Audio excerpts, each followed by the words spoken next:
The Lady's Mine by Francine Rivers. Part 1. Northern California, 1875. Bleary-eyed and aching, Kathryn braced herself again as the stagecoach rattled over a stretch of rough road. Riding second class on the Transcontinental Railroad had been blissfully comfortable compared to this jarring, jouncing journey into an unknown future. 2 days of torture, 2 nights in stage stops with a slab of wood for a bed, a single much-used blanket, something resembling stew for dinner, though the proprietors had been unwilling to tell her what meat they used, and plain oatmeal for breakfast.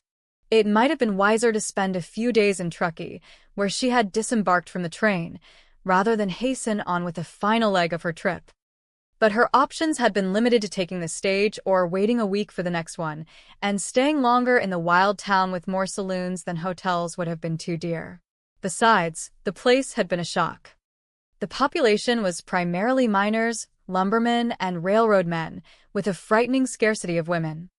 She'd never before seen a Chinese man, but she had read how they'd crossed the Pacific by the thousands, willing to take lower wages for the dangerous work of blasting and chiseling tunnels through the stone Sierra Nevada mountains for the railroad.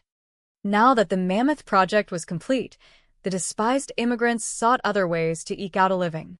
Several had approached Kathryn the moment she alighted from the train. She hired one to transport her trunk to suitable accommodations. Though small and wiry, the man hefted her possessions to his rickety cart and headed off at a pace she was unable to match. Hurrying after him, Kathryn stepped around steaming piles of horse dung and over puddles, nervous at the attention she attracted. Men stared. She only saw a few women, and none dressed as finely as she. And they stared, too. Kathryn caught up to her porter as he entered a riverfront hotel. A hush fell over the lobby full of men as she came through the door. Ignoring them, she went straight to the front desk and checked in, eager for privacy, a bath, a good meal, and a bed. She had spent 7 days in a passenger car, her ears assaulted with the constant racket of wheels grinding on iron tracks. Ash and cinders had blown in the window from the locomotive smokestack, belching embers, burning small holes in her dark green chambray travel ensemble. The train stopped only for coal and water, barely allowing time for a meal in a local cafe. Her porter hauled her trunk upstairs and left it inside a small room with a bed, a table, and a pitcher of water.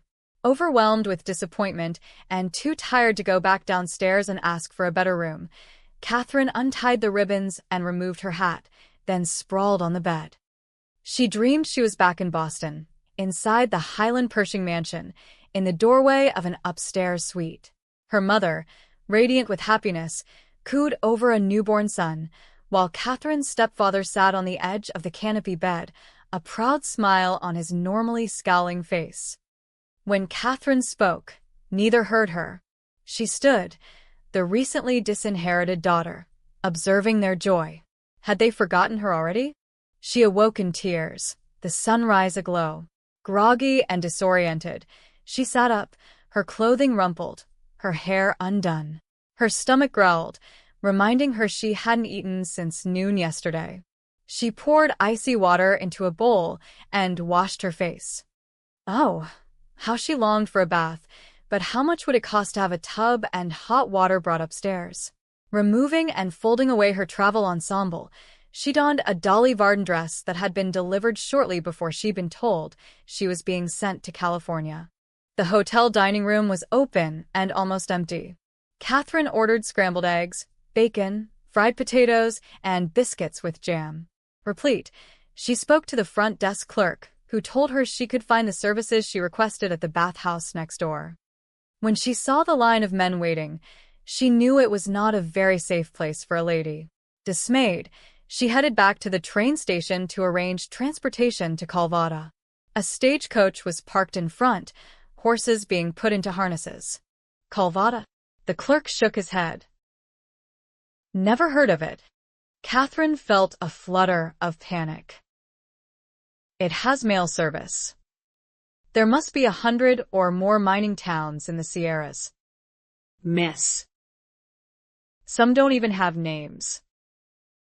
Calvada sounds like a border town, but you gotta know north or south. The cover letter that had come with Uncle Casey's will mention 2 other towns. She handed the letter to the clerk, who read it quickly and nodded.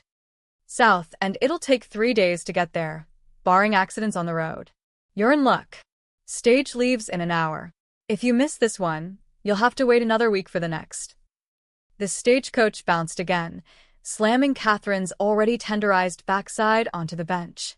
A 6-foot, bushy-bearded mountain man named Cussler was the driver, and he shouted curses down on his 6-horse team of bays as the coach raced along the mountain road. She wondered what she'd find waiting for her in Calvada. Jolted and rocked, Kathryn thought back to the night before she left Boston. Her mother and stepfather had gone to the theater with friends. Kathryn dined in the kitchen with staff. Saying goodbye to people she loved had been heart-wrenching. Any hope of changing her mother's mind had ended the next morning when the judge joined her in the entrance hallway and informed her that he would be accompanying her to the train station to see her off. She had the feeling he wanted to make sure she got on the train and stayed on it. Lawrence Pershing didn't speak to her until they had almost reached the station. Then he extracted an envelope from his inside coat pocket. This document transfers your mother's rights to the inheritance to you. Whatever property your uncle possessed upon his death is yours. I doubt it's much. I've added enough money to give you a start. If you are frugal and wise, he added with a hint of sarcasm, it will last until you find a suitable trade. I've paid your passage to Truckee. It will be up to you to find your way to Calvada from there. A trade. What would that be? She had more education than most women, largely due to sneaking into the judge's library and pilfering books. But none of what she'd learned would provide her with a trade. The stagecoach bounced abruptly, shocking Kathryn back to her present circumstances. She felt air between her and the seat, and then landed with a hard thud that drew an unladylike grunt. Cussler shouted profane insults at the horses and cracked the whip. When the coach swayed, Kathryn had to brace herself. Her midnight blue skirt and jacket were gray with dust, her teeth gritty. Her head itched despite the hat covering her hair. How long until the next stop? Parched, she tried not to think about how good a glass of cold, clear water would taste. For others had ridden with her the first day, each getting off along the way.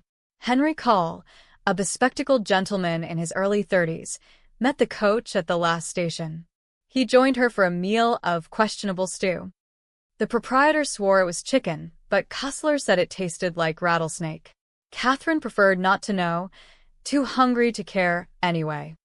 After the meal, Mr. Call handed her into the coach, where conversation ceased, both of them understanding that any attempt might result in a mouthful of road dust.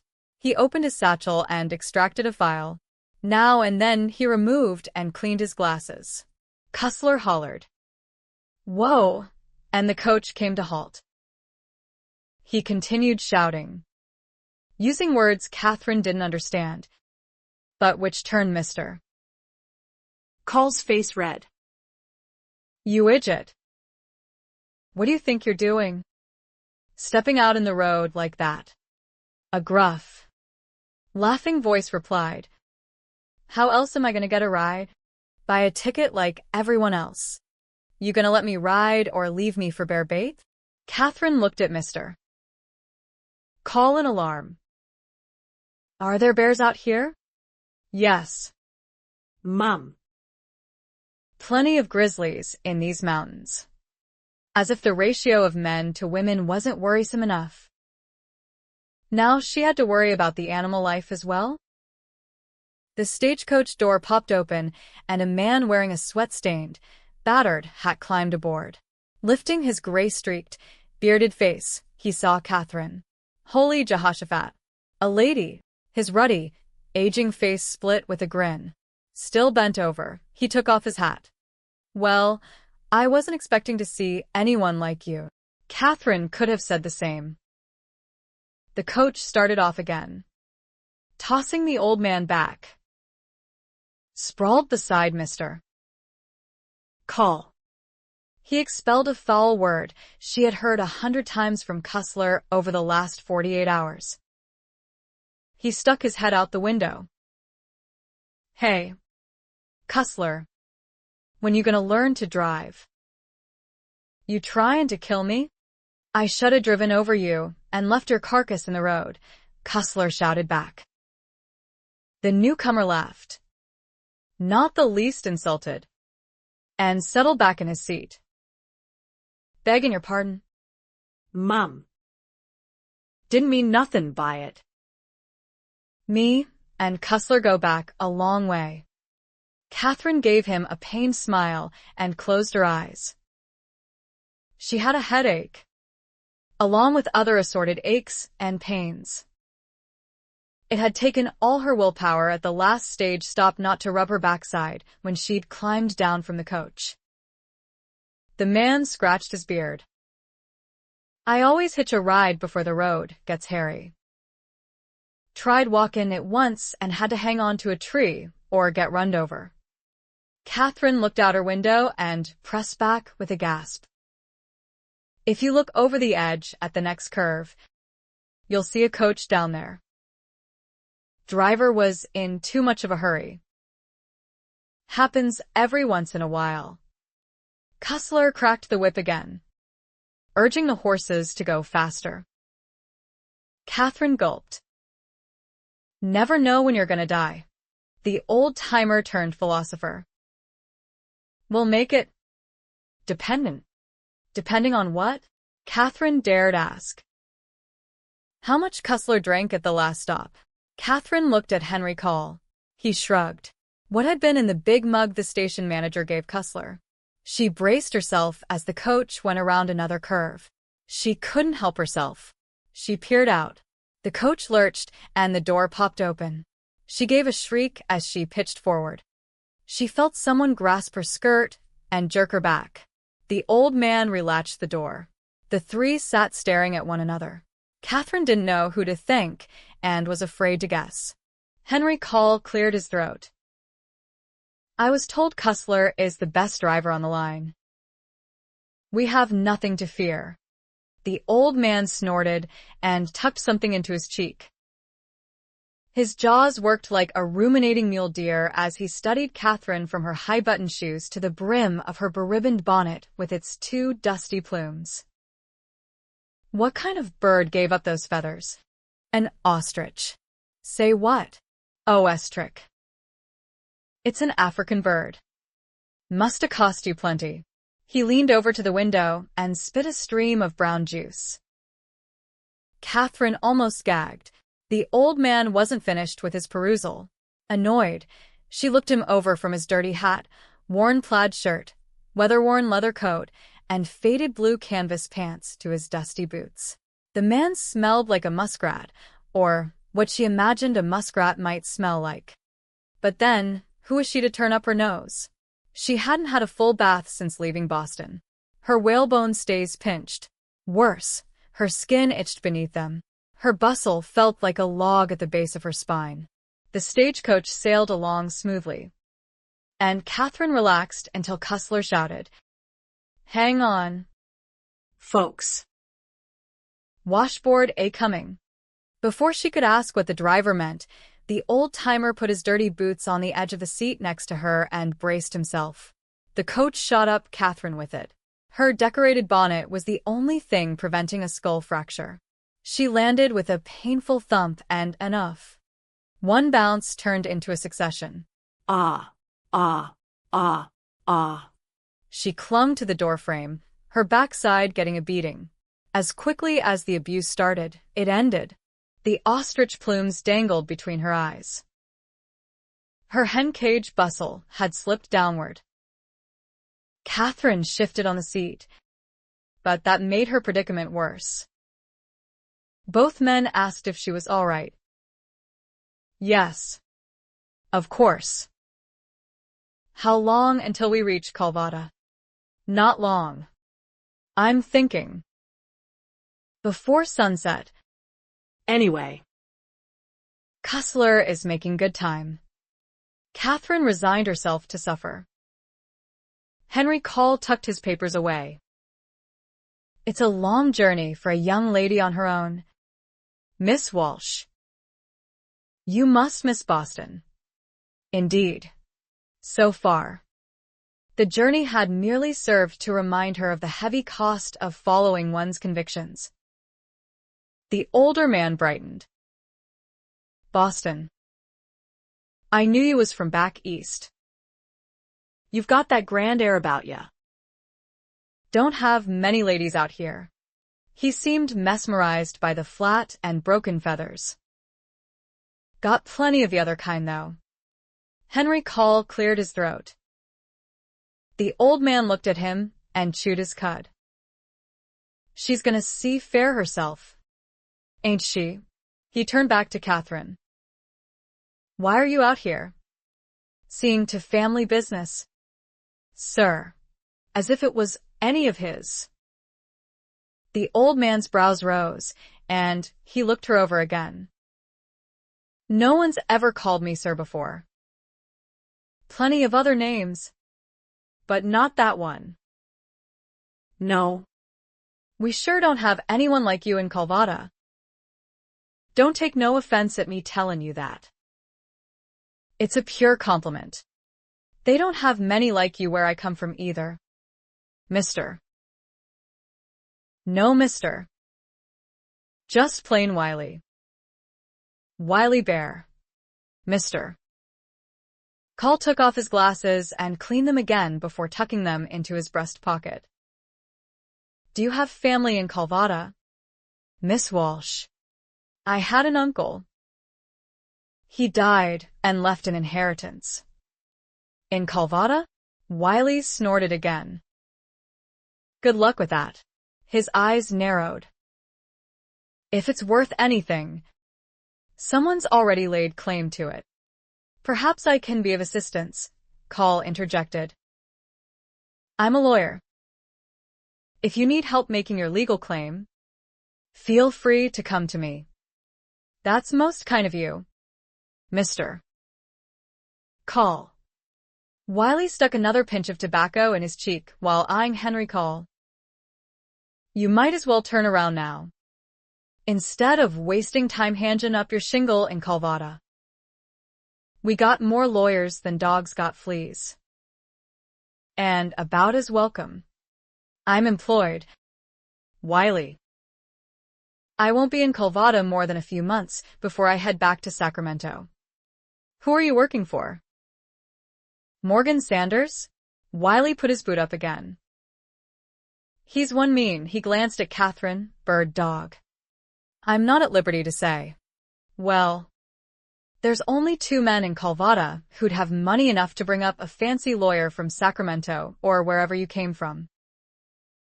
Sanders or Beck. And I wouldn't want to get between those two.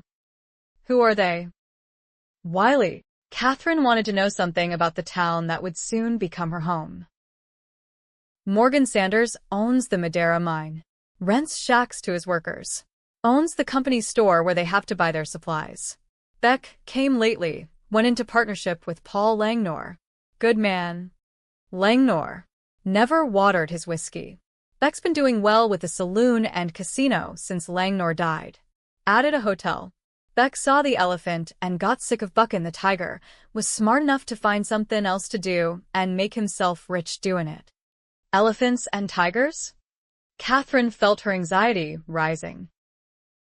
Henry Call smiled. Seeing the elephant means learning life the hard way. Miss Walsh. Bucking the tiger means playing Pharaoh.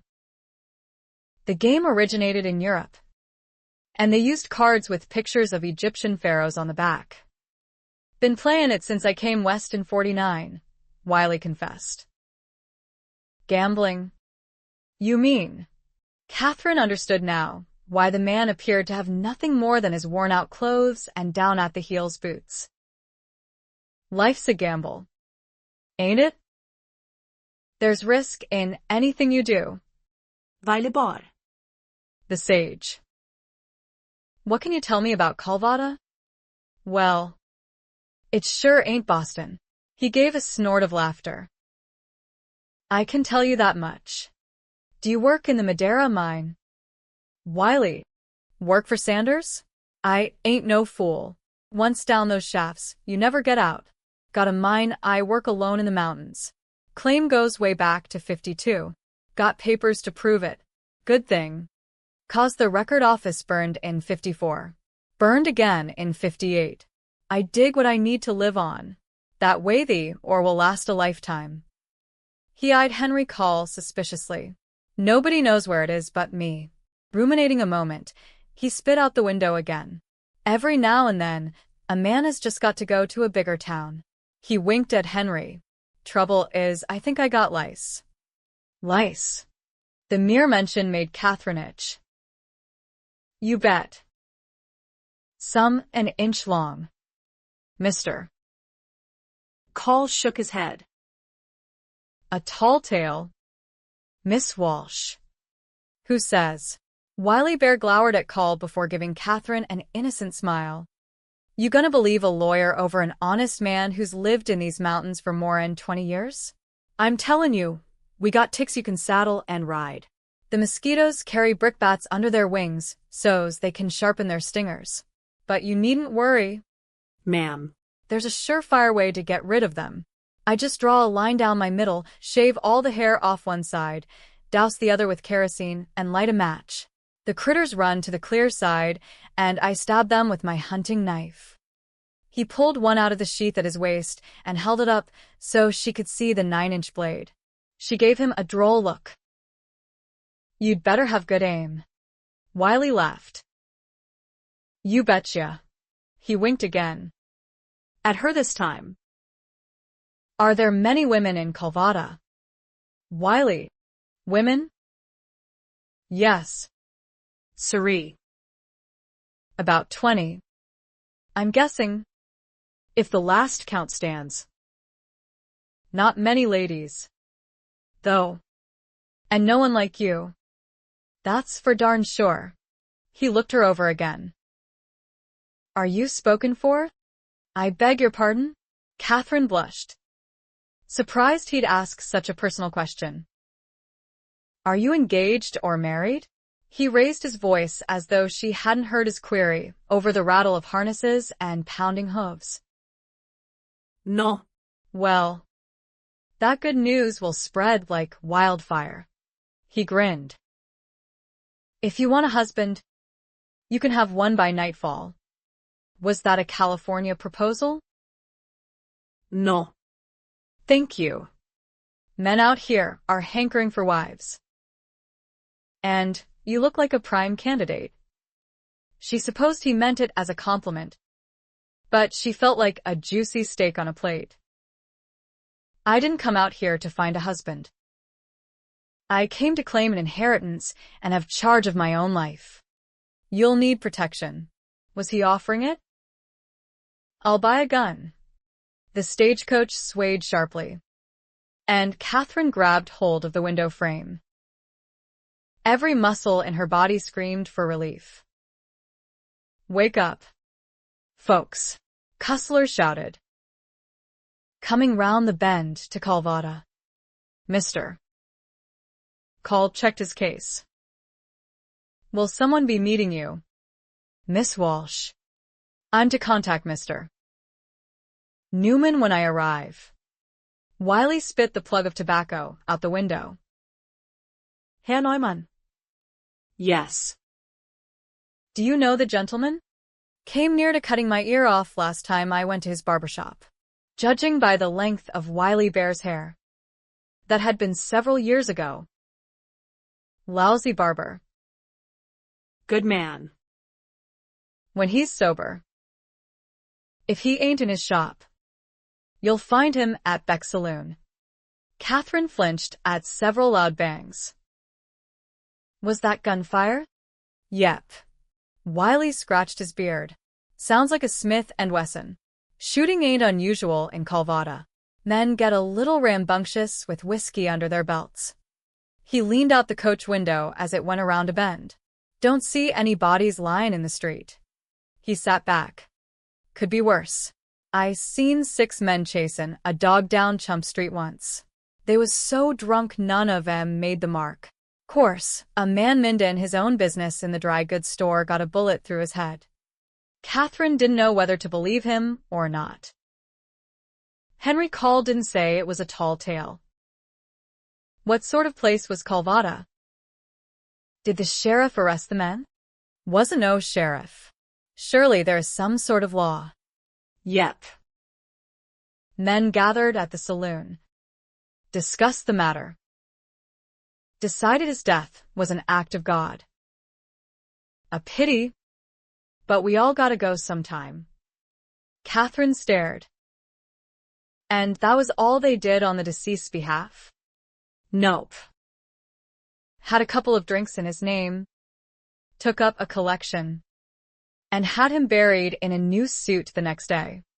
Just as Kathryn was about to make a comment, she was struck by a stench so foul.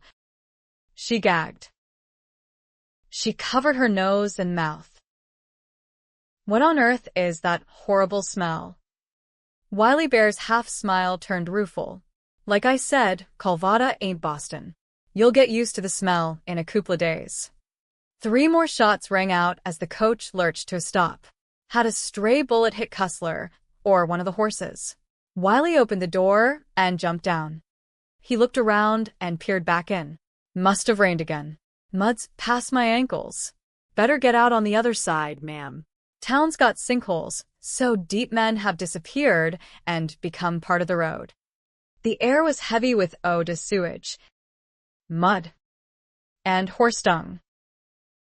Another shot rang out. Glass shattered. Men shouted. It sounded like a riot had broken out in the saloon across the street. Wiley sloshed through the muck. Comin' from Beck's place. Shootin's over, is my guess. Mr. Call climbed out of the coach and stood on the boardwalk. He offered Kathryn a hand. Trembling, knees weak, she hopped onto the boardwalk, where Wiley Bear stood scraping pounds of oozing, odoriferous mud off his boots. Across the street, the swinging doors flew open and a man windmilled out. He fell backwards off the boardwalk and skidded into the middle of the street. A tall, broad-shouldered man with dark hair came through the doors after him. That thar is Matthias Beck. And he looks pure hostile right now. Kathryn watched the man step off the boardwalk, stride to the middle of the street, and haul the man up from the mud. She flinched each time he punched the poor fellow.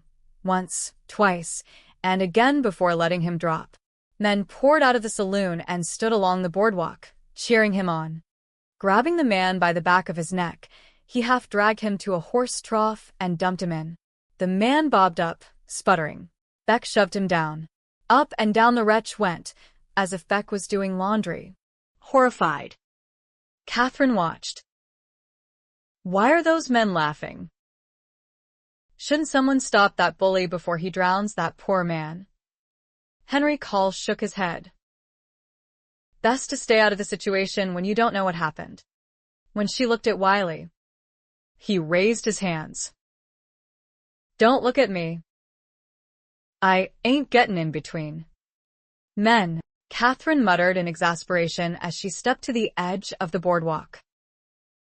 Stop that this minute. Leave that man alone. She caught the attention of every man standing outside the saloon, but Beck barely paused or glanced in her direction. The man's arms flailed as Beck pushed him under again, then pulled him up and draped him over the side and left him retching. When the man had emptied his stomach, Beck grasped the front of his shirt and spoke to him nose to nose. The man managed to climb out of the trough, but his feet slipped, and he sprawled in the mud again. Rolling over, he crawled toward the boardwalk as Beck turned and looked straight at Kathryn. Oh, dear. She gulped. Oh. No, Wiley moaned. Here he comes. Good luck. And it was nice meetin' ya. Chortling. He jumped down into the muddy street and helped a young man unharness the horses. Kathryn's heart beat faster with each step Matthias Beck took toward her. She instinctively moved back when he stepped up onto the boardwalk. She reminded herself that she had faced down Judge Lawrence Pershing many times over the years. Beck didn't say anything. He just looked at her. She felt her lungs constrict, and her hand fluttered to her stomach. Disturbed by unaccustomed sensations, she turned away quickly, looking for her trunk. Well, Henry, Beck spoke in a deep southern drawl. You didn't tell me you were bringing a lady. Stiffening. Kathryn turned back and looked up. I'm not his lady. Even better. He grinned in a way that made her want to slap his face, especially when it caused a rush of heat to course through her. Henry cleared his throat. Matthias. This is Miss Kathryn Walsh. She's come to settle. I'm sure, Mr. Beck isn't the least bit interested in my business. Oh. I'm interested in everything about you. Kathryn ignored him. She's from Boston, Wiley volunteered. And looks it. Beck's gaze moved down and back up, lingering on the ostrich feathers dangling in front of her face. She controlled the urge to take off her hat and whack him with it. She's got a letter from her about some inheritance, Wiley piped up. Wiley Bear, she protested. Why did her two coach companions think her business was any of Beck's? I'm afraid Newman isn't in a condition to talk business or anything else at present, Beck told her. Kathryn tipped her chin. And how would you know that? Sir? He passed out at my bar an hour ago. I had him carried home. He'll sleep it off by morning. In the meantime, perhaps I can be of service? His tone was serious. Thank you. But I don't think so. You don't seem to approve of me. Your ladyship. The title grated. I don't know anything about you other than you own that place across the street. And you beat up that poor man and almost drowned him in the trough. He felt like celebrating a win at the faro table and started shooting. Thankfully, he didn't kill anyone. That information did change matters. But she still didn't approve of a public beating in response. Wouldn't it have been better to turn him over to the constable for disturbing the peace? Boston, Wiley said. Got a sheriff yet? Matthias? Not yet. Wiley scratched his chest. It was nice riding with you, Missy. But I'm gonna have myself a stiff drink, bath, good meal, and go visit the dollhouse. He turned and headed for Beck's saloon. Kathryn frowned. Dollhouse? Walsh. Beck frowned. You couldn't be related to City Walsh. Kathryn looked up at him. City? My uncle's name was Casey Teague Walsh. Casey Teague. C. T. Maybe these people did know him as City. All hint of humor left the man's face. Sorry to tell you, but there's no pot at the end of the rainbow. She blinked, feeling her stomach drop. So much for any grand dreams. Not that she had been possessed of any. The judge wouldn't have handed over a gold mine. Well, whatever there is we'll have to do. She gave Henry a nod. It was nice meeting you, Mr. Call. If you'll excuse me, gentlemen. She went into the stage office and asked if she could store her trunk and where she might find a hotel. My place across the street is the best in town, Beck said from behind her. Her pulse shot up. She kept her eyes glued on the station manager. There must be another hotel. The Sanders Hotel is a couple of blocks down on the right. But I wouldn't recommend it for a lady like yourself. Beck stood in the doorway. But you think a saloon is appropriate?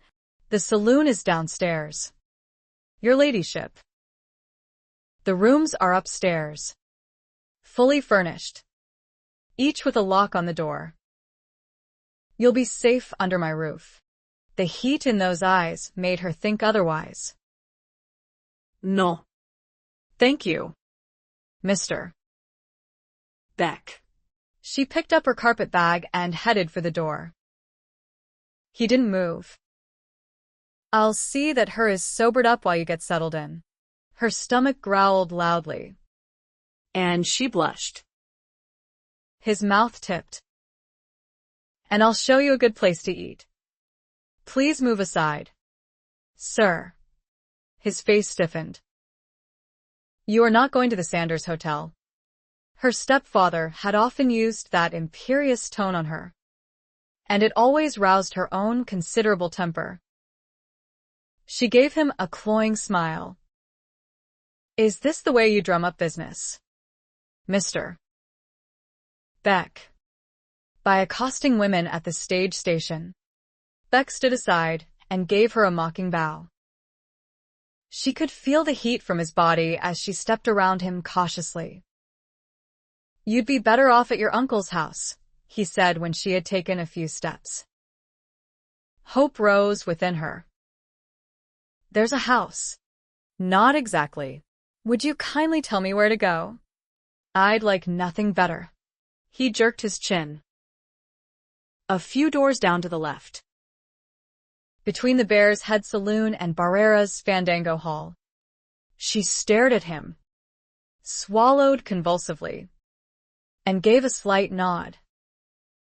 Thank you, Mr. Beck. She felt him watching her as she followed his directions. Say hello to Scribe for me, he called after her. Pausing, Kathryn turned. Scribe? The boy worked for your uncle. He's been living in the place since City died. Nowhere else to go. Tell him to come to my place. He turned to Henry, said something quietly, and escorted him across the street. 2.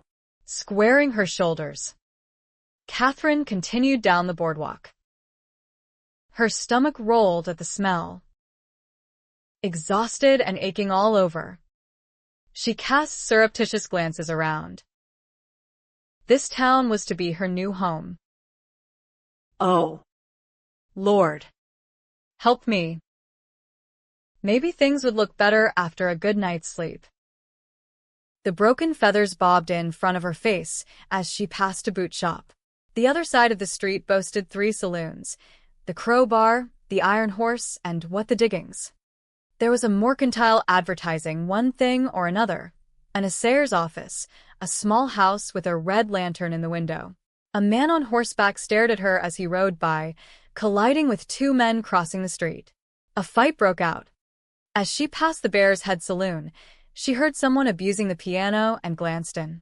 The place was packed. A man spotted her. Holy Jehoshaphat. take a look at that. They did. Chairs were shoved back and booted heels beat the wooden floor like a stampede of bison across the plains. Kathryn hastened on, trying to ignore the sound of the swinging door flying open behind her and men's voices following. Where'd she come from? Heaven. Maybe Fiona's brought in a new doll. You got the brains of a jackrabbit. Cody. That's a lady. Just past the Bear's Head was a squat, run-down clapboard building with 2 front windows so grimy Kathryn couldn't see inside. Thankfully, the door looked solid. A nervous glance back confirmed there was a growing crowd of men on the boardwalk, all staring, all talking among themselves. She felt like a fox with a pack of hounds ready to give chase. Kathryn knocked 3 times, praying the boy would open the door quickly so she could duck inside. No response. Not a sound of life inside. He's in there, some man called out. Other men were crossing the street to see what the ruckus was about. A bubble of panic rose, and Kathryn knocked again, like a woodpecker hammering a hole in a tree. She leaned her ear against the door and almost fell in when it swung open. Straightening quickly, She faced a boy a few years younger than she, but several inches taller. Lanky, with the first show of peach fuzz, brown eyes bloodshot, he swayed in front of her, wearing nothing but red long johns. His mouth opened in surprise. He blinked, rubbed his face, and stared again. Mr. Scribe. She spoke weakly. Who are you? That's what we all want to know, a man shouted. Now annoyed, Kathryn turned and glared at the gathering. Go back to the bar, boys, and leave me to conduct my business. She's a lady all right. Most retreated. Breathing again, she faced the young man, blushing at his state of undress. Perhaps you could put on something more appropriate? His face reddened. Oh. Sorry. He grabbed a pair of crumpled dungarees and shoved a leg in. Leaning against a desk, he got both legs in his pants and hitched them up. When he adjusted the suspenders, the snap almost knocked him off his feet. Mortified, Kathryn realized she had watched the whole show without blinking. Scribe made a sweeping gesture of welcome. Come on in and tell me who you are, when you got here, what I can do for you, and where you came from. I'm Kathryn Walsh, Casey Teague Walsh's niece. I've been sent from Boston to claim the inheritance. Scribe stared at her for a moment. Then his shoulders sagged. Well, that does it.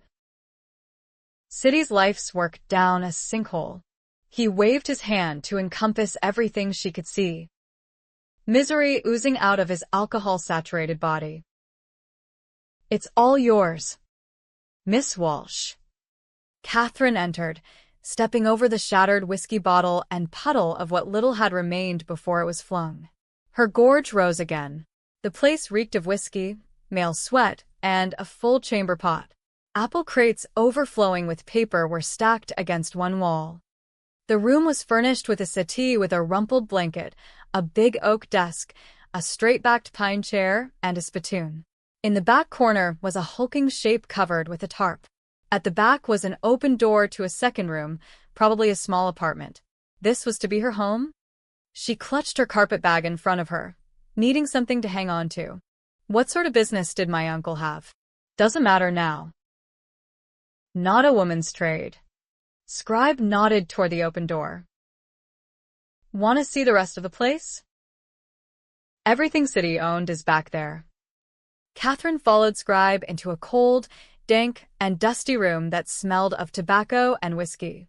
Her heart lifted at the sight of a bookcase filled with volumes. The bed was unmade. No sheets, just a couple of Indian blankets and a chamber pot shoved beneath, thankfully covered with a fitted lid.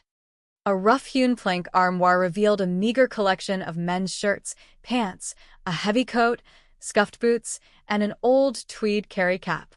Not even a hint of warmth came from the ash-choked pot-bellied stove.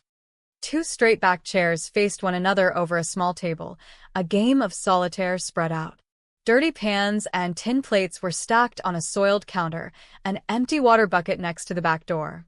I had City buried in his Sunday best suit and his good boots. Scribe's eyes filled, and he looked away, rubbing his nose with the back of his hand. He cleared his throat. I'm keeping the cap, if you don't mind. Kathryn took it from the armoire and handed it to him sullenly. She tried to appear calm as she looked around the dismal room that would be her home. Even with Scribe standing in front of her, it felt empty. She would live here, alone. Her own eyes burned with tears. You look dead on your feet, Miss Walsh. Scribe pulled out a chair for her. Why don't you sit down? Kathryn sat, dropping her carpet bag on the floor. It was a moment before she could summon her voice. You worked for my uncle? City took me in when I was 7. Taught me everything I know. How old are you now? Scribe. 16. He looked back at her. You don't look much older. She gave a wan smile. Not that she planned to announce her age. What happened to your parents? If I may ask. Got nothing to hide. Ma died of a fever. In a mining accident. An orphan. And she was putting him out of the only home he knew. Could things get any worse? I'm sorry. Why hadn't her uncle given Scribe this house? It was a long time ago. I barely remember them, Scribe said, not understanding. He looked away again. Mouth pressed tight. He didn't have to say more. Kathryn saw the sorrow etched on his young face. The uncle she never knew had been the only family this young man had. Is Scribe your real name? It's the only one I go by. Like Wiley, she murmured. Scribe gave a laugh of surprise. Where did you meet that old coot? On the stagecoach. Mr. Cussler picked him up on the road. He's got a mine around here somewhere. The boy looked tired and ill. I should have waited until tomorrow rather than intrude on you today. Kathryn stood and grasped the tortoiseshell handle of her carpet bag. I'll check into a hotel for the night and come back in the morning. She bit her lip, guilt stifling her. I don't wish to be unkind, but I can't live here anymore, he finished for her. She blinked back tears. Mr. Beck said you could stay in his hotel. Hope he'll give me a job. 2. I'm so sorry to put you out. Scribe. He straightened his shoulders. Don't you worry about me. I'll get by. Pausing in the doorway, she looked back at the young man standing forlornly in the front office. Please call me Kathryn. We're practically family. I hope we'll be able to sit and talk about my uncle. I never had the privilege of meeting him. You can tell me all about him. She hadn't even known she had an uncle until the judge informed her of the unexpected inheritance. Scribe looked at her bleakly. I don't know much more than anyone else. Most men don't talk about where they were before they came to California. About all I know is City came in '49 like thousands of others looking for gold. He worked the streams for a couple of years. Said he didn't like the solitary, back-breaking life. So he set up shop here. Said a man had to have a purpose or he wasn't worth anything. He gave a soft, broken laugh. One thing City loved was a purpose, and a good fight to go along with it. Kathryn smiled. Perhaps she shared something in common with City Walsh. Scribe's chin wobbled. I was at the Mercantile, picking up some supplies. Got to talking to a friend of mine. When I came back, I found City on the floor right there. He nodded toward the front office. Then it was a sudden death. As sudden as murder can be. Murder? She put a hand to her throat. You didn't know? He cursed softly. Well, how would you? Sorry I blurted it out like that. Emotions flickered across his face. Grief. Anger. Frustration. Fear. Did they catch who did it? No, anger hardened his young face. If I knew who did it, I'd do something about it. Grief made him look like a boy again. No one even talks about it anymore. City made some enemies. Had one man in his sights at the last, but never said who. Said he had to have all the facts before he opened his mouth. Kathryn felt as upset as Scribe, though she'd never known City Walsh. There should be law and order. Yeah, well, City said the same thing, and it ain't happening anytime soon. People wanted justice for about a week. A lot of people asked questions, but no one came up with any answers, and no one saw anyone come in or out of here. Scribe ran his fingers through his dirty, matted hair. Most of the town is drunk by dark anyway. He sat, shoulders hunched. I'll pack and get out of your hair by tomorrow morning. The last thing Kathryn wanted to do was put this poor boy out. But what choice had she? She hoped Matthias Beck was a man of his word. Thank you, Scribe. She stepped out onto the covered boardwalk again, closing the door quietly behind her. Piano music came from the Bear's Head, along with men talking. Squaring her shoulders, Kathryn prepared herself to walk the gauntlet. Matthias escorted Henry Call into the saloon to a table by a front window. Yesterday, he'd been impatient for him to arrive, eager to begin laying out plans for the project they'd discussed in Sacramento. A chance meeting and common discontent had brought them together, both veterans from the war. But right now, he was more interested in what City's niece might do. He signaled Brady, his bartender, and then looked out the window. She's gathering a crowd, Henry remarked. I'm not sure this is a safe place for a girl like Miss Walsh. It isn't.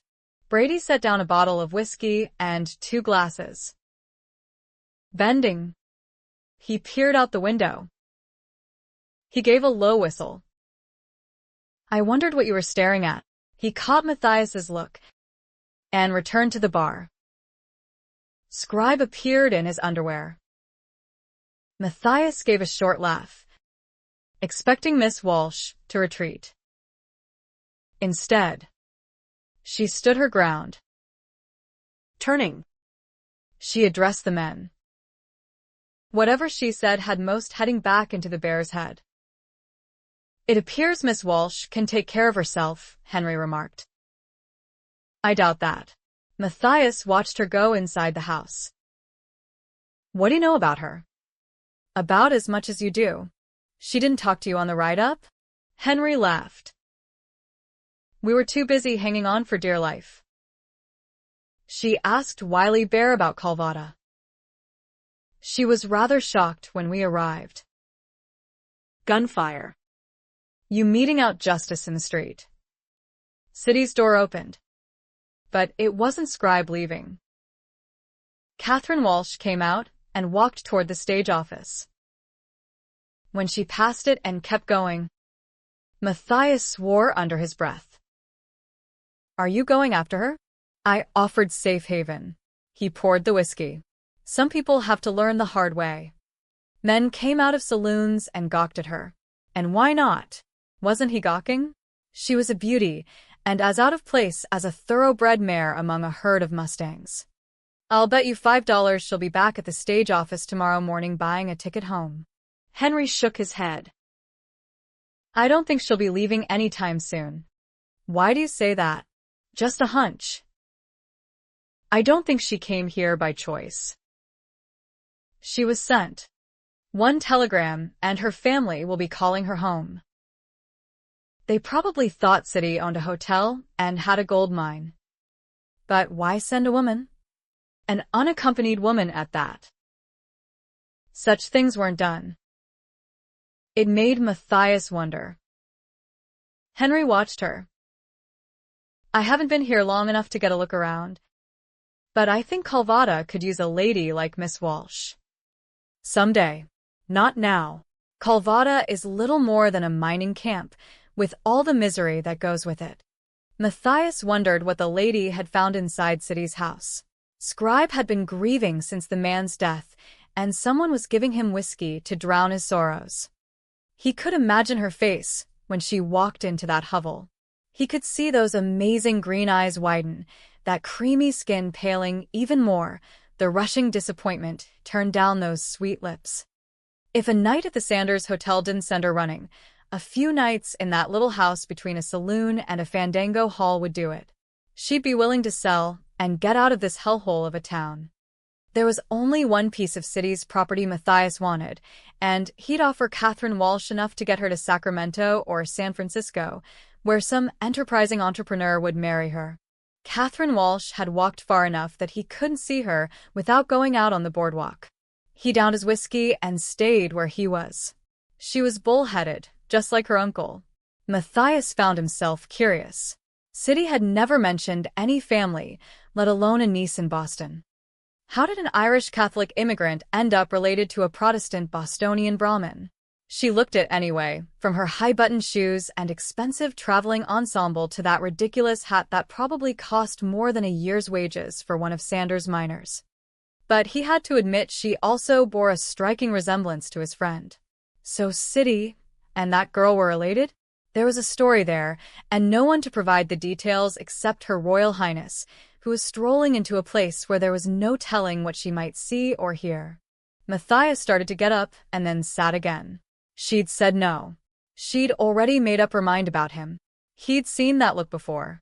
A muscle jerked in his jaw as he watched a parade of men heading down the boardwalk. Matthias squelched the protective instinct rising in him. She wasn't his responsibility. Then again, City had been one of his closest friends. He'd have to run to catch up and then what? Throw her over his shoulder and haul her back here? Henry chuckled. She got under your skin, didn't she? He grew serious. Is the Sanders Hotel that bad? She'll likely meet the proprietor soon after she checks in. Sanders was a bachelor, like 95% of Calvada's population, and of an age to be looking for a beautiful young wife to provide him with an heir to his empire. She might just fare well in that place if Sanders got word soon enough of her arrival. And Matthias bet he would. Henry took a sip of whiskey, and his brows rose. Good Kentucky bourbon. I give the men what they pay for. Not chain lightning or coffin varnish. It's one of the reasons I'm doing so well. He nodded toward the bar lined with men buying drinks. The faro and poker tables were full. The best whiskey, honest tables, good accommodations. All you need is a restaurant. Gave that some serious thought, but decided against it. Ronja Vanderstrom's business would suffer if he opened one.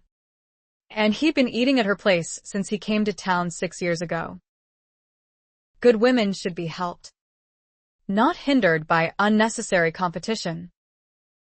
Whatever there is will have to do. What had Kathryn Walsh meant by that statement? It didn't sound like the offhand remark of someone who had other prospects. What would a girl like that do to make a living in a town like this? Professions were limited for women.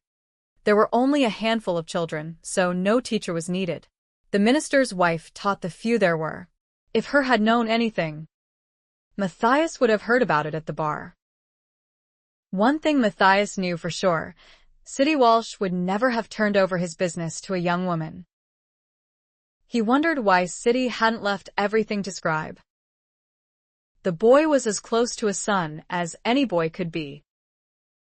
But then, City always had his reasons. There was one possession of City's that Matthias wanted, and he intended to buy it tomorrow. Finishing his bourbon, Matthias set the glass on the table. Let's get you checked in. Henry. We can have dinner later and talk business tomorrow. Matthias headed across the street to check on Scribe. The boy answered on the second knock. The place was a worse mess than Matthias had expected. Cleaning up the house might prove too much for a girl who looked more accustomed to giving orders to servants than doing the work of one. Good. Just leave everything as it is, and come on over. I have a room and work for you. Thanks. Scribe sounded resigned rather than grateful. Did Miss Walsh say anything about your housekeeping skills? No. But she did say we're practically family. The boy already had a crush on the girl. Don't get your hopes up. Matthias opened the door and jerked his head. Let's go. Lothario. The south end of Calvada proved to be no better than the north. Kathryn had passed one saloon after another, though, thankfully, she also saw a mercantile, a grocer, a bathhouse, a dry goods store, an express office, a drugstore, a tin shop, and a meat market. Holding up her skirt, she picked her way across the muddy street to the Sanders Hotel. She grimaced as she scraped her high-button shoes before going inside. To her left was a bar, overshadowed by a huge picture of a woman wearing nothing but a provocative smile. Two young women sat beneath it, both dressed in shockingly revealing knee-high dresses with low-cut necklines. Face flaming, Kathryn quickly averted her eyes. For an instant she regretted not accepting Matthias Beck's offer of a room, and then assumed his establishment would be much the same as this one. A young, bearded clerk stared speechless as she approached the front desk. "Do you have a room available?" "Sir, we do." He looked her over. $3 a night. Another $1 for dinner. He turned the register and set out a quill and ink pot. She was too tired and depressed to quibble about prices. "Do your accommodations have baths?" No, ma'am. "But we can have a tub brought up. It'll take a while to heat the water to fill it, and it'll cost extra." "How much extra?" He looked her over again. $1. After a week on a train and 3 days in a stagecoach, she wanted a bath more than she wanted food. And short of using a public bathhouse in a town vastly overpopulated by men, what choice had she? As soon as Scribe moved out of her humble little home and she moved in, she'd buy a tub from the mercantile. The clerk read her name. Walsh. His brows shot up. Related to City Walsh? His niece. He laughed as though at some great joke. "City Walsh's niece staying here? Mr. Sanders will want you to have the best room in the house. He'll probably come down to welcome you to town." He nodded to his left. "Restaurant is right through those doors, but it won't open until 6. Do you have luggage?" He snapped his fingers and a small, dark-skinned boy appeared and took her carpet bag. The best room in the house had no fireplace, only a bed, dresser, kerosene lamp, and a chair by a window offering a less than inspiring view of Calvada's main street. She saw the boy dart across the street and run up the hill where there were several large houses in a row. Apparently, even Calvada had an affluent neighborhood. Drawing the curtains, Kathryn pulled up her skirt and petticoats, untied the ribbons, and removed her bustle. The misshapen cage looked beyond repair. When the tub arrived, it was barely big enough for her to sit in. 2 steaming buckets of water filled it halfway. Seeing no towel or soap, she went downstairs to ask for them. He charged her 2 bits for 1 coarse and dingy towel and 10 cents for a much-used bar of unscented soap.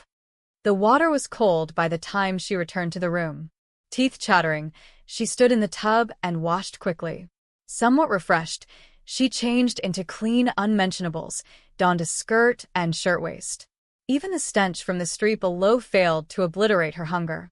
One well-dressed gentleman sat at a table tucked in the back corner. He rose as though he'd been waiting for her. "Miss Walsh. I'm Morgan Sanders.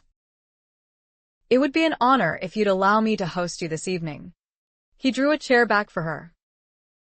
Surprised at his presumption, she almost declined, but curiosity made her approach. He was as tall as Matthias Beck, not as well-muscled, closer to 40 than 30, with dark eyes and sandy brown hair going gray at the temples. His self-confidence bordered on arrogance, reminding her of other handsome and younger men she'd met in Boston. She had rejected more than one marriage proposal because she found the attitude repugnant. "I was told you own this hotel and the Madeira mine." "Yes, I do, as well as other businesses in town." His mouth tipped sardonically. "I heard you met Matthias Beck upon your arrival." "It wasn't Mr. Beck who told me." She didn't mention Wiley as she allowed Sanders to seat her.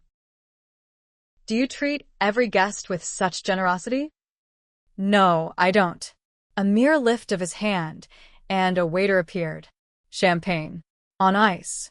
He smiled at her as the waiter left. "In celebration of your arrival, City Walsh's niece. I can see the family resemblance. He was a well-respected man in our town." His expression grew solemn. "I am sorry for your loss. It must have been a great heartache for your family." "I never met him, nor had he been mentioned." "An even greater loss. Then, I gather he was your friend." More friendly adversary than friend. We didn't always agree, but we respected one another. He considered himself a man of the people, and I own and operate a large mining operation, where I employ 100 men. I also own a general store, as well as other lucrative enterprises. I probably reminded your uncle of the imperialistic Englishmen who hold supremacy in Ireland. City came to California in 49. I came later, in 65. Did you fight in the war? He hesitated. No. But I supplied needed goods to the Union Army. She sensed there was more to that statement.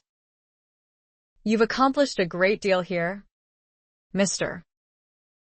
Sanders. Yes. I have.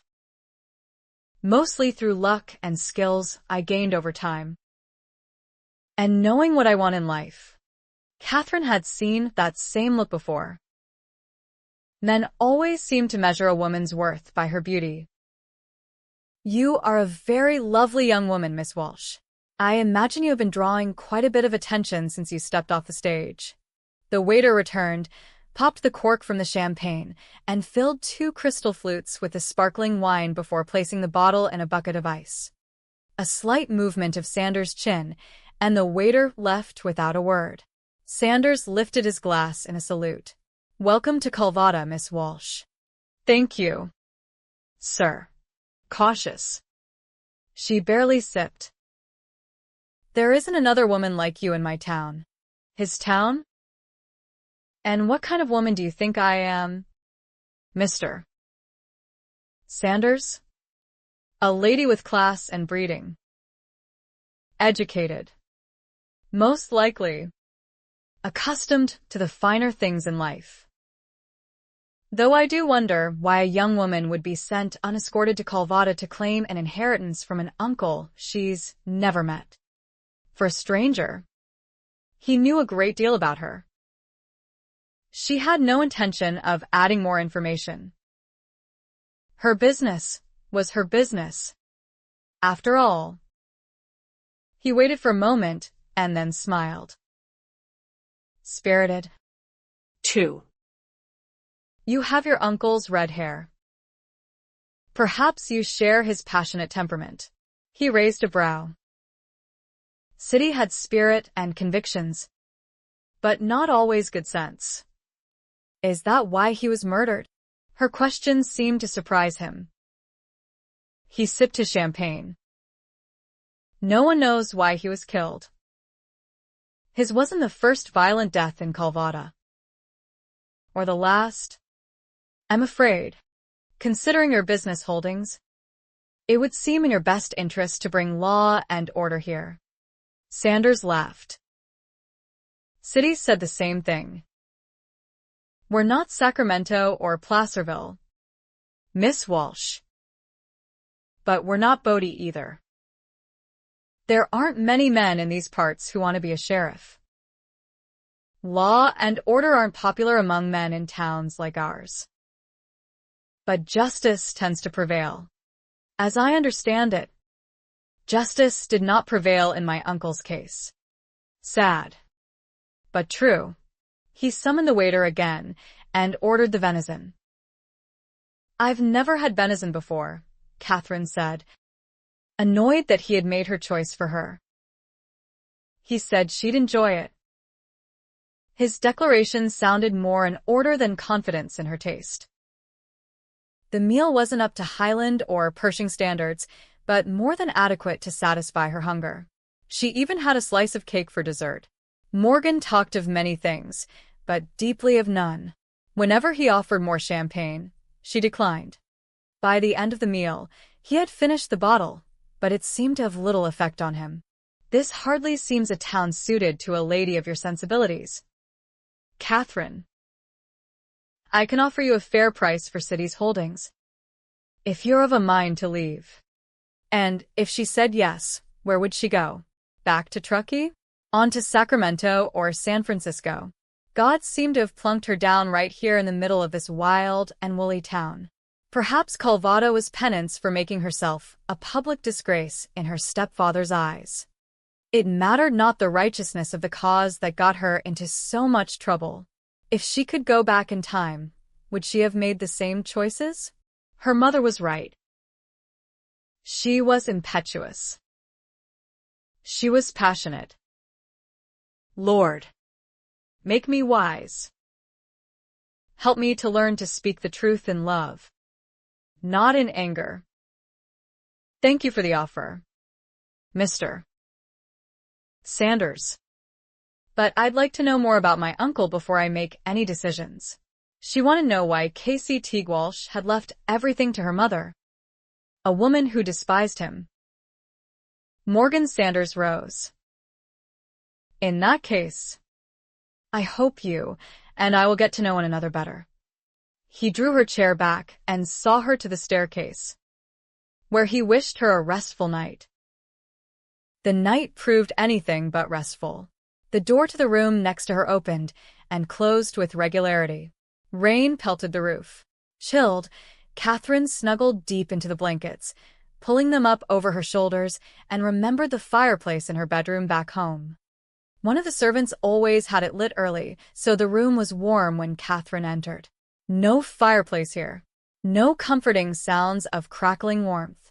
When she did finally fall asleep, she dreamed she was clinging to the stagecoach door, dangling over a cliff. 3.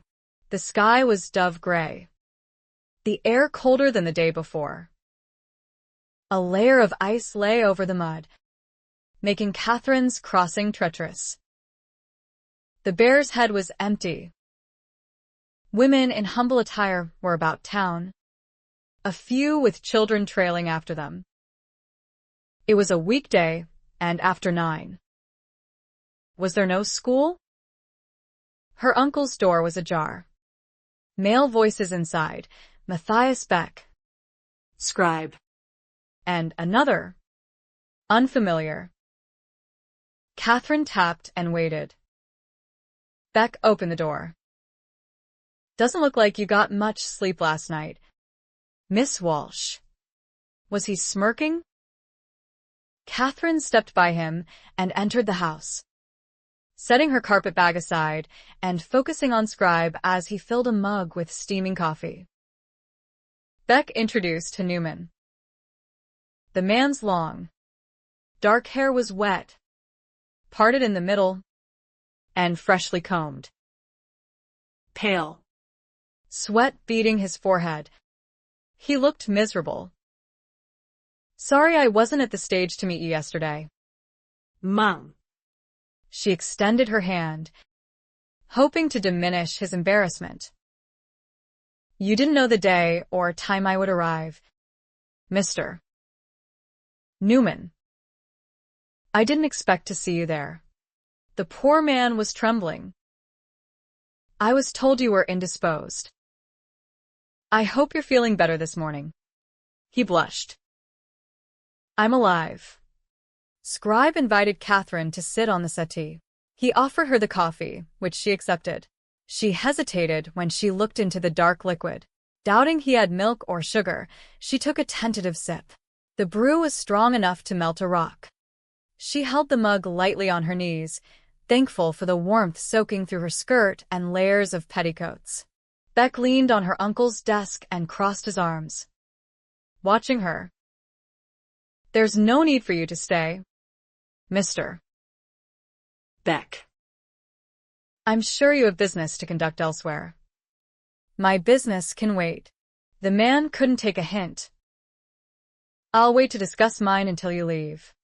I want to buy the press. She stared at him blankly. What press? The one in your back corner, covered with a tarp. She looked at the mound and back at him, then at Scribe. Questions rising like a storm. No one seemed eager to enlighten her. You have no use for it, Beck told her.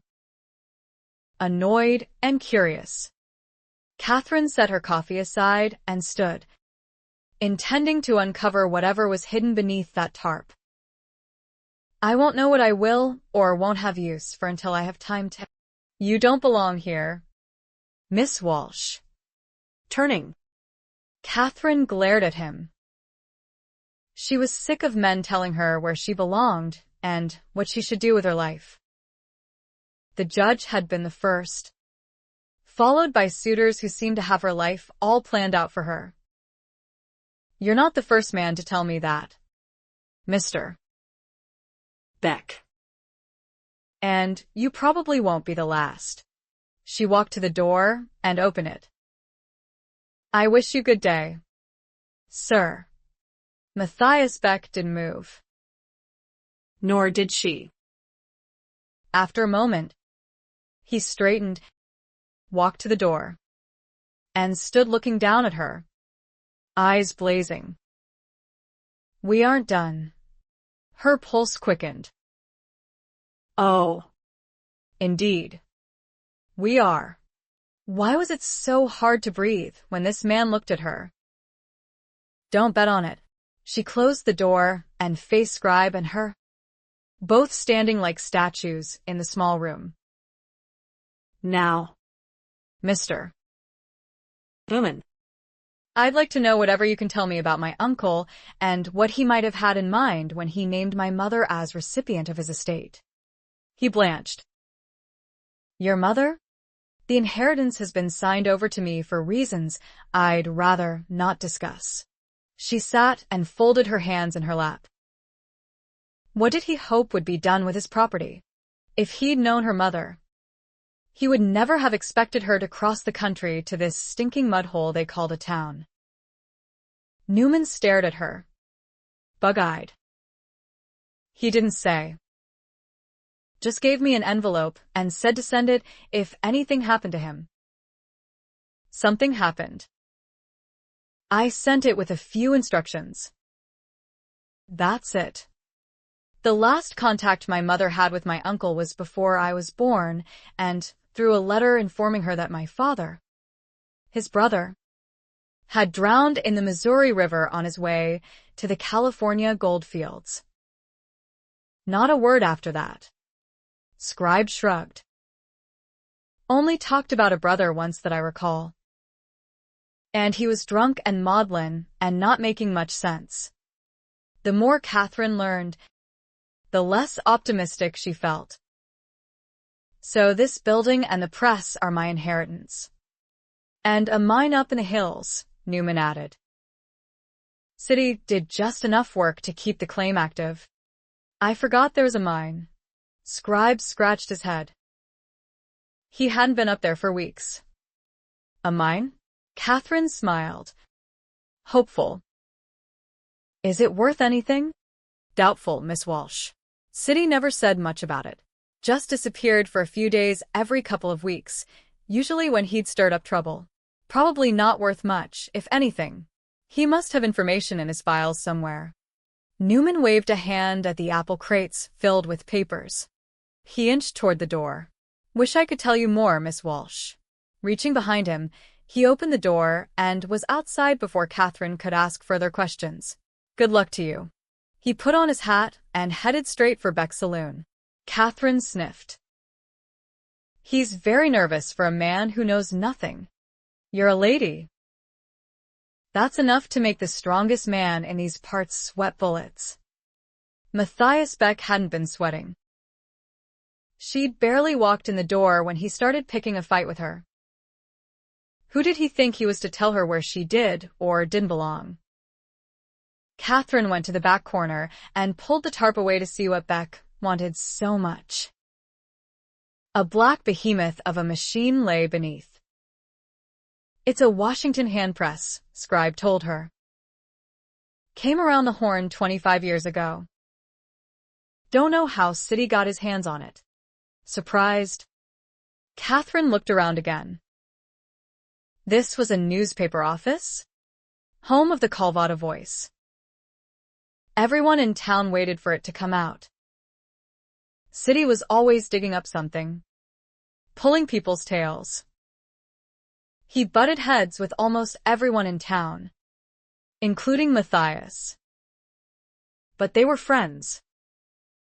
City spent a lot of time at Beck's, picking his brain about the war. Kathryn sniffed. "I imagine Mr. Beck fought for the South. His southern drawl would have been charming if the man wasn't so annoying. Nope. Matthias fought for the North. Scribe half sat on the desk the same way Beck had. He doesn't like talking about the war. He looked around. City taught me how to set type and keep the press clean and inked. He wrote some scathing editorials. Always held to the truth. He wouldn't bend a principle no matter what it cost. I figure that's what got someone mad enough to come in here and beat him to death with the press handle. Shuddering, Kathryn walked around the room, noticing the rust-colored stain that had soaked into the wood. Had City Walsh given the inheritance papers to Hanuman because he knew something was going to happen? Did he hope someone in his family might care enough to come and find out why he'd been killed and by whom? But there had been nothing in Hare's cover letter to indicate Casey Teague Walsh had met with a violent end. Skrive sight. I'll get out of your hair, so you can do whatever you want with the place. Kathryn glanced at him. Did Mr. Beck give you lodgings? Yep. I have a room in the back and a job cleaning up. He looked around the office again. Crestfallen. I loved every minute working for City. He was. His voice broke. He cleared it. Better get going. Is my uncle the one who gave you the name Scribe? My given name is Rupert Clive Fitzwilliam Smythe. He made a sour face. City said it sounded as stiff as a carcass and started calling me Scribe. The name stuck. I'm sorry my uncle didn't leave something to you. But if he had, where might the judge have sent her? On an extended tour of Europe? More likely, he'd have sent her back to his spinster sister in New Hampshire. He'd done it once before as punishment for being expelled from boarding school. City always had reasons for what he did. Scribe shrugged. And the truth is, I can set type. But I can't write the way he did. He picked up a box with his things in it. Matthias is right. You know. About what?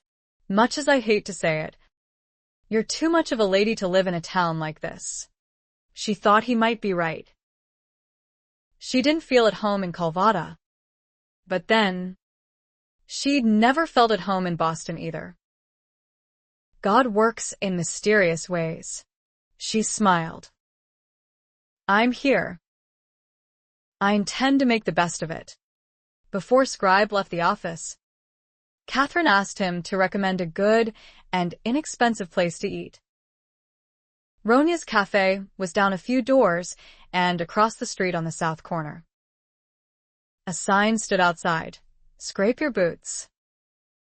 She did as instructed, dismayed by the muck that had stained the hem of her skirt. The door opened. Come in, Miss Walsh. A robust woman in a gingham dress and full apron stood on the threshold, her blue eyes sparkling, her graying blonde hair braided and coiled into a crown on her head. You know my name, Kathryn said in surprise. Word spreads fast in Calvada. I'm Ronia Vanderstrom. City was a good friend. Ate breakfast and dinner here every day. Her handshake wasn't a light, polite gesture, but the firm grip of promised friendship. I've saved a table near the stove. Make yourself comfortable. Men occupied every table, and all of them stared when Kathryn entered. Ronia sailed between tables. Mind your manners, gents. The men went back to eating their meals.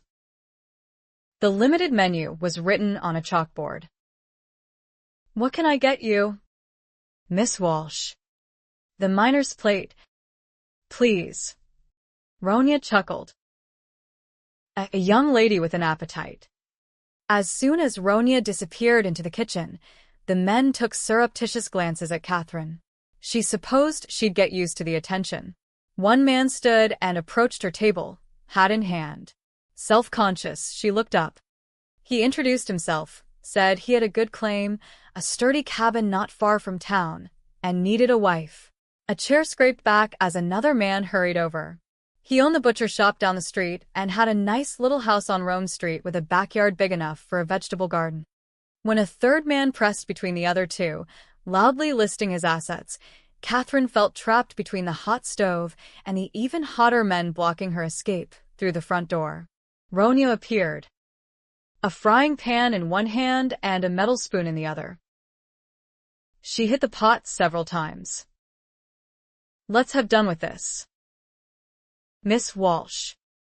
Are you looking for a husband? No. I am not. Well, there you are. Gents. You got your answer. Now leave the girl be. Eat up. Pay up. And go back to work. Ronya went back into the kitchen.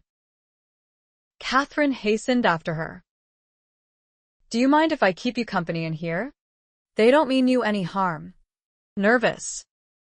She glanced over her shoulder. They seem rather desperate. We're short on women in Calvada. Miners' wives and widows mostly, and the other kind that keep to themselves. Nothing in between. She nodded toward a stool and went back to cracking eggs into a bowl with one hand while turning bacon with the other. They see a pretty young lady like you and get a fire in their bellies for hearth and home. The last thing I want to do is get married. Ronya looked at her. Not to one of those roughnecks. Anyway, not to anyone. A woman has more rights without a husband. And sometimes fewer opportunities. She gave Kathryn a steady look before pouring whipped eggs into a frying pan. Bacon sizzled on the grill, making Kathryn's stomach clench with hunger. Taking a mug from a high shelf, Ronya set it in front of Kathryn and filled it with steaming, aromatic coffee. Thanking her, Kathryn sipped and almost moaned in pleasure. How long have you been here, Mrs. Vanderstrom? Call me Ronya. Everyone does. She scooped flour into a bowl. I've been in California since '49. Came west by wagon train with my husband. Bernard was a good man, but didn't have a lick of sense. Neither did I, come to think of it. She chuckled as she stirred the eggs. Bernard heard California had tropical heat, so he stocked up on Panama hats and mosquito nets. She shook her head. About as useful as a tick on a dog. With nothing worth selling, he worked the streams like everyone else and died of fever the first winter. Spreading bacon grease, she poured pancake batter onto the grill. I had a Conestoga wagon, a Dutch oven, a frying pan, and enough money squirreled away to buy supplies. I know how to cook, and there were plenty of hungry men. Still are. She nodded toward the dining room. I made enough money the first year to build a 2-bedroom house. That one burned down, along with the rest of the town. We all rebuilt, but after the second fire I moved on. Heard about a strike up here. Hoping for better luck this time. She set the eggs aside and watched the pancakes. Filled one room with bunk beds and rented sleeping space. Charged extra for meals. Added another room, then a second floor. She flipped pancakes. When the work got to be too much, I hired a widow. When she got married, I hired another. She laughed. Widows don't stay single long in this town.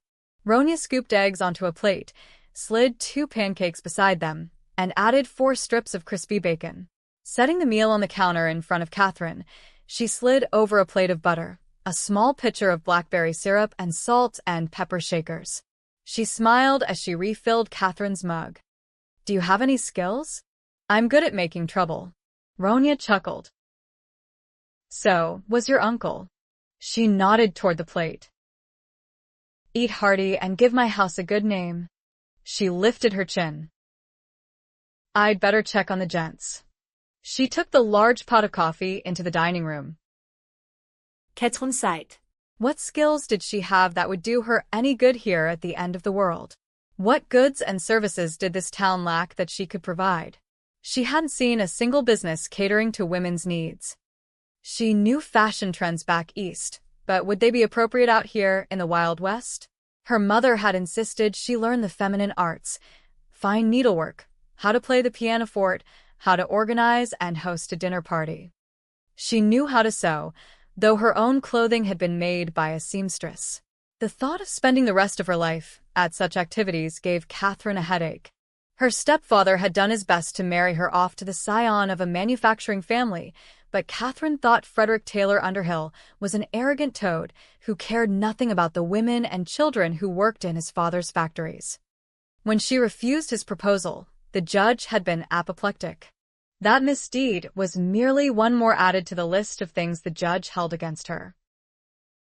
Kathryn paid extra for the breakfast and thanked Ronya for allowing her to sit in the kitchen, then headed for a day's general store for supplies. She was delighted to see the homey treasure trove on display. Barrels of flour, sacks of beans, and laddered shelves laden with goods of every kind were before her.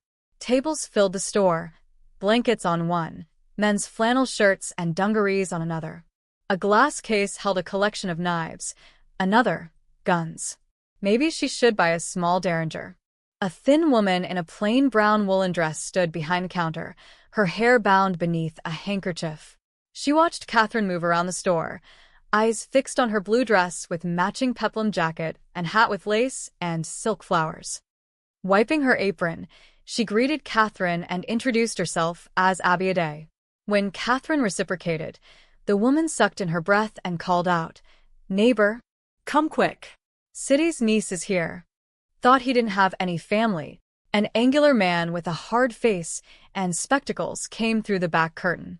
His eyes shot wide as they swept over her. "You're related to City?" Kathryn knew she was overdressed for Calvada, but there was no help for it. Everything she owned was too grand for this town. Abby stared at her hat with blissful admiration, neighbor with open disapproval. "I have a list of things I need." Kathryn handed the list to Abby. Neighbor snatched it from her. Cleaning supplies, white paint, sheets, 2 blankets, fabric, canned goods, a can opener. Hearing it read aloud made Kathryn wonder how much it all would cost. The envelope of money her stepfather had given her would have to last long enough for her to find an occupation. Neighbor Aday had a calculating gleam in his eyes. He thrust the list at his wife. "Call me when everything is collected, and I'll handle the rest." He disappeared behind the curtain while Abby Aday collected and stacked items on the counter. "Your hat is so lovely, Miss Walsh. We haven't seen anything like that around here." Kathryn heard neighbor snort from behind the curtain. "It was made in Boston." Boston. Abby sighed, a dreamy look on her face. "We came from..." "Stop talking, Abby, and get to work," neighbor called out to her. Kathryn leaned closer. "It would be quite easy to make, with the right materials." "Really? Could you?" "We don't have a millinery in town." Her expression brightened. "We may not have what you need right now, but we can order it from Sacramento." "I'd be your first customer." She beamed. Neighbor appeared, brow furrowed in anger. No. "You won't." "What does any woman need with a hat like that?" He picked up the list. "Get the can of white paint and the cleaning supplies." "I'll get a wheelbarrow." "She doesn't want a wheelbarrow, neighbor." He looked over his shoulder in disgust. "We'll need one to deliver the goods. Unless you think you can carry it all for her." Abby lowered her head and then looked up at Kathryn again. "We all miss City. Everyone loved his newspaper. Now all we have is Stu Bickerson's Clarion. He's down Champs-Élysées on the corner of Rome." "Champs-Élysées." Kathryn gave a soft laugh. "Your uncle named our streets after foreign places." Of course, Champs-Élysées is more commonly known as Chump Street. Kathryn did laugh then, and Neighbor turned to glare at them. Abby escorted her to the bolts of cloth, and Kathryn made her selection. Do you have any books? Abby. A few. Siddy always had a book in his hands. He must have dozens. Kathryn had been delighted to see the number in his collection. Yes. But unfortunately, not what I need. What sort of book are you looking for? Blushing, Kathryn lowered her voice. Anything on cooking, housekeeping, that sort of thing. Abby's gaze swept over her in a telling way. Of course. She wove between tables. We don't get many requests for books. Ah, here they are. She pulled a box from beneath a display table. How about a nickel? At that price, Kathryn wanted the entire box full. Leave the beans, she wanted to say. I'll take the books, but knew she must be practical. While coveting Homer's Odyssey and Whitman's Leaves of Grass, Kathryn pulled out a treatise on domestic economy by Catherine Beecher. Leafing through, she saw it held much-needed information from cooking, cleaning, and plant propagation to heating, ventilation, and waste management. Calvada could certainly do with some waste management. Snapping the book shut, she tucked it under her arm and pulled out the Practical Housekeeper, a cyclopedia of domestic economy. When Abby had finished gathering all the goods and stacking them on the counter, Neighbor took over tallying the prices. You doubled the price of the books, Mr. A day. Abby said 1 nickel for each. Abby doesn't set the prices. I do. And it'll cost you another $1 to have everything delivered. Unless you want to make a few trips yourself. Furious, Kathryn paid him what he said she owed.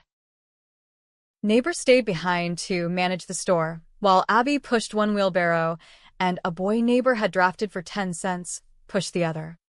On the way back to Siddy's house, Kathryn stuck her head in the stage station door and asked Gus Blather, the station manager, to have her trunk delivered as soon as possible.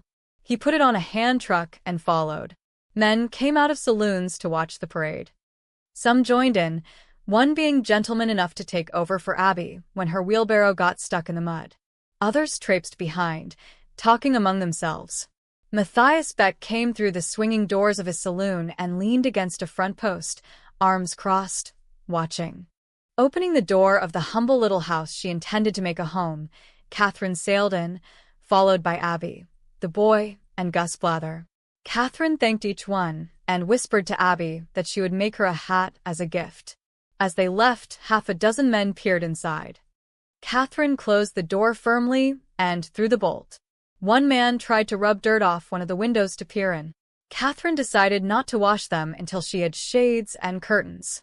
Standing in the middle of the front office, arms akimbo, Kathryn calculated the work ahead. She'd never actually cleaned a room, let alone 2, but knew how it was done. She took the bucket and went out the back door, Abby having told her where the closest community well was located. By midday, the whalebone stays in her corset felt like a torture device. She brushed tendrils of damp hair from her face and went back to scrubbing the front room floor. The bloodstain was there to stay. She would buy a rug to cover it. She'd already emptied the pot-bellied stove of ashes and refilled it with wood she'd found stacked neatly outside the back door. She hadn't lit it. The work kept her warm enough. She'd made 6 trips to the well, feet sore from the tight, button-up shoes caked with mud. The shoes were ruined, and the weight of the heavy mud left her legs aching. She emptied the cabinets and armoire and washed the shelves before arranging her supplies and unpacking her clothing. The Adays didn't have a bathtub for sale, but Kathryn did find a laundry wash basin big enough to serve that purpose, as well as several others. She would be washing her own clothes from now on. By sundown, Kathryn hadn't yet finished. She wasn't presentable enough to cross the street to Ronya's cafe for dinner. Washing up would mean another trip to the well. She would have to start the fire and heat the water. She would have to take down, brush, and put up her hair and dress in clean clothes.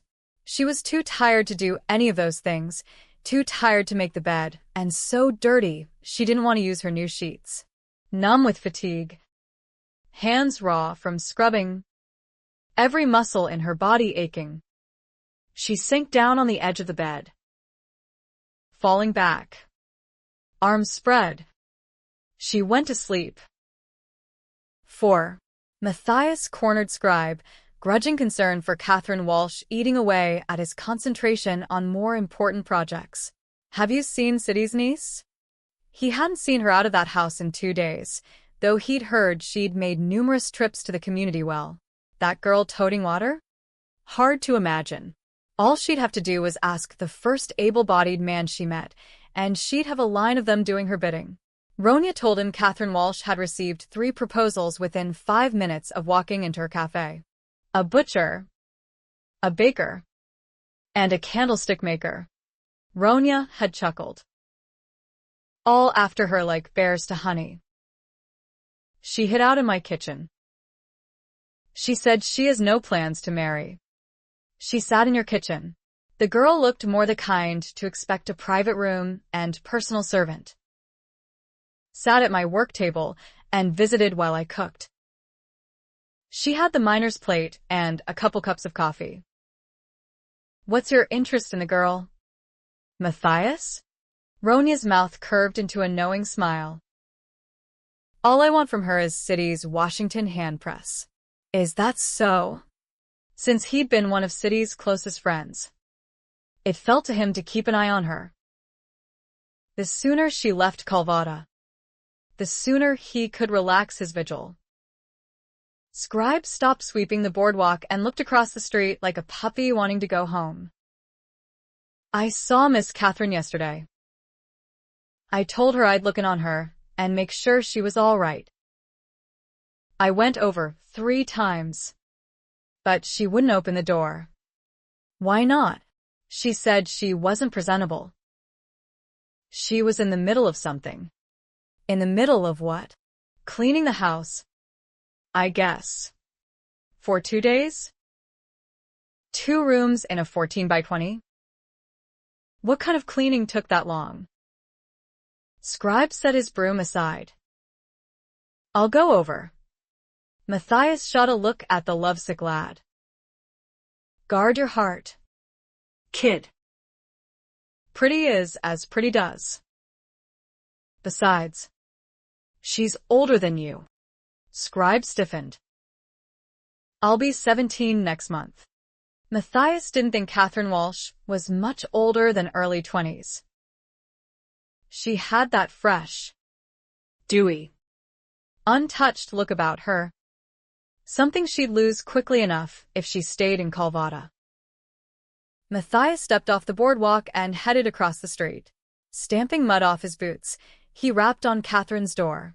It opened a few inches, and he got a look at her with her red hair covered, dirt and paint smudging her cheeks.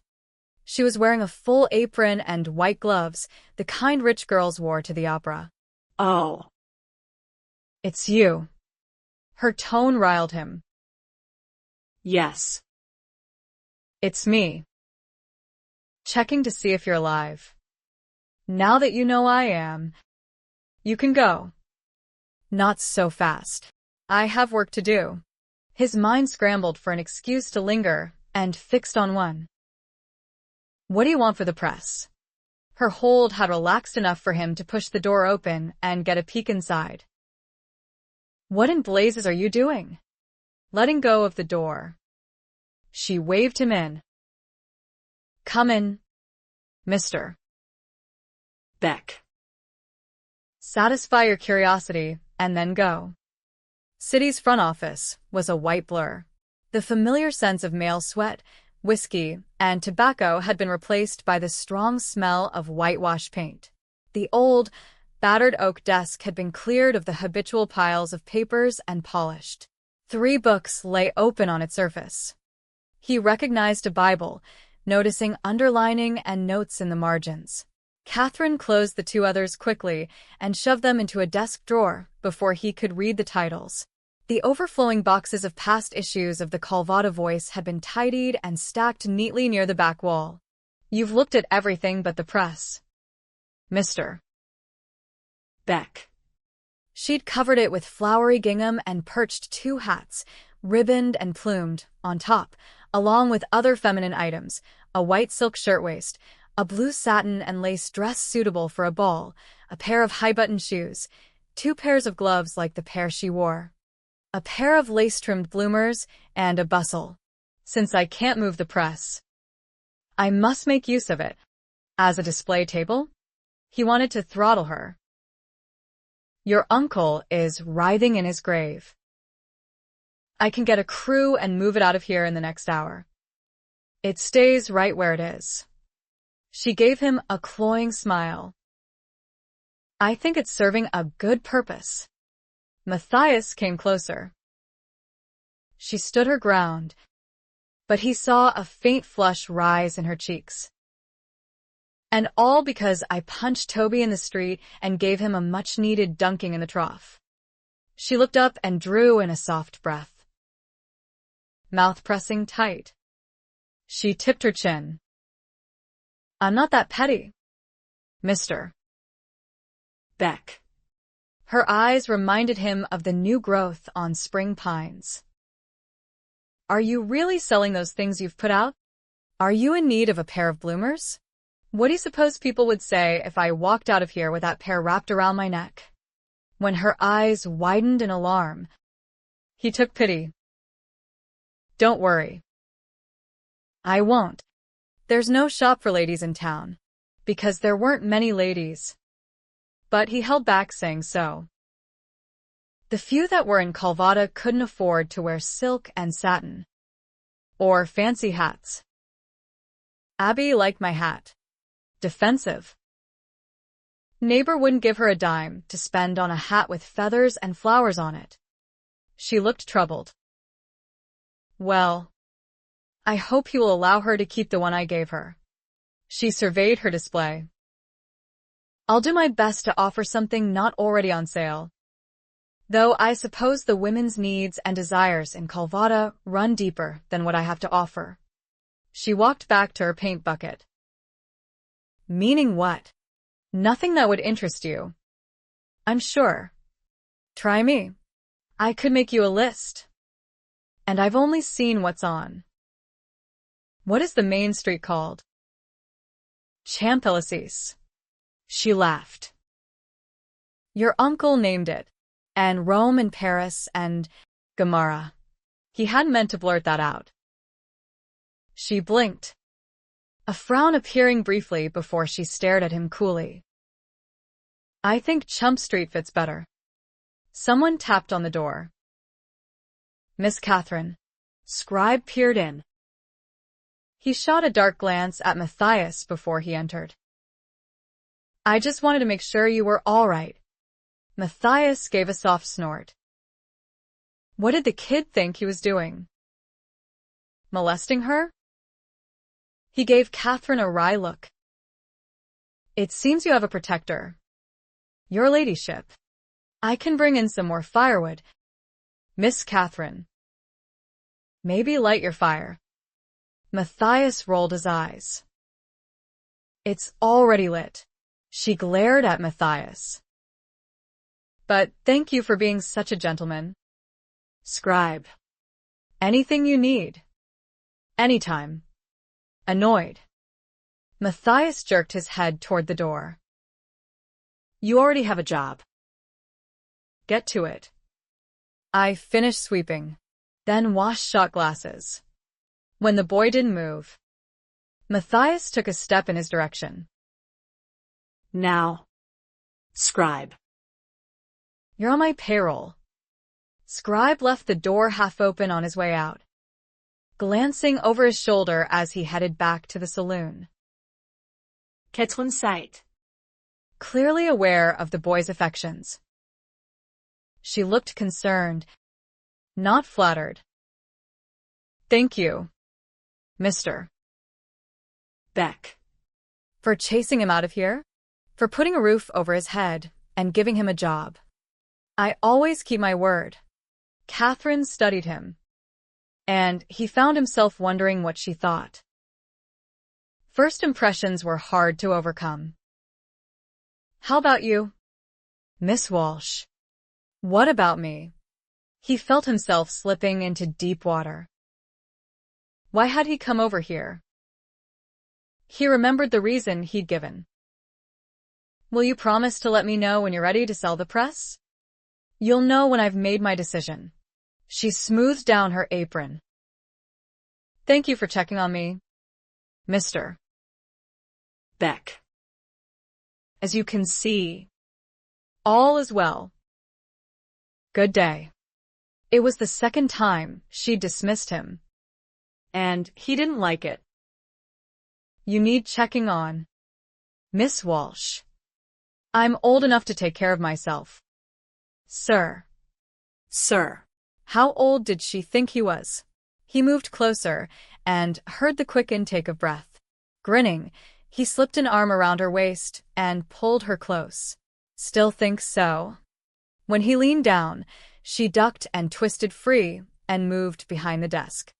She pointed at the open door, but seemed to have lost her power of speech. Close the door, he mocked. I think we should leave it wide open for propriety's sake. Out, she croaked. Sorry he had followed through on an impulse. He strove to be serious. It's not a bad thing to have people know you, and I are becoming friends. Men might leave her alone if they knew he had his eye on her. Is that what you're doing, Mr. Beck?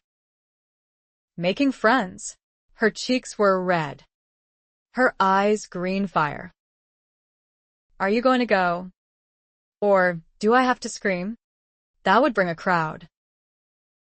And bets as to how far I'd gotten. She looked so flustered. He took pity. We have business to discuss. Brushing a few strands of red hair from her forehead, she came around the desk and dipped her brush into the can of white paint. If he approached again, he knew what to expect. Why don't you take off the apron and headscarf and let me take you to lunch at Ronia's? Ronia said she hadn't seen Kathryn since yesterday. The girl had to eat. I've already had oatmeal. You cooked. Matthias opened the desk drawer and pulled out the books she'd hidden. Ah, he chuckled. Learning how to fend for yourself. Is that it, Miss Walsh? It seems the wise thing to do.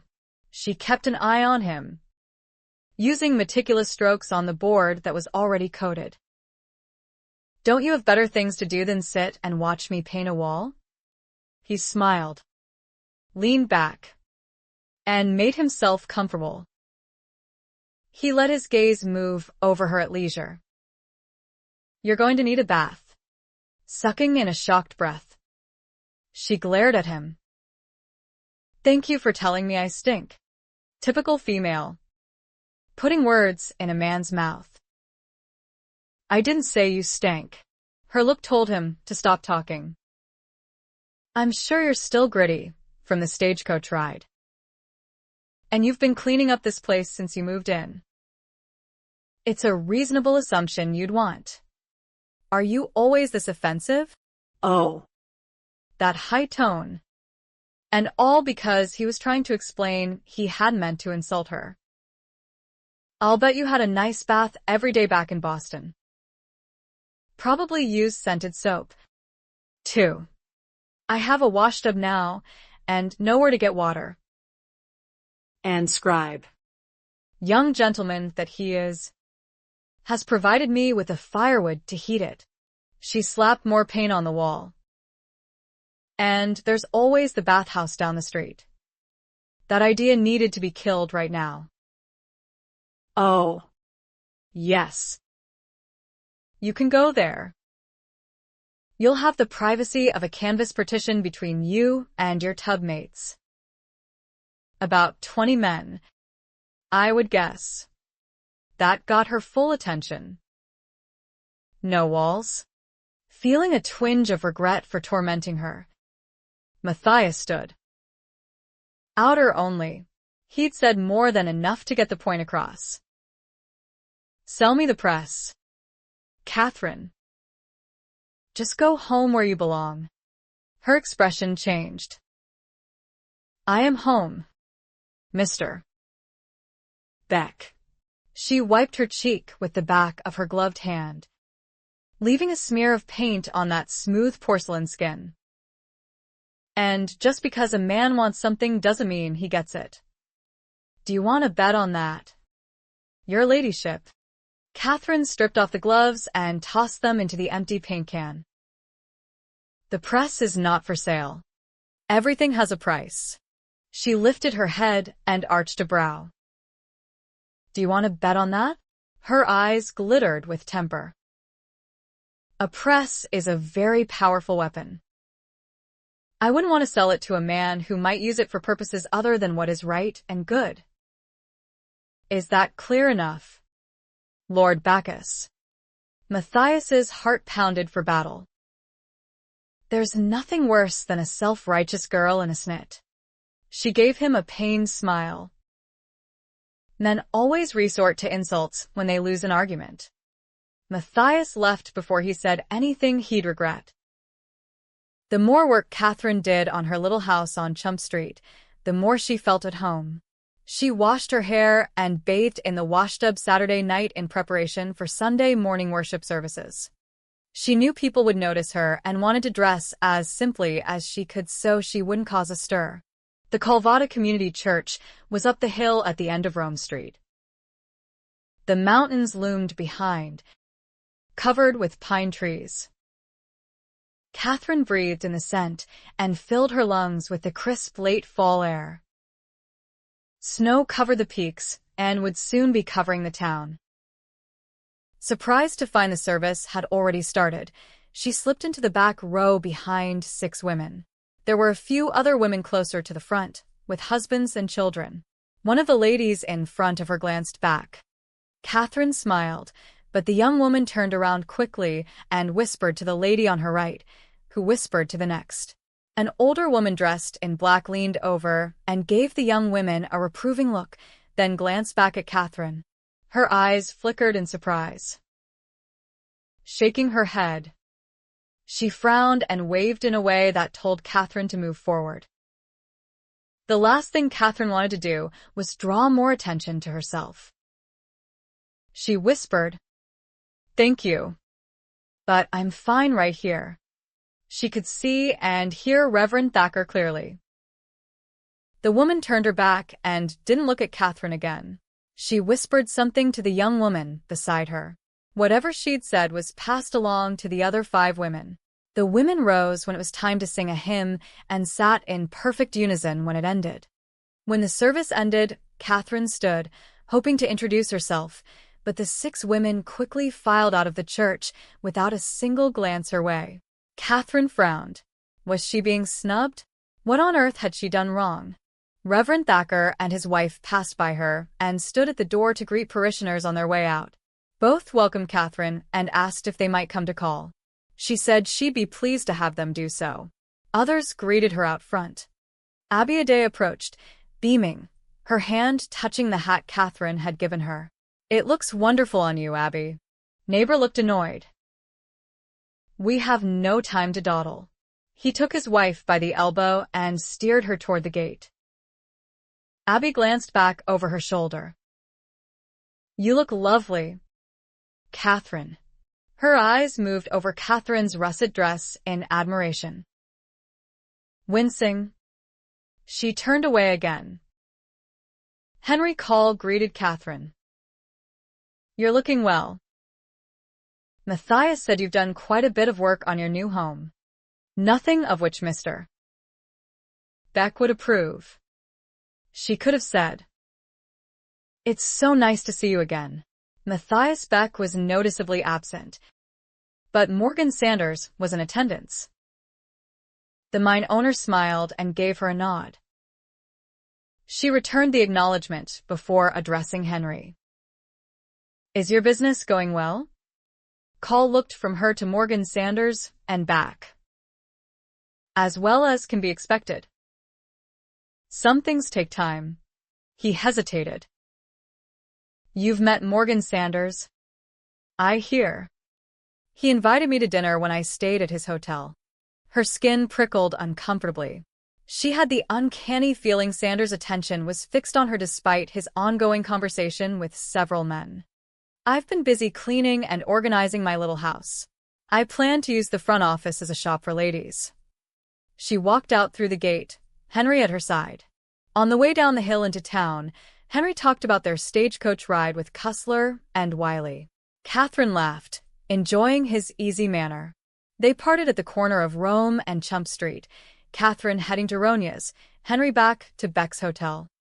She'd been eating oatmeal for 3 days and longed for another miner's plate. The cafe was packed. All conversations stopped when she entered. A woman came from the kitchen with 2 plates piled high with flapjacks.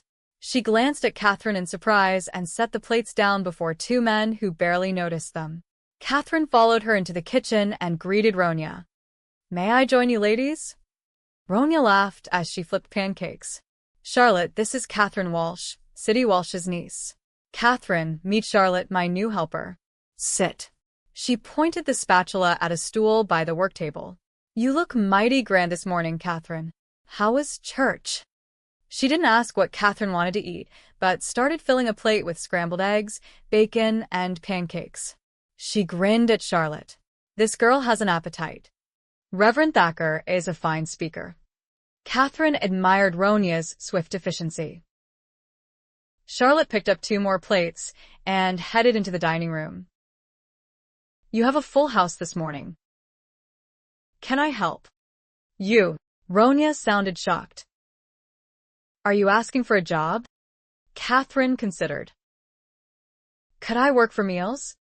Ronia studied her seriously. Eat first. Then you can pitch in. She slid the loaded plate across to her, took a mug from a hook, and filled it with hot coffee. Where have you been eating the last few days? At home. Oatmeal. Kathryn grimaced. I'm sure I could learn a great deal about cooking by working for you. Charlotte set dirty plates on the counter near the washpan. Why would you work here? She swept Kathryn's expensive ensemble with knowing eyes. You come from wealth. I was an unwelcome encumbrance to my stepfather. And my mother told me her life would be much easier without me. Both women stared at her. And Kathryn blushed, embarrassed that she had made such a slip of the tongue. I'm wearing the remnants of my old life. She shrugged. I wasn't sent away completely empty-handed. There is the inheritance. Worth barely anything, Ronia said, clearly disturbed by what Kathryn had revealed. My stepfather gave me money enough to support myself for a few months. If I'm frugal. Ronia and Charlotte exchanged a look. Before Charlotte spoke. You could take your pick of any man in Calvada. Miss Walsh. Everyone is talking about you and Morgan Sanders. What? Kathryn blanched. I had dinner with a man once, and it was more a summons than an invitation. You'd better be careful with that man, Ronia told her. He owns most of the town. Charlotte sat on a stool and wiped her forehead. Kathryn waved her hand airily. He told me. So what will you do? She's going to try opening a shop for ladies, Ronia told Charlotte. Hats and unmentionables. We'll see how that goes. She chuckled. Matthias told me. He's been eating in my cafe since he came to town. It seems you have the interest of 2 important men in Calvada. Kathryn sniffed. He wants to buy my uncle's press. Why not sell? You have no use for it. And he does? Charlotte tucked a wayward strand of hair back in her chignon. Sure. He does. Stu Bickerson won't give him a line of print. Who's Stu Bickerson? Editor of the Clarion. Morgan Sanders has him in his back pocket. Only seems fair, mister. Beck has a way to print his opinions and ideas on how to run this town. Run this town? Kathryn laughed. What's he doing? Running for mayor? Not unless the men gain some guts, Ronya told her. Right now, they're afraid of Sanders.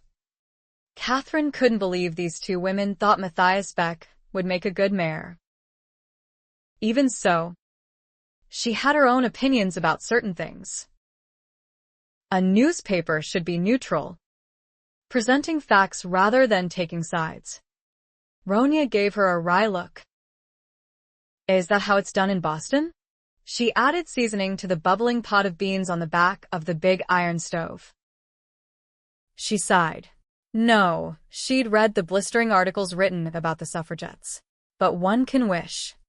Elizabeth Cady Stanton and Susan B.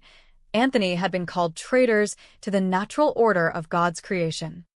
One editorial labeled their followers as harpies, another said they were unnatural, unfeminine, a disgrace to their sex. Many women shared that same point of view. Kathryn's own mother had ordered her never again to attend another meeting. Of course, she hadn't listened.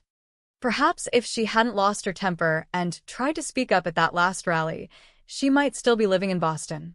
Everything had happened so fast that day. Two men had seized her like bailiffs grabbing a criminal and taken her by carriage to the front gate of the Highland Pershing estate. Judge Lawrence Pershing had been waiting. He had had her followed. And she's a public disgrace, just like her father. The judge had railed at Kathryn's mother, joining up with Susan B. Anthony and her crones, showing up at that rally and making a scene. He'd snatched a newspaper and shaken it like a dog killing a rat. It's all right here in the New York Tribune. If not for my connections, her name would be mentioned. He threw the newspaper at Kathryn. Are you proud of yourself? Word will spread of this latest escapade. Your reputation is ruined. Women's suffrage an escapade? Her reputation ruined? Kathryn regretted her impetuous behavior. Not because she felt in the wrong, but rather that her attempt had gained nothing. Certainly not the respectful hearing those women were due. Ronya put the lid on the large iron pot. Your uncle printed truth, and look what happened to him. Leaving Ronya's, Kathryn decided to head back up Rome toward the church. She hadn't been to the cemetery to pay her respects to her uncle. She had been so consumed with getting the little house in order that she hadn't thought of it until she saw the graveyard near the church this morning. Simple crosses marked most graves. One large stone bore the names of men lost in a mining accident, dated October 13, 1872. Another farther on listed 5 more lost the previous year. Kathryn continued searching for Casey Teague Walsh's grave. Miss Walsh. Sally Thacker came toward her, a shawl wrapped around her shoulders. I saw you from the parsonage. Can I help you? I'm looking for my uncle's grave. It's over there. She pointed toward a grave off by itself, at the edge of the fenced-in boundary. He was Catholic. You see. They usually have their own cemetery. But she left the rest unsaid. Did you hold a service for him? Not in church. And only a few came up here when he was buried. The rest gathered at Beck's saloon for a celebration. Shocked, Kathryn drew back. A celebration of his life. He was Irish, and some of the men thought a wake more appropriate. His friend's way of showing him respect, I suppose. Your uncle spent a good deal of time at Beck's. From what I understand. She winced. I don't mean that to sound critical in any way. Did you know my uncle very well? Mrs. Thacker? Call me Sally. Please. And no, I'm afraid I didn't know him at all. He never attended church. She accompanied Kathryn to the grave.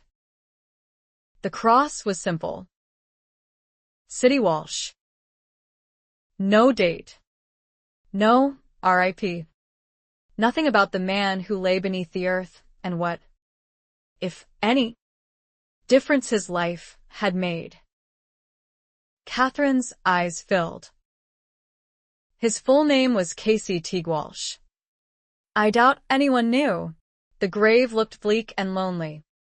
The last one in a long row of the dead, with space to separate him from the others. His closest friends must have come to see him laid to rest. Who might they be? Scribe. Shirley. She wanted to know. Who attended the burial? Sally drew her shawl more tightly around her. Scribe. Matthias Beck. It was a moment before Kathryn could speak. Only two. There was one other. Kathryn glanced at her, wondering at her reticence. Sally fisted the shawl at her throat. Scribe and Matthias knew him best. Kathryn. Who was the other? I shouldn't have said anything. Sally sighed. Fiona Hawthorne. She stayed a long while after the others left. She was weeping. She must have loved him. Perhaps. Is she still here in Calvada? Sally shook her head. Oh. You mustn't seek her out. Kathryn. You sat behind her this morning. But you mustn't sit back there again. It's reserved for those women. People will talk. Talk? About what? I sat behind 6 women. Which one was Fiona Hawthorne? The one in black. Looking around, Sally stepped closer and lowered her voice as though ghosts might overhear their conversation. I tell you this only so you'll understand why you should keep your distance. Mrs. Hawthorne owns a 2-story brothel on Gamara. Sally Thacker looked too embarrassed to say more. Kathryn returned to her house and sat at her uncle's desk. Casey Teague Walsh's closest friends had been an orphan, a saloon owner, and a prostitute. She wanted to know more about him, but that meant speaking with Matthias Beck. Their last encounter had left her shaken. Every time the man looked at her, she felt her pulse race. Best if she kept her distance. She studied the crates of papers stacked against the wall. Perhaps the way to get to know Casey Teague Walsh was by reading the letters, notes, drafts of articles, and newspapers he'd written. It would be a monumental task, but winter nights were long, and she wasn't going anywhere. She would put everything into chronological order. She'd learn the course of events as well as what her uncle thought important, what he believed in, what it was that took him out of the streams and mines and made him become a newspaperman. She lifted a crate and set it on the desk. In her quest to know her uncle better, she might even figure out who killed him and why. 5. The rain had let up when Matthias came out of Ronia's. After 2 stormy days, the roads were barely fit to pass. He spotted Kathryn with skirts lifted above the mud as she picked her way across the street toward the cafe. Her cloak dipped, gathering muck and weight with every step she took. Slipping, she spread her hands, trying to regain her balance, but slid and landed on her bustled backside in the middle of Chump Street. Her hands sank wrist-deep in mud when she tried to get up. Scribe, always on watch for her, came flying down the boardwalk to the rescue. He bounded through the mud to help her up, but his earnest efforts made the situation worse and more entertaining. Chuckling, Matthias watched the boy accidentally knock off Kathryn's hat. The morning breeze wheeled it down the street, startling a horse that reared and trampled it. One lone feather waved goodbye as a wagon wheel squashed it beneath the mire. Determined to be her knight in shining armor, Scribe tried hefting her up. When his hands slid beneath her armpits, his fingers ventured a little too far, causing her ladyship to jerk away with a shocked squeak. She bumped him and sent him backwards as she half rose. And there the boy lay, spread-eagled. Matthias laughed. How could he not? Despite the blistering glare Kathryn gave him, he didn't stop. He might have left her sitting on her royal rump if a wagon hadn't come around the corner, promising disaster of a different kind. Matthias caught hold of the lead horse's bridle. Easy now. He nodded toward the two trying to get unstuck from the street. Have a care you don't drive over them. It would spoil the show. The driver laughed and guided the team carefully around the pair struggling to stand. Taking pity, Matthias walked into the street and stood over them. Need a little help? Your ladyship, seeing Scribe's muddy handprints on her bodice, made his grin widen.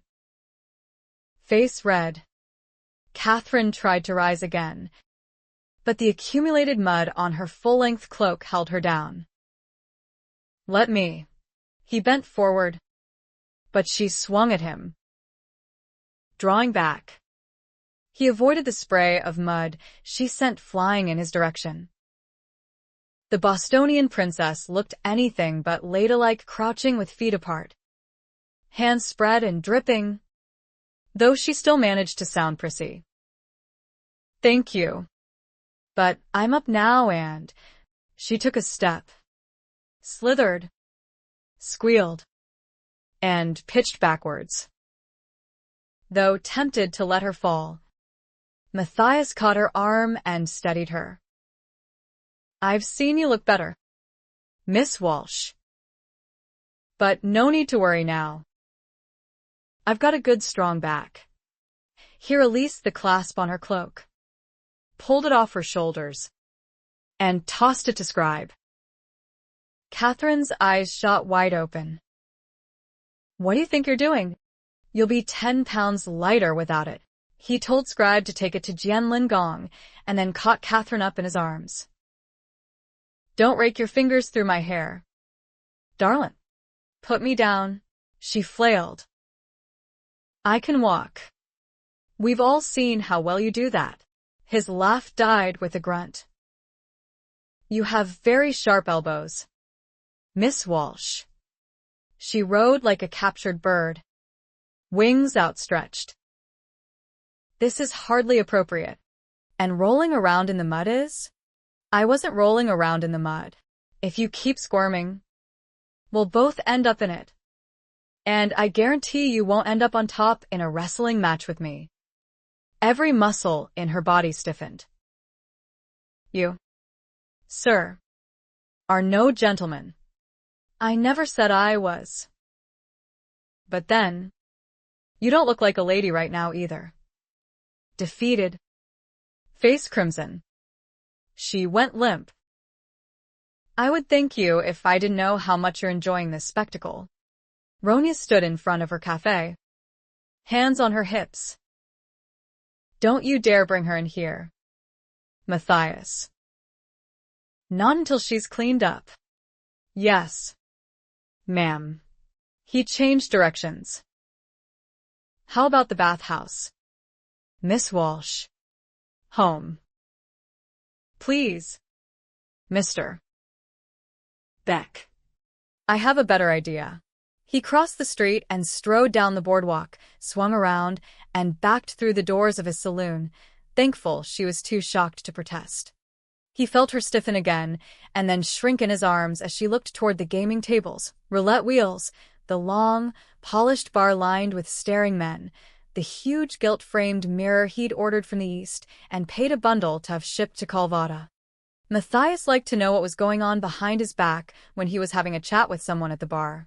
Where are you taking the lady? Matthias, a man called from the bar. Then left. Not answering, Matthias carried Kathryn upstairs, shouldered open a door, and set her on her feet in the middle of the best room in the hotel.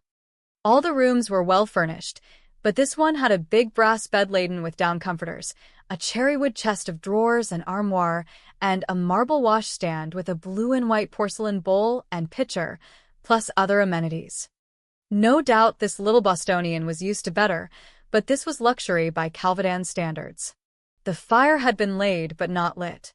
Matthias left Kathryn silent and motionless and took a match from the box on the mantel. He started the kindling beneath the logs. "I'll have hot water and soap brought up. Bathtub is behind the screen, towels on the shelf. There's a robe in the armoire. I'll send a message to Ronya. She'll pick up what you need at your house and bring it over." Straightening. Matthias watched her look around the room. Making a comparison. No doubt. Her clothing told him she came from wealth. Probably grew up in a mansion. Unsmiling. Face pale. She looked up at him with grave dignity. "Thank you for your assistance, Mr. Beck." He saw no mockery in her expression. No hint of dissembling. "You're welcome." Even though she was covered in mud, he felt the pull of attraction. His gaze swept down over her as she glanced around again. "This is a very nice room." He detected no sarcasm. "Care to move in?" He saw she missed the innuendo and was glad for it. "Tempting. But I can't afford it. And I've worked very hard to make my little house a home for myself." "Don't you think? A home?" Did she really want to know what he thought of the cluttered dump she'd walked into the day he, Scribe, and had gathered to talk with her about her inheritance? The place was suitable for a bachelor. But a lady? "You won't make it as a milliner. Your dress probably cost more than a miner makes in 3 months, Miss Walsh." "I know." She admitted it without hesitation. "You don't belong in Calvada." "Perhaps not," she shrugged. "But here I am." Matthias had the feeling she was close to tears. She clasped muddy hands together in front of her and looked every inch a chastened schoolgirl. "I'd better get cleaned up, so I can leave." "No hurry." Closing the door behind him, he stood in the hallway. Heart galloping. Abby Aday, and probably everyone else in town, had heard about Kathryn's mishap on Chump. "Happens to everyone," Abby said. "It'll be worse in the height of winter. The mud freezes, and then it's treacherous. Slip and fall then, and you'll break bones. That's why I need a pair of good, sturdy boots." Kathryn's fine leather shoes, with smooth soles suited Boston and carriage rides. But not a quagmire in the Sierra Nevada mountains. She needed something substantial to hold her to the ground. Abby clearly didn't approve. "Oh." But, "Shut up, Abby." Neighbor was already pulling out boxes. Boys' boots. It took several tries to find a pair small enough to fit Kathryn. She took note of the price. Abby shook her head and started to say something, but Neighbor silenced her with a look. "What the lady wants, the lady gets." Another customer told Kathryn to melt wax and rub it on the leather to weatherproof her purchase. When Kathryn tried on a man's thigh-length coat, Abby stood aghast. Kathryn was tired of shivering every time she stepped out her front door. She would shorten the sleeves, make a cap from the scraps, add a silk rose, and embroider some embellishments to give it all a feminine touch. "You're not going to buy that." 2. Are you? "Kathryn." "Woman," Neighbor snarled. "Go measure out and sack beans." His nasty tone and manner toward his wife made Kathryn bristle. But she knew saying anything would merely anger Neighbor Aday and make Abby's situation worse. "I'd also like to purchase buttons and ribbons." She'd come up with a solution to keep her dress hems out of the mud. Brides fasten up their gowns so they could dance after the wedding. She could make the same alteration to keep her hems from dragging. Kathryn had made sure to look at the prices of everything before making her selections, but when Neighbor tallied the items, the total was several dollars more. He'd cheated her each time she'd come into the store. First it was only a few cents, then 50, and now more. She had said nothing for the sake of her friendship with Abby, but could not afford to allow it to continue. Listing the cost of each item, she placed the proper amount on the counter. The coat was more. The cost of the coat is on the tag you pulled off. Neighbor. It's in your pocket. Red-faced and angry, he started to say something, but noticed other customers leaning in. He swept the money from the counter into his hand. Blushing, Abby busied herself at the counter. She kept her head down. As neighbor turned away to help another customer, Kathryn murmured an apology to Abby. She felt the burn of tears when she stood on the boardwalk outside the store. On the way home, Kathryn noticed how her new coat and boots brought surprised glances, but she merely smiled in greeting and kept walking. Who designed fashions anyway? Certainly not the women who wore them.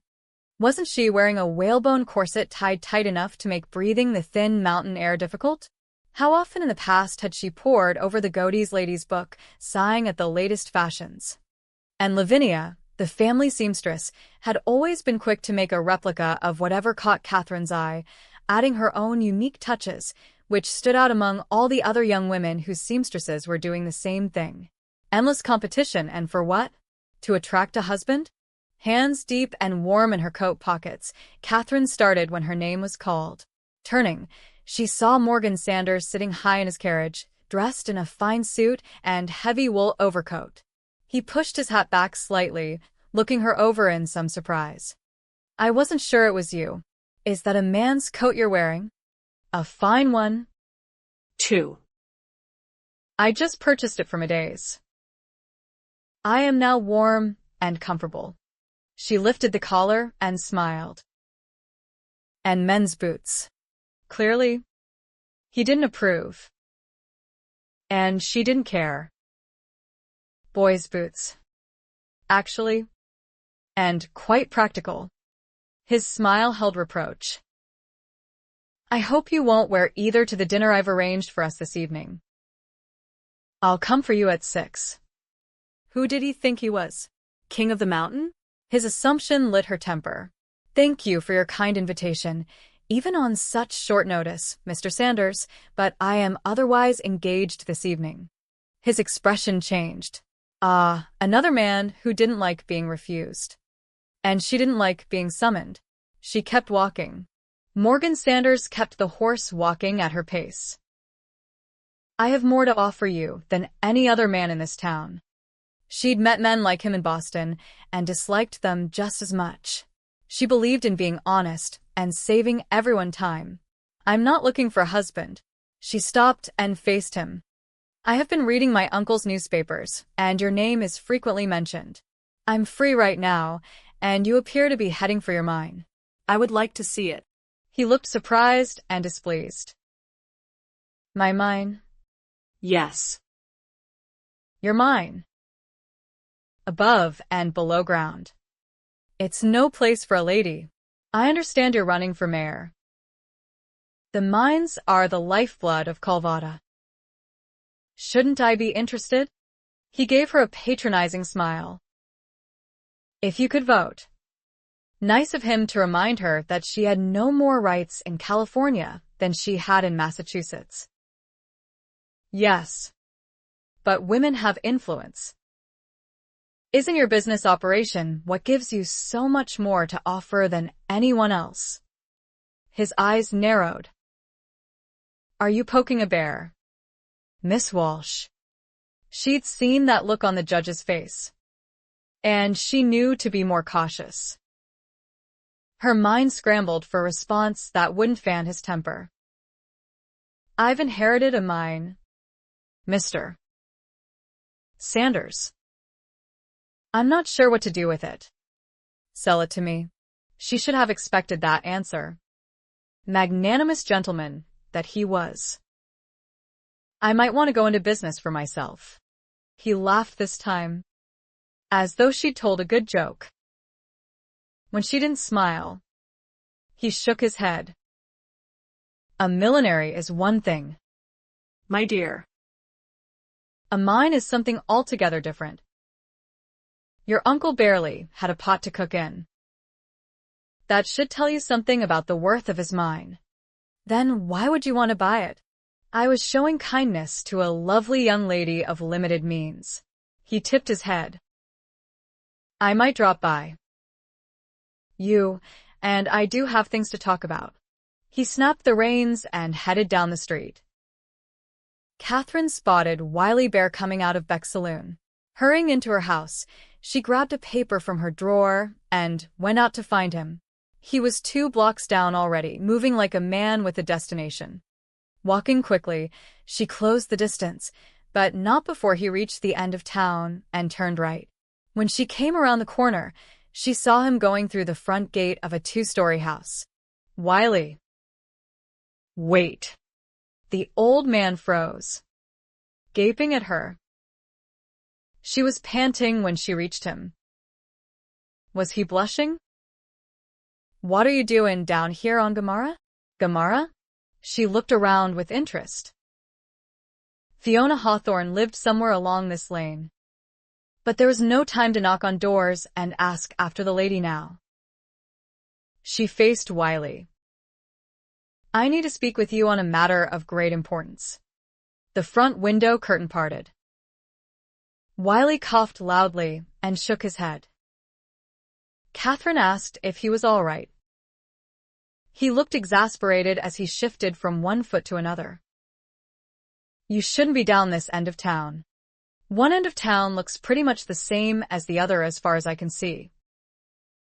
Actually, it looks drier here. She came up 1 step. I need your expertise. My what? Your knowledge of mines. Wily. She lowered her voice. You said you have a successful one and have been operating it for years. My uncle had a mine, which I've been told is worthless. But he kept it active. I'd like to know why. The door opened a crack. Wily grabbed the knob and yanked it closed. I'll be back. He spoke loudly.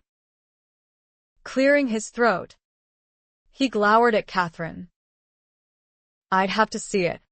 Of course. I'm ready whenever you are. He spit, shoulders drooping. We'll go now. Since you've already put me in such a state, I wouldn't. Never mind. He came down the steps. I don't know where it is, but here is the claim. She pulled the folded paper from her coat pocket and handed it to him. You know the area. Trust and soul. Ain't ya? Sour-faced. He took the sheet and read it quickly. Can you walk 2 miles? Of course. She was wearing her coat and boots and fully prepared for an adventure. Then let's get going. He thrust the paper back at her. And don't go handing that to just anybody. She smiled, hoping to defuse his temper. I don't think of you as anybody. Wily. He snorted. The road only goes partway to where we're going. Was he worried he couldn't make it? He did smell strongly of whiskey, but he hadn't staggered on the trek down the boardwalk. He'd been like an evangelist on a mission. Would you like me to rent a carriage? So you won't have to walk so far? Me? In a carriage? He scoffed. Do I look like someone who rides around in a carriage? I'm a skin if you can make it. Wily wasn't much taller than Kathryn, but he was considerably older. I think I can keep up. An hour later, she wondered what she had been thinking. Drunk or sober, the wiry, bewhiskered little man was as hardy as a billy goat and had the temperament to match. Come on, he shouted back at her as she paused to catch her breath. We haven't got all day. A cold wind came from the high mountain snows, but steam was rising off her. She would have shrugged off the coat, but then she'd have to carry it, and her legs felt like rubber. Finally, the road ended. Are we almost there? Kathryn held her sides, gasping. No, Wiley gave her an annoyed look and headed up the mountain trail. Her lungs burned. Her head pounded, and she felt slightly nauseous. Wiley, she pleaded. Glancing back, He stopped. you're in a sorry state. It's the altitude. You'll get used to it after a while. If she lived so long. Don't forget. I'm from Boston. Sea level. Bending over. She held up one hand in surrender. Please. 5 minutes.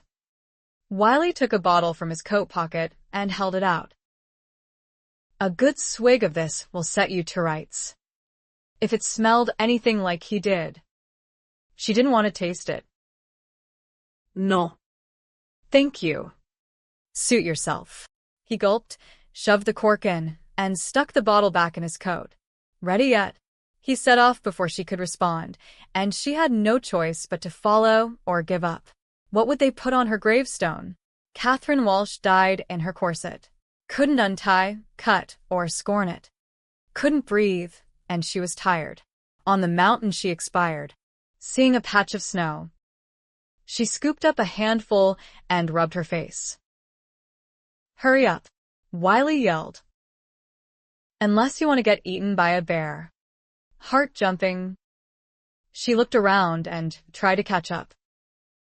100 feet ahead, she saw a small but sturdy cabin beside a rocky mountainside. Beams were leaning against some rocks. Here it is. Wiley started shoving the beams aside, revealing a cave entrance behind them. He went inside. She heard him shuffling around, grumbling to himself. A match flared, and she saw a lantern in his hand. What are you waiting for? He looked back at her, disgruntled. Are there spiders in there? Sure. And snakes. Too. Snakes.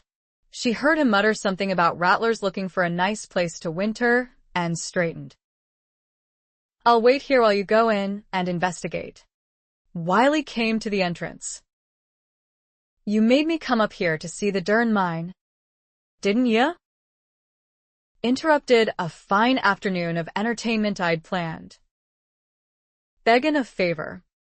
Weren't ya? He thumbed toward the darkness. Get in here.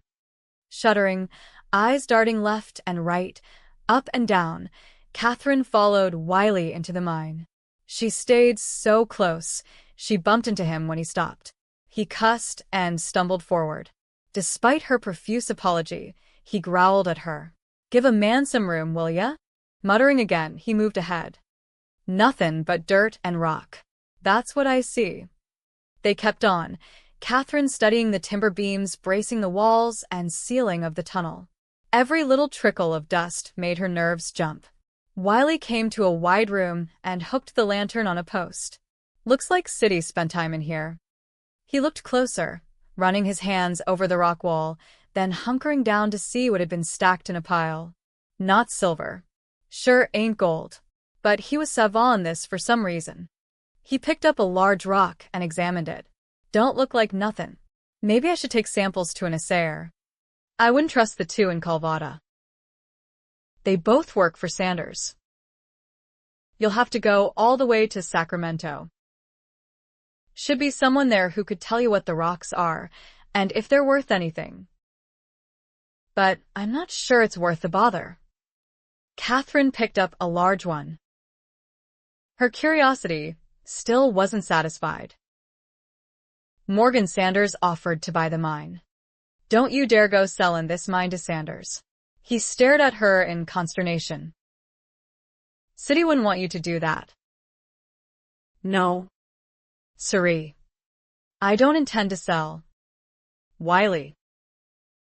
I'd just like to know why he held on to this claim. It must have meant something to him. She turned the rock in her hands and then held it out to Wiley.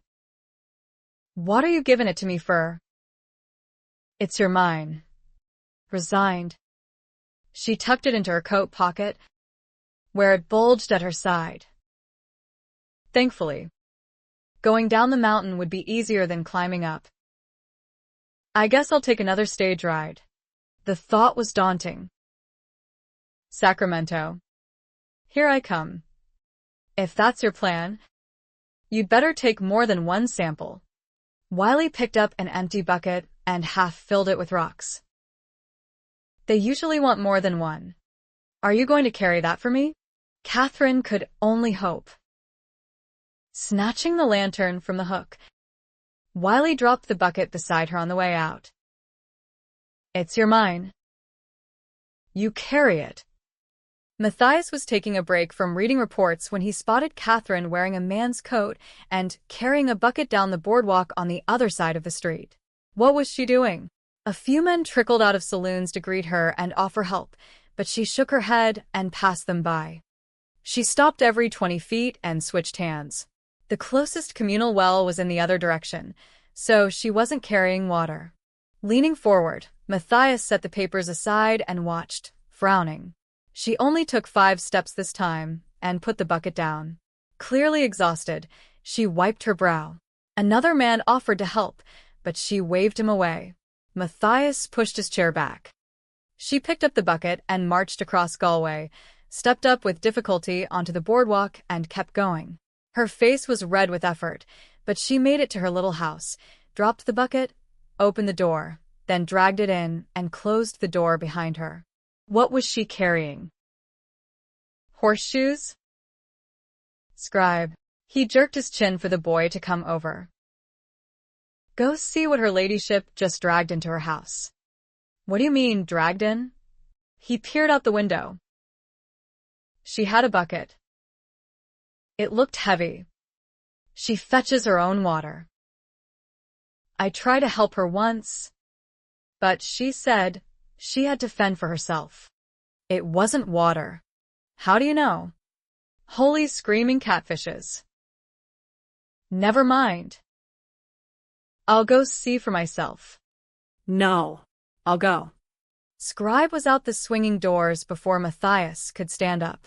He picked his way hurriedly across the street and knocked on the door. She didn't answer.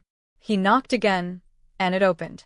Matthias leaned forward, trying to get a glimpse of her, but Scribe blocked his view. The door closed. Scribe picked his way back and came inside. He walked right past Matthias, grabbed up the rag he discarded, and went back to washing tables. Teeth clenching, Matthias refused to ask what Scribe found out. After a few minutes of burning frustration and telling himself it was none of his business what Kathryn Walsh had in her bucket, he gathered his papers, stacked them, and headed for his office. Why couldn't he get through one day without Kathryn grabbing his attention? Last night, he'd even dreamed about her. Maybe he needed to get out of town for a while. Go fishing. Bad idea. He'd have too much time to think while he was waiting for a trout to take the bait. No, he had a better idea. Rather than send Henry to Sacramento to handle errands for him, why not make the trip himself? He could spend a few days checking into some businesses, see how they were doing, who was running them. There wouldn't be an opportunity to get out of town once the campaign for mayor heated up. Thank you, City, for making me feel guilty enough to let the men talk me into running for office. He had about as much chance of winning as a snowball in hell. City would have laughed and told him it was about time he anteed up and got in the game. 6. Cussler huffed and puffed and cussed himself red in the face as he loaded Kathryn's case onto the roof of the stagecoach. What do you have in this thing? Rocks. Kathryn blushed. Just essentials I need for my trip, Mr. Cussler. Indeed, the rocks were essential and the reason for her journey to Sacramento, but she didn't want to advertise what she was doing to Cussler or to Gus Blather, the station manager, who tended to talk about where passengers were going and why. She gave Cussler a tip when he climbed down, surprising him even more by her generosity than the weight of the burden he'd just strapped down and would have to unload at the halfway station, where she'd meet another stage that would take her to Sacramento. Well, thanks, miss. He opened the coach door for her, flipped the coin, caught it, and tucked it into his pocket. Blather said there's another passenger coming with us. He handed her in. He's got 5 minutes to get here, or we're leaving without him. He tipped his hat and closed the door. The coach dipped as he climbed up top. Alone in the coach. Kathryn chose the middle seat to avoid splatters that might come in through the open windows. She'd chosen her brown traveling dress with a peplum jacket. She left her boots behind and wore her high-button shoes. A thump sounded on the coach roof along with Cussler's brisk greeting. Get in. We're off. The door snapped open and the stagecoach dipped again as the late passenger climbed in. Kathryn's smile of greeting died when Matthias Beck took off his hat and sat opposite her, slamming the door at the same time Cussler cracked the whip. The scowling intensity of his glare made Kathryn feel she was somehow at fault. The stagecoach lurched forward and she pressed back, dismayed to find herself trapped in the coach with Beck. So, you finally decided to leave town. Kathryn couldn't tell whether he was relieved or indifferent. Not that it mattered to her. She saw no reason to respond since he had made a statement, erroneous as it might be. She watched the saloons and storefronts passing by. She could feel Beck's eyes fixed on her. Was he trying to be annoying? Vexed, she glared at him. Only temporarily. The man was altogether too disturbing, especially when his gaze moved from her hat down to the toes of her shoes and back up to meet her eyes. She felt flushed with warmth. Looking away, she decided it would be best to ignore him. They hadn't traveled more than a mile when the wretched man set his boot against the edge of her bench, drawing her skirt closer to her thigh. She glared at him. Would you mind removing your boot from my seat? It's not on your seat. It's on the bench. He smirked. But as you wish. He lowered his foot, shifted position, and sat beside her, bracing himself with his foot on the bench where he'd been sitting. How's this? His proximity unnerved her. I would prefer you remain on your side of the coach. Mr. Beck. You can't have it both ways. Your ladyship. She didn't like his tone or the title. All right. Fine. Go back. Put your boot on my seat. Don't tempt me, he snarled, not budging. The coach bounced, bumping her against Beck. Kathryn grabbed the window frame and scooted as far away from him as she could. The man was big, and there still wasn't enough space between them for her comfort. Every brush against him made her heart race faster. She had known the ride would be miserable, but being trapped inside the coach with this man taunting her would be impossible. 2 days and 1 overnight stop in the wilderness. He glanced at her, and she knew he intended to stay exactly where he was. Very well. She'd move. Kathryn started to switch sides. Another jolt, and she fell back. She stood again, half-crouched, determined to get away from him. Careful. Your ladyship. You're not picking a good time. Cussler's whip cracked. Hang on. Washboard coming. Midway between the 2 seats. The first bump launched Kathryn up and backwards onto Beck's lap, knocking the air out of him. Oh, mortified. She tried to rise. I beg your pardon. Beck laughed. Now.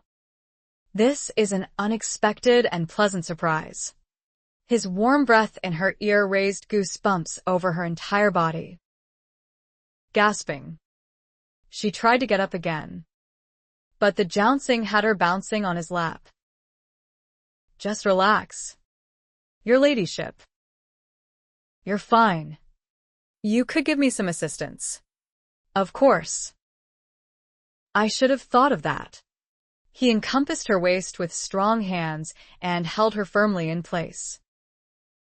Better? I meant to help me move. She kicked him in the shins with her heels. Ow. Have a care. You're safer sitting on me. Let go of me. She tried to pry his fingers loose. Just sit tight. And it'll all be over soon. He chuckled. Good thing you left your bustle behind. Ow. You have sharp little claws. Don't you? The instant his hands loosened, Kathryn flung herself onto the opposite seat, not caring how unladylike she looked in her escape. The coach lurched up and down. Heart thundering, she tugged her jacket down and straightened her hat, all while glaring at him. They passed over the last of the washboard and the road smoothed. Beck put his boot up again and grinned. I had resigned myself to a long, boring ride to Sacramento. So far. It's been quite interesting. Why did you of all people have to be on this particular coach today? Just lucky, I guess. Aware Beck was baiting her, Kathryn looked out the window again, making every effort to ignore him. The horses galloped. Cussler shouted colorful commands every few minutes. A mile passed, then 2, and Beck continued to look at her, goading her. She clenched her jaws. Let him look. Men had looked before, and she'd paid them no attention. So why the odd sensations racing through her body? She was about to snarl at him when he spoke. I still want the press. Kathryn pretended indifference. I've decided not to sell it. Pure cussed stubborn. Just like your uncle. Having read quite a few copies of Sidney Walsh's Calvada voice made her feel honored to be compared to him. Perhaps he and I share some of the same principles. Really? Beck raised his brows in mock discovery. You spend evenings cavorting with men and go to bed drunk every night. Do you? What? She gaped at him. A flicker of regret crossed his face before it hardened. Aside from being an astute newspaper editor who possessed an uncanny and very nasty wit, Sidney had a remarkable taste for whiskey and women. He counted Fiona Hawthorne among his closest friends, and he could drink a Newman under the brass rail. Kathryn took it all in with a growing sense of sorrow. No matter how immoral Sidney Walsh might have been, he was still her uncle, her father's brother. Family. She had Walsh blood running in her veins. If anything, Beck's words told her how passion could flow in destructive ways. Look where passion had landed her. How many times had she seen an injustice and immediately fired off her opinions at the judge? Rather than present a problem rationally, she had provoked and antagonized him. What good had that ever done other than make him defensive and furious? Had she handled things with more grace, she might have accomplished more for others and avoided being exiled herself. I suppose you thought or hoped he was a saint. Clasping her hands in her lap, Kathryn looked away, fighting tears. Had her father been like Sidney Walsh? The judge certainly hadn't had anything good to say about him. A troublemaker like all the Irish. A rebel. Hadn't he said the same about her? Beck sighed and muttered a soft curse. Sidney was a good man. He just had too much of the world under his belt. He came out in 49, during the first rush. He had no illusions about people when I met him. I'm fast losing mine. She met his gaze.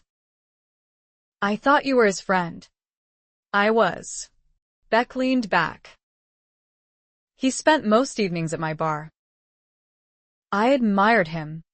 What about him did you find the most admirable? How much whiskey he could hold. Or. She stopped, ashamed she had been about to say something derogatory about a woman who had been concerned that her own reputation might taint Kathryn's if they spoke. Even in church. Never mind. I admired him because he believed in telling the truth. No matter the cost. His tone captured her full attention. You know who killed him? Startled. He frowned. No. No. I don't. The fact is, truth-tellers tend to make a lot of enemies. He gave a bleak laugh. I can list half a dozen men who might have wanted to shut him up. She sensed he knew a great deal more and was regretting that he'd broached the subject of City Walsh at all. Who is on your list? Oh. No. His mouth tightened. I have suspicions. Miss Walsh. Not facts. None of which I plan to share with a woman. Fine. Exasperated. She shrugged. I'll figure it out for myself. How? And then do what? Beat the killer with your parasol. Or nail him to a wall with your hatpins. Justice must prevail. Beck gave a snort. Sounds like a motto. She looked at him coolly. I've been reading my uncle's newspapers. At least. The ones left in the boxes. Old ones from 4 or more years ago. I'd like to know what happened to the more recent issues. They were confiscated. By whom? The sheriff. He took them home to see what he could find out. Surprised. Kathryn felt hopeful. I thought Calvada didn't have a sheriff. We don't. But you just said. We had a sheriff. Beck looked grim. He died when his house burned down. Rather convenient timing. Wouldn't you say? She arched a brow. But Beck didn't say anything. Scribe hasn't told me any of this. I shouldn't have. Either. He said something low. His body tense.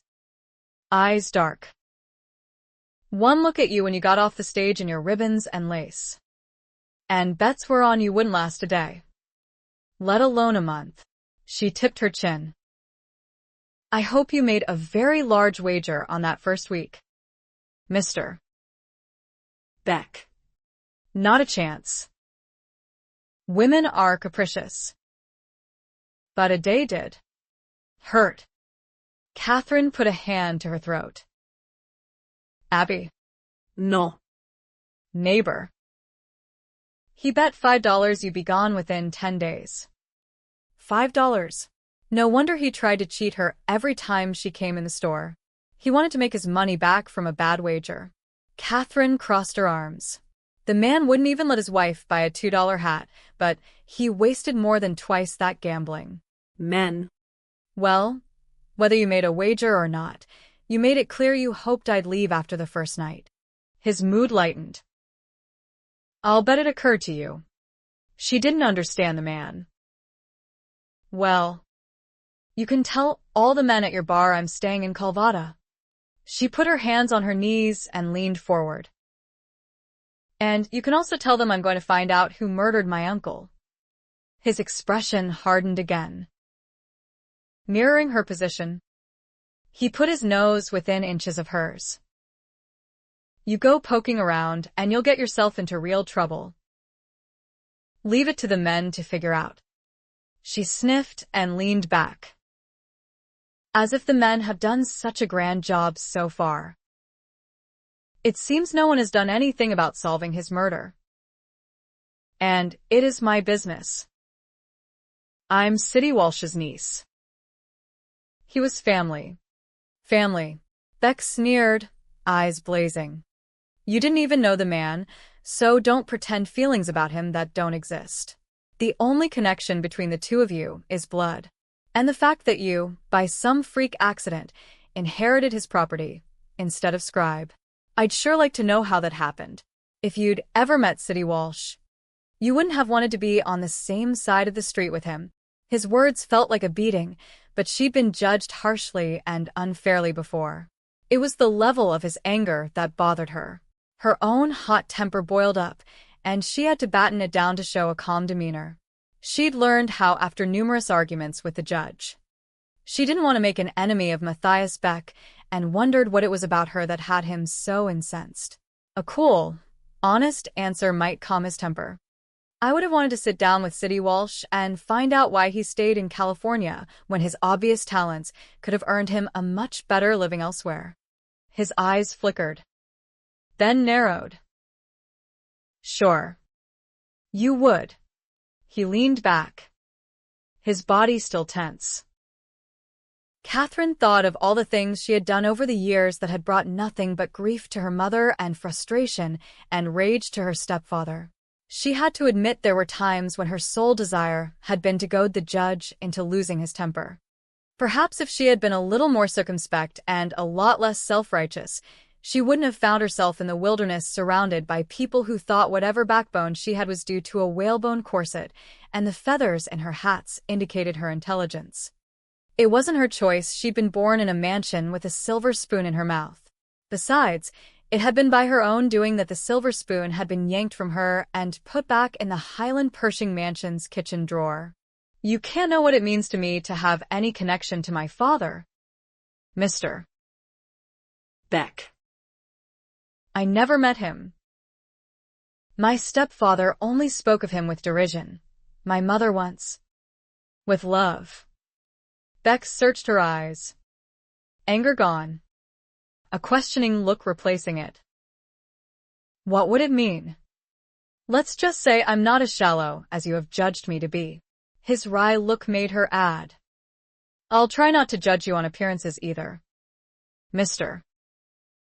Beck. Time and a little more research might amend her low opinion. But she doubted it. Beck considered her and then closed his eyes as though he wanted to take a nap. He was silent so long. She thought he'd succeeded.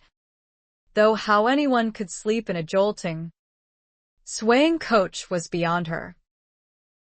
She gradually relaxed. 2. And then started when he spoke. If you're not leaving, why are you going to Sacramento? She didn't know him well enough to trust him. Why are you going? I wanted to get away. From what? Trouble. The intensity of his expression made her heart do a fillip. A wise move, I would say. Would you? What did that sultry look mean? Yes, I would. I most certainly would. Avoiding trouble was always a good idea. A pity she hadn't learned that lesson a long time ago. Unable to hold his gaze, Kathryn took his example and closed her eyes, pretending she needed to rest when she merely needed a respite from his disconcerting presence. You can try, Miss Walsh. But some things are just in the cards. Matthias had a hard time keeping his eyes off Kathryn Walsh. He'd had a hard time keeping her out of his thoughts since she got off the stagecoach. She'd looked all woman at a distance. Close up. When she looked into his eyes, he'd felt a jolt of heat spread through his body. He'd never felt anything like that before, not even with Alice, the woman he had loved and planned on a future with after the war. He came home and found out she'd married the son of a rich plantation owner 3 months after he left. Hadn't she promised to wait, even after he told her his conscience was sending him north? She'd sought him out shortly after he returned home. Still beautiful, even dressed in faded and patched clothes, real tears of regret coursing down her cheeks, she pleaded with him to forgive her and take her away with him. It wasn't love she felt, but fear and desperation, finding herself tied to a bitter, disabled veteran whose plantation was in ruins. Matthias hadn't hated her for her faithlessness. He'd pitied her. Had he overlaid his prejudices on Kathryn Walsh? She was beautiful. She had that cultured air about her. He'd found himself observing her, listening to what people said about her, and it seemed there was more to admire about City's niece than her beauty. She might look like a feather-brained, spoiled, rich girl in her fancy clothes, but Ronya said she had no qualms about working in a kitchen or serving meals. That girl's a hard worker. She'd even washed dishes. He'd seen that for himself after getting a look inside City's house. Men talked at the bar, and the Walsh girl was a favorite subject. It took less than an hour to hear about Sanders inviting Kathryn to a second dinner. Said she wanted to see his mine. Maybe she wanted to see Sanders' assets. Ronya had taken offense at that remark. Kathryn doesn't want to marry anyone. What woman wasn't on the hunt for a man to take care of her? When he'd voiced that thought, Ronya had given him a look that made him taste the foot he'd just swallowed. She had been on her own since her husband died in 1850. And doing just fine. Thank you very much. Then there was neighbor, who clearly didn't like Kathryn, probably because she'd given his overworked, underappreciated wife a hat she wore every Sunday. Abby told Matthias all about it when he went in to make a purchase. She thought Kathryn was the nicest lady she'd ever met, and neighbor told her to get back to work and stop talking. Matthias had heard him talking later at the bar. He said Kathryn Walsh cared nothing about her reputation. She sat behind Fiona Hawthorne's dolls in church and even talked to her. I wouldn't be surprised if she was sent out here because a couple of men told him to shut his mouth. If they hadn't, Matthias might have. Why was he so defensive about a girl he barely knew? Matthias wanted to know why Kathryn had been sent to California to collect an inheritance intended for her mother. Or so Scribe had said. Cussler shouted as he pulled into the stage stop. Matthias got out, intending to assist Kathryn, but she had already opened the door on the other side. Hopping down, she brushed off her skirt and gave her jacket a tug. Cussler told him to go on inside and eat while he and the station manager changed the horses. A bowl of stew was ready, as well as fresh hot coffee and a basket of sourdough rolls. They ate in silence and had enough time to stretch their legs and use the privy before Cussler called them back to the coach. Matthias decided to be the gentleman his mother had trained him to be, but Kathryn climbed in before he reached her. Disgruntled, he sat facing her. Neither he nor she tried to make conversation. Unlike most ladies he'd met, she didn't seem uncomfortable with silence. In fact, she seemed to be mulling something over, if that frown told him anything. He hoped it had nothing to do with Siddy's murder. Best to get her thinking about something else. He remembered something she'd said the first day he met her. What did you mean when you said, "Whatever there is will have to do"? When she gave him a blank stare, he sought to remind her. The day you got off the stage. I said there was no pot at the end of the rainbow in Calvada. And you said. She gave a slight shrug, hands folded in her lap. I made myself a thorn in my stepfather's side, and a heartache to my mother. The inheritance was intended for her. The judge convinced her to sign it over to me. The judge. My stepfather.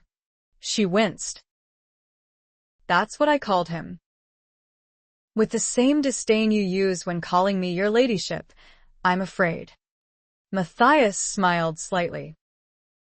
Did he deserve it? I'm sure he didn't think so.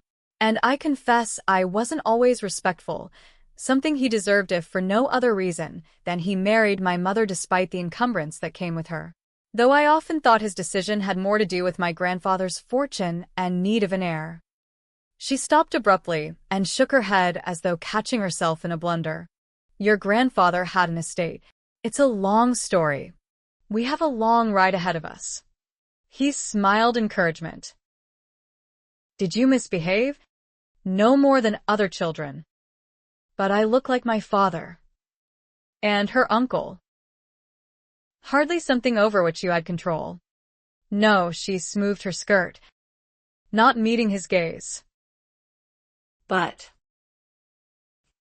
there were other reasons I'd rather not go into. There were few reasons for a family to send a young daughter away. Star-crossed lovers. She glanced up sharply, eyes fierce. I have never been in love, Mr. Beck. Unlike my parents, who eloped against my grandfather's wishes. Her indignation wilted slightly. He might have had reason to distrust my father. My parents were only married a year when my father sent her home and headed west to find his fortune. My mother wouldn't have known he died if my uncle hadn't written to her. She spread her fingers on her skirt and looked troubled. And why in heaven's name am I telling you all this? I pried. And he wasn't finished. He had a wagon load of questions. All I know about you is you're good with your fists and you own a saloon. A hotel and a saloon. I stand corrected. But the saloon came first. Didn't it? And though you're a Southerner, you fought for the Union. Who told you that? Am I mistaken? No. But it seems you're as curious about me as I am about you. He would have kicked himself for saying that if she hadn't turned guilty pink. Then she had to spoil it by correcting his assumption. I'm afraid I made a disparaging remark about you. And someone quickly came to your defense. Who? Ronya. She thinks very highly of you. When she wasn't lecturing him like a mother. Gossiping about me. Your ladyship? I'm warmed by your interest. Well, don't be too warmed by it. Mr. Beck. She tilted her head. It only seems wise since I heard you are a candidate for mayor. He laughed. What does an election have to do with you? You can't vote. Yet. Her eyes flashed green fire. And that's exactly what Morgan Sanders said. Which makes me wonder if both of you think the same way about everything. I assure you we do not. Matthias sensed a frustrated suffragette, though she hardly looked the type. And if you could, what sort of mayor might you be looking for, Miss Walsh? He could guess. Someone handsome, well-spoken, someone well-dressed and rich, someone who could flatter and deceive, someone who owned a mine instead of a saloon. A woman of your vast experience in the world must have some idea who would be best to run Calvada. She held his mocking gaze, mouth tight, before lifting her chin. An honest man, Mr. Beck, one a strong character, who could stand on good, solid principle. A man of humility who would not bend with every political whim that blows or use his personal wealth to hold down those less fortunate. A man everyone, including women, could respect, perhaps even admire. Her answer surprised him. Did you say all that to Morgan Sanders when he followed you down Chump Street in his carriage? Asking you to dinner? He didn't ask. She stopped. Surprised. How do you know about that? People watch you. People talk. Men. You mean? And they say women gossip. You should be warned that Sanders is of an age when men look for a wife to provide an heir to their empire. And he'll want someone young and beautiful, educated and charming, to dress up his parlor. Well, it won't be me. And as for whether I told him what kind of man I'd vote for, I didn't. But given the opportunity to talk with him again, Oh, he'll make sure of that. I will tell him the same thing I just told you. She sniffed. Not that either of you would listen.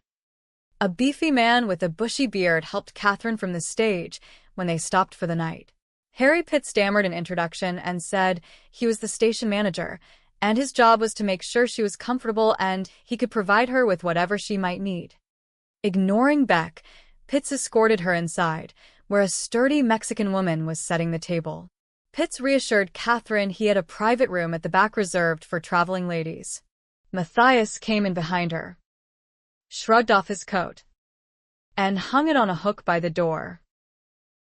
Supper is ready, Pitts announced, holding a chair out for Kathryn as the woman plunked a large iron pot on the table and removed the lid. Kathryn smiled up at her and said it smelled delicious and asked what it was. The woman spoke rapid Spanish as she filled a bowl and set it in front of her, then served Matthias a heaping portion. He chuckled. Never ask what's in the pot. Why not? You might not like the answer. Kathryn took a cautious spoonful. She didn't like Beck's half-smile as he watched her. What did he know that she didn't? And did she want to know? It tastes even better than it smells. The cook glanced at Pitts before leaving the room. Shot a raccoon last night, he boasted. Been raiding our larder. Raccoon. Kathryn gulped. Good eating once they're tenderized. Had to pound that monster for a while. But he's all softened up now. Ain't he? Kathryn looked down at her bowl. Beck smirked. Have you lost your appetite? Your ladyship. Actually, I'm hungry enough to eat a weasel. She hesitated only slightly before taking a second bite. It tasted as delicious as the first. Weasels aren't worth cooking, Pitts told her, setting the basket of biscuits in front of her. Not enough meat on the bones to bother. Now possum are good eating. Kathryn saw her opportunity to tease Beck. I've heard Southerners are particularly fond of them. Pitts gave a cold laugh. I heard they was eating rats by the end of the war. And glad of it. The idea seemed to please him. Beck's head came up, eyes dark. He put his spoon down. The two men stared at one another. Pushing his chair back, Beck stood.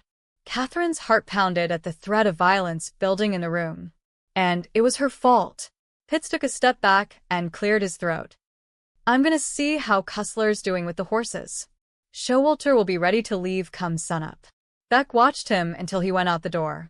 Kathryn released her breath when he sat again. I'm sorry. I didn't intend. His look silenced her. Eat your stew, Miss Walsh. It won't taste as good cold. She wanted to ask about the war, why he'd fought for the North rather than the South. Had he joined in the conflict at the beginning when it was about states having the right to secede, or later when the rallying call was to end slavery? Had he tried to go home and found all doors closed to him? Had he been disinherited, too? She opened her mouth and then closed it, trying to gather the courage to ask. She'd answered his questions, hadn't she? She wanted to know more about him. The anger and pain were etched in his face, though he tried to mask it. Seeing the suffering of others always hurt her. Even more so when she knew she had unwittingly blundered and exacerbated it. She had meant only to tease, not to wound.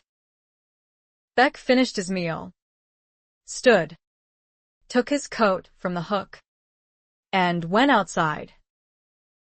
Kathryn hoped he wasn't going after Pitts. 7. Matthias walked along the road to cool off. He'd seen enough in the war to know Pitts was right. It was the tone that galled and brought the echo of battle.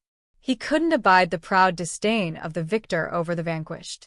The North had won the war, but Southern hearts were far from conquered. People could be crushed, but not defeated.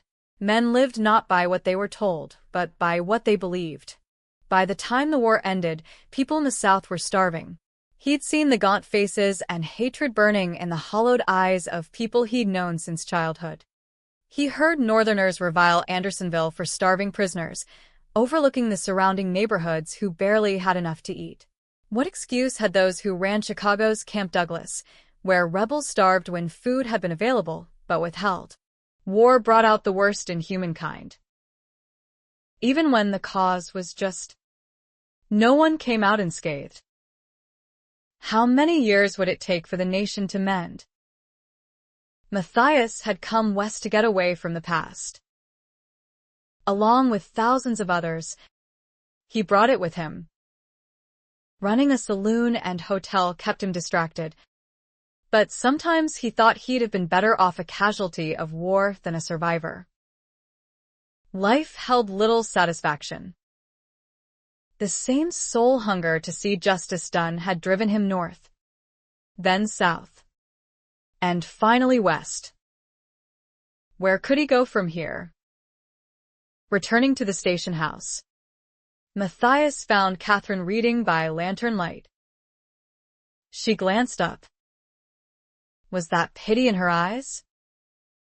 That was the last thing he wanted to arouse in her. Where'd you find a book in this place? I brought it with me. She didn't say what it was, but he could tell by the worn black leather binding. He'd seen it open on City's desk. A Bible. You should go to bed. I'm not tired. Nor was he.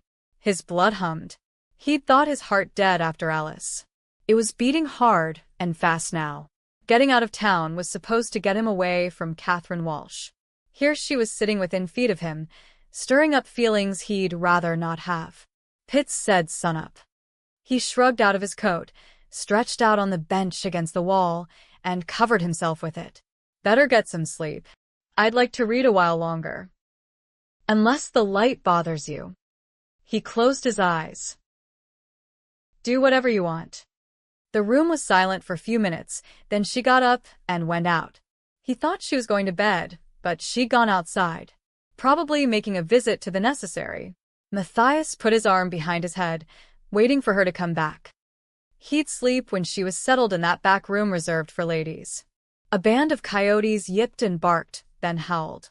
What was taking Kathryn so long? Was she sick? She'd seemed fine all evening. A puma screamed in the distance. Edgy, Matthias got up to check on her. As he went out the door, he spotted her standing in the middle of the road, looking up at the stars, oblivious of any danger night brought to these mountains. She glanced back as he approached. You couldn't sleep? You shouldn't be out here in the dark alone. You needn't worry about me. The wolves didn't sound close. Coyotes. Not wolves. And just as dangerous in packs. I thought I heard a woman scream. Mountain lion. And the animals are closer than you think. Probably looking at you as easy prey. A half-witted city girl standing in the open with neither fangs nor claws to defend herself. She laughed. Grumpy should go back to bed. He had been rather gruff. Relaxing. He stood beside her. In no hurry now to take her back inside. Her skin was like alabaster in the moonlight. Her lips slightly parted as she looked up again. I'm sure you've seen stars before. Your ladyship. Not like this. They feel close enough to touch. She pulled her jacket tighter. And he wished he'd grab his jacket, so he could wrap it around her. She sighed. The darker the night, the brighter they shine. Her mouth curved in a soft smile as she stargazed. We'd better go back to the house. Just a few more minutes. It's so beautiful. So was she. Pulling his attention from her, he looked up. How long since he'd looked at the stars? Not since the long months of wandering. Sleeping by a campfire. Steeped in loneliness and sorrow. The vastness had made him feel small. Forgotten. It still did. I could stay out here all night. She gave a soft laugh as her teeth chattered. If it was summer. He touched her arm so lightly she didn't feel it through her jacket. The stars will appear again tomorrow night.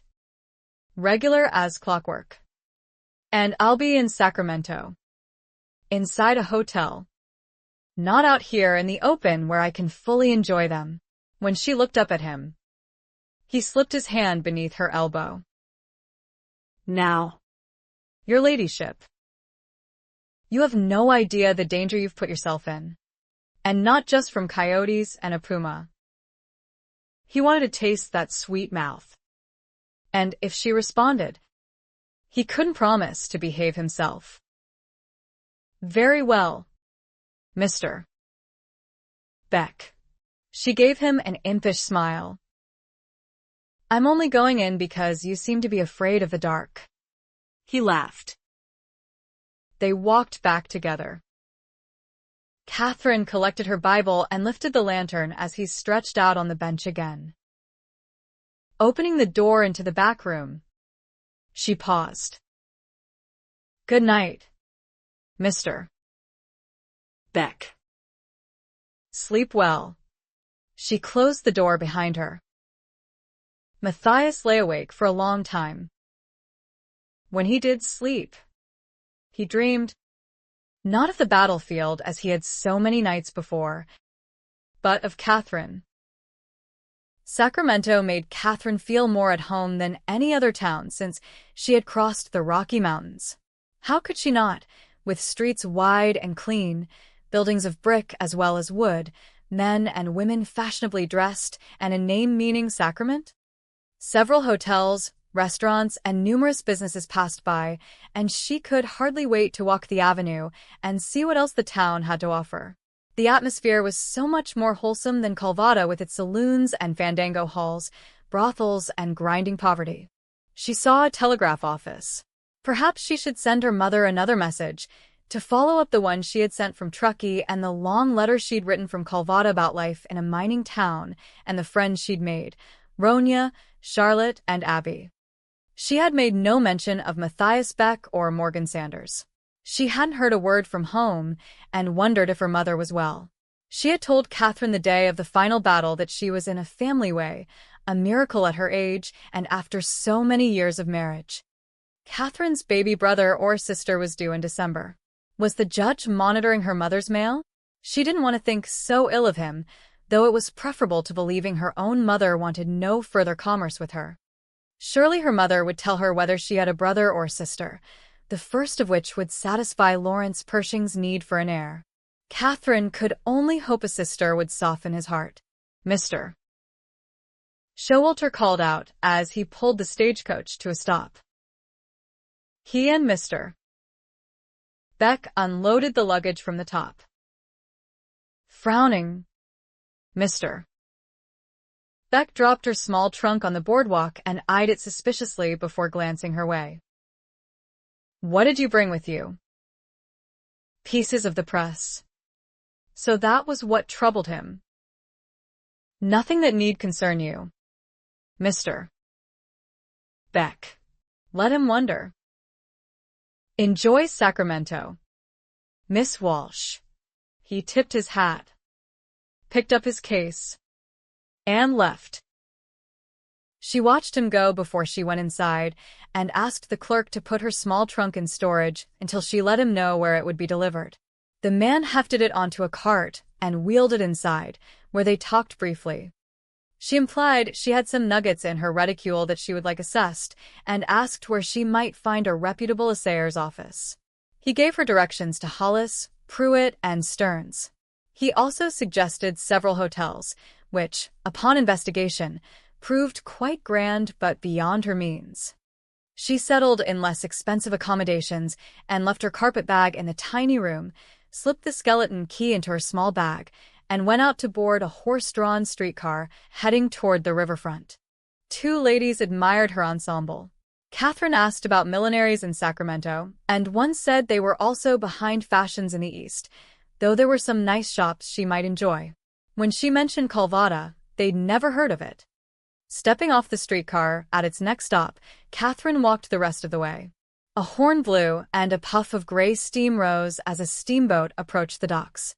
Several men passed by, smiling at her and tipping their hats. The aroma of roasting meat wafted from a restaurant. She inhaled, tempted to stop, but business must come first. Help wanted signs hung in several windows. Perhaps Sacramento would be a better place for her. Her prospects might be better in this growing city. The town certainly seemed prosperous and far more cultured than the place her uncle had called home. But then, she'd put so much time into fixing up her little house. And she'd told Matthias Beck she was staying. Would he care if she left? Why had Uncle Casey stayed in Calvada? She'd read enough of his editorials to appreciate his talent. He could have worked for a newspaper in a far bigger town, or even a city like Boston or New York. What had held him here? Besides all that, she needed to find out about his mine. Kathryn entered the assayer's office. Two men worked at the back of a large room, the wall covered with shelves lined with bottles. Another table had a collection of rock samples in various sizes and shapes, alongside weights and measures. Wooden bins neatly lined the side wall, each with papers attached. The youngest of the three men glanced up in surprise while the two older went on working. "Are you lost, miss?" Kathryn introduced herself. "You were highly recommended." The young man pushed up his glasses. "Amos Stearns. At your service, Miss Walsh." He blushed and introduced the two men behind him. Hollis and Pruitt chuckled, spoke to one another softly. and went back to work. I have some rocks to show you. I hope you can tell me their value. Stearns glanced at her small reticule. Not with me, Sir. I left them in a case at the stage station. When may I have them delivered for your evaluation? 2 to 3 weeks is the soonest we can get to it. Miss Walsh.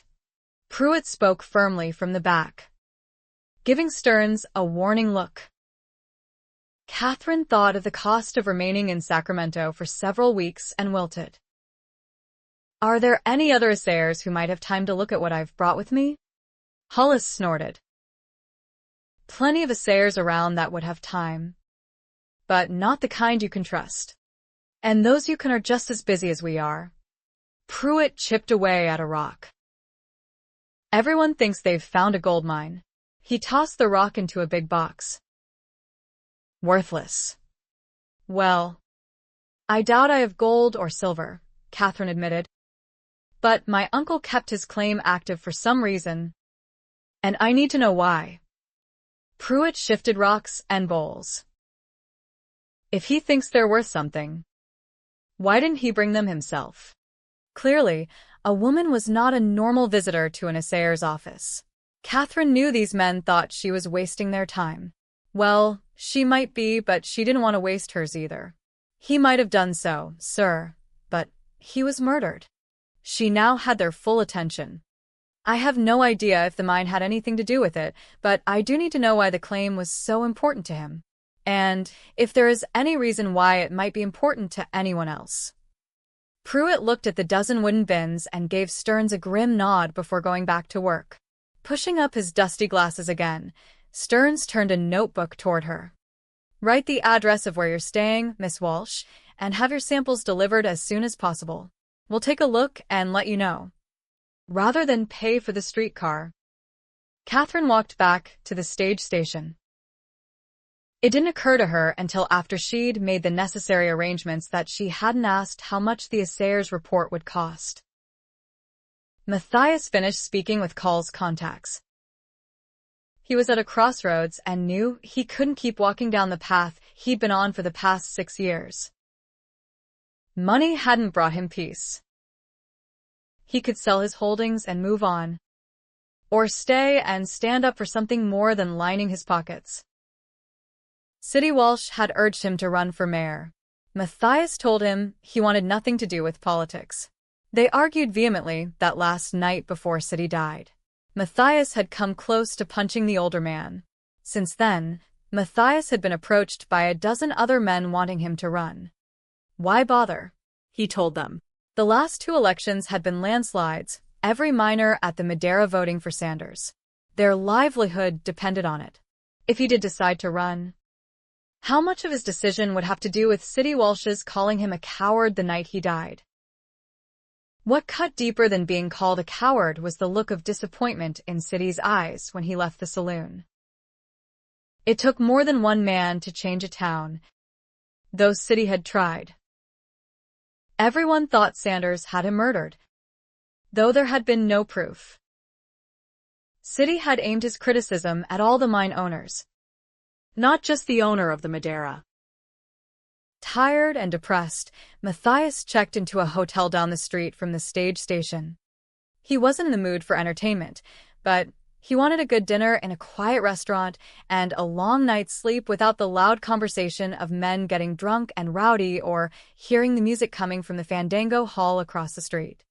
He wondered how Kathryn Walsh managed to sleep next to all that racket. Where was she right now? Exploring Sacramento? Probably. Seeing how much better her life would be here rather than in Calvada. She said she was going back. But would she? What had she brought in that case of hers? Matthias found a nice restaurant a few doors down from the hotel. He asked for a table in the back corner. He liked sitting where he could see the whole room, who came, who went. He ordered a glass of red wine and a steak. He'd just begun to relax when Kathryn Walsh walked in. Of all the restaurants in Sacramento, she had to pick this one. The proprietor seated her by a front window. A beautiful girl would catch the eye of passers-by. Matthias's steak, potato, and green beans came while Kathryn still sat there, undecided. No wine for her, just a tall glass of water, which she sipped while the waiter hovered nearby, eager to replenish her glass before it was 1/3 empty. The man couldn't take his eyes off her. When he poured, they spoke. Longer than necessary. She laughed at something the waiter said, nodded, and handed him the menu. He bowed slightly, saying something more that brought a smile to those perfect lips and did unwelcome things to Matthias's insides. Would she feel his attention? Others were watching her, too, though more surreptitiously. He stared blatantly, willing her to look his way. She didn't. She'd probably been the center of male attention since reaching puberty. She wouldn't eat much. Not with that tiny waist. He'd finished his meal by the time hers arrived, salmon with all the trimmings. She looked at her plate as though it was a feast. She bowed her head and closed her eyes, saying grace, no doubt. After putting her napkin on her lap, she took her time eating, savoring every bite. Matthias had never seen a woman enjoy a meal so much. Where was she putting all that food?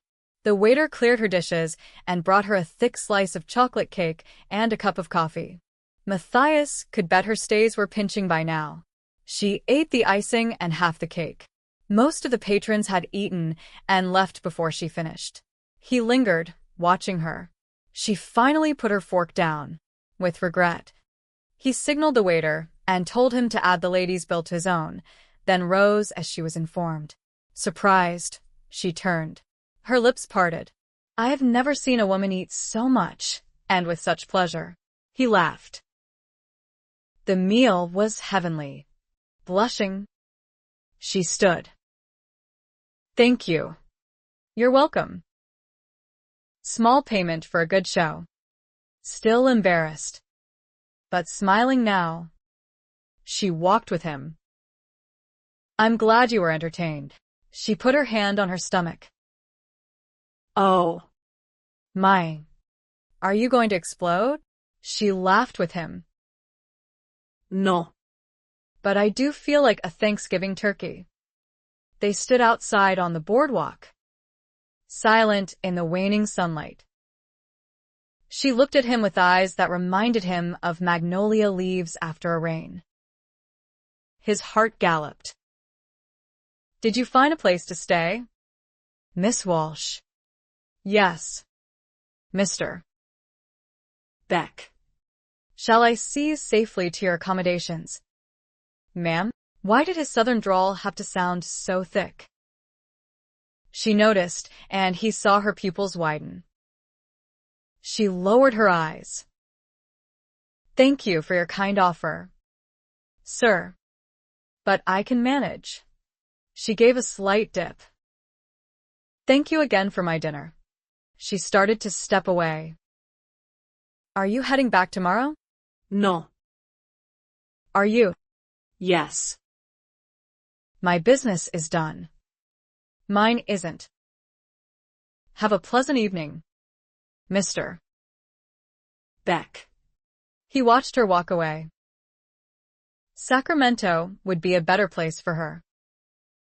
She would have everything she needed here, including a host of men from whom to pick a husband.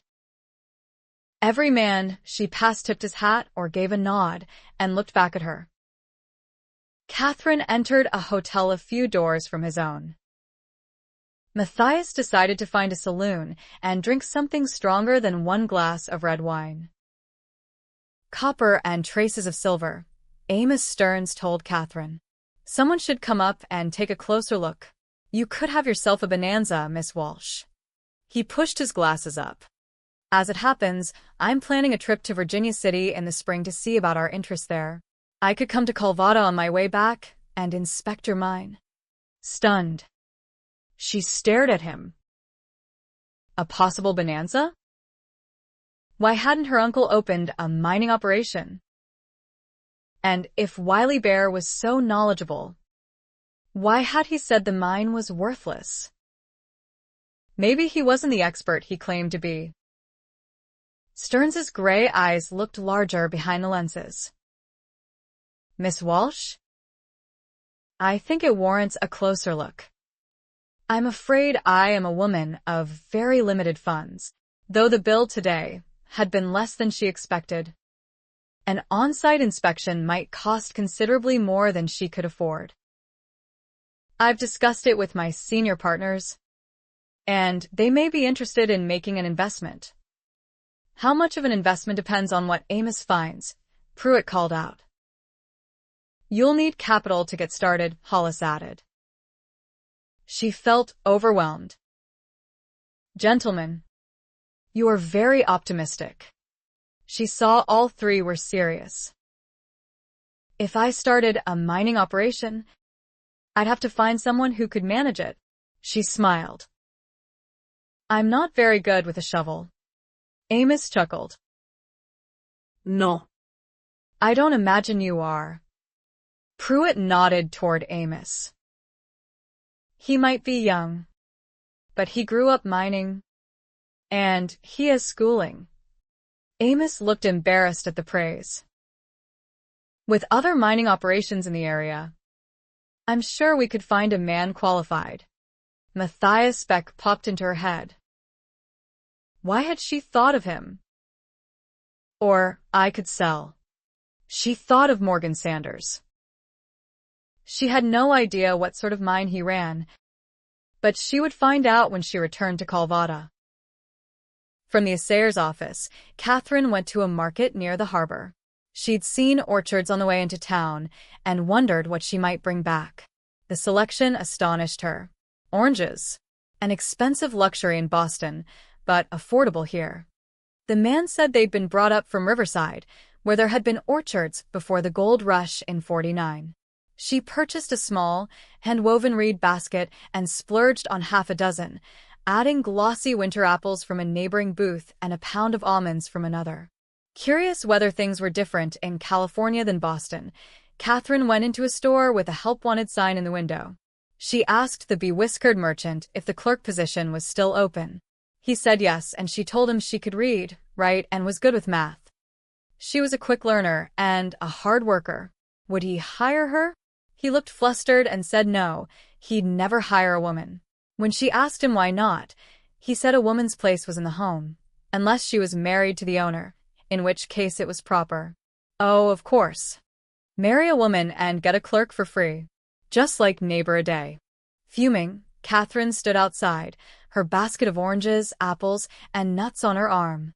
Clearly life in Sacramento would not be any more to her liking than life in Calvada. It would be months before she would know anything firm about the mine, and she would need an occupation in the meantime. She bought supplies and simple hats she could embellish for the ladies of Calvada. Any income would be helpful to supplement the money her stepfather had given her. 8. Kathryn gave an orange to Abby a day. I'll plant the seeds in pots and pray they grow.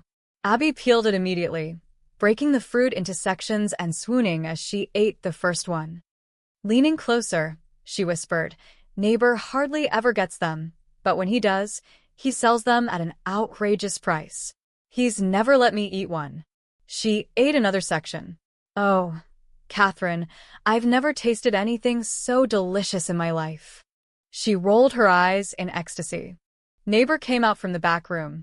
What have you got there? One look and Abby handed over the rest. He tucked 2 sections into his mouth. Those cans still have to be stacked. He jerked his chin toward 2 large boxes, then took the rest of the orange into the back room. Furious, Kathryn could only glare at the curtain he pulled across the doorway. Abby sighed. I'd better get to work. She smiled. Thank you. It was a little taste of heaven. She sucked the remaining juice from her fingers before doing neighbor's bidding. Ronya and Charlotte were both delighted to receive oranges, and Ronya was surprised by the gift of almonds. She always had apples, bartering with a grocer down the street for fruit in exchange for pastries or bread. The 3 women sat in the kitchen, taking a rare break between the breakfast and lunch rush. Ronya poured Kathryn a cup of coffee. You've been gone a few days. So I don't imagine you've heard the news. Matthias agreed to run for mayor. You sound pleased about it. I am. But I doubt he has much of a chance against Morgan Sanders. Stu Bickerson made mention of it in the Clarion yesterday. When Kathryn asked about Beck's platform, Ronya shrugged. Don't rightly know, but he'd be better for the town than Sanders. Ronya told her other news. There had been another accident at the Madeira mine. Thankfully, no one was killed or seriously injured this time. Henry Call seemed to be Matthias's business partner in some new venture, but no one knew what. Kathryn wanted to read Stu Bickerson's article. Opening the door of the Clarion office, she was struck by the odor of cigar smoke and something else so foul she grimaced. A bearded man sat tipped back in his chair, boots off, stocking feet on the desk, snoring like a bear in hibernation. The office was a catastrophe of disorganization. Uncle Siddy's house had been tidy by comparison. She stepped in and almost tripped over a spittoon overflowing with soggy cigar butts. She cleared her throat. Mr. Bickerson. I'm sorry to interrupt your noontime siesta, though it was not yet noon. Bickerson's roomy eyes opened, and then widened. His feet went up, and his chair banged down. He stood on unsteady feet, thumbing his sagging suspenders into place. Miss Walsh, he croaked. This is a surprise. She'd never met the man, but he clearly knew of her. I'd like to buy the latest issue of your newspaper. You would? The one announcing Mr. Beck's candidacy for mayor. Sure. Got copies here somewhere. He rummaged around on his desk. It'll be 5 cents. 5 cents. Isn't that rather high? Price went up since the voice shut down. Only newspaper in town. She extracted 5 pennies from her drawstring purse and put them on his desk. Here's one. He handed over the Clarion. She glanced at it, turned it over, and looked at him. One sheet. One side. That's all. She felt cheated. Not much news in Calvada. Not when the editor slept on the job. She scanned the article about Matthias Beck, noting numerous misspellings and few answers to questions he should have asked. This doesn't tell us very much about the candidates for mayor. Everyone in town knows Sanders and Beck. That's not the point. This was Calvada's only source of news? And why had it taken this long for her to notice? Bickerson tucked an old cigar in his mouth and chewed on it until he found a match. I was going to come and talk to you, Miss Walsh. He lit up and inhaled. Heard you were trying to sell hats and such. He chortled, smoke puffing out of him like a locomotive. Siddy Walsh's niece setting up a ladies' shop in the Voice. Bet he'd be plumb happy about that. She liked his tone even less than his newspaper. The cigar smoke was making her nauseous. How about I ask you some questions? Write a story on you. Bickerson's cigar bobbed up and down as he spoke, dropping ash on the front of his vest. Not today, Mr. Bickerson. She opened the door, desperately needing fresh air. A newspaper article would be good for your business.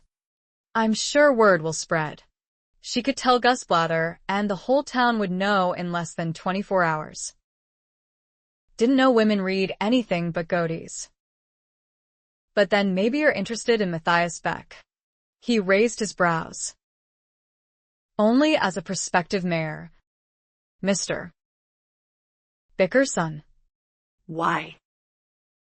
You can't vote. Just nosy. She smiled sweetly. If you'll excuse me, don't start a fire with it, Bickerson called after her, laughing. She took a breath of air, preferring the stench of Calvada to the smell of Bickerson's dirty socks. She read as she walked. Matthias Beck announced at his bar this morning that he was proclaiming himself a candidate for mayor of Calvada. He says he is running for law and order. When I asked him why he would want to do such a thing as that, and he says to me, well, it's time I dealt myself into this game.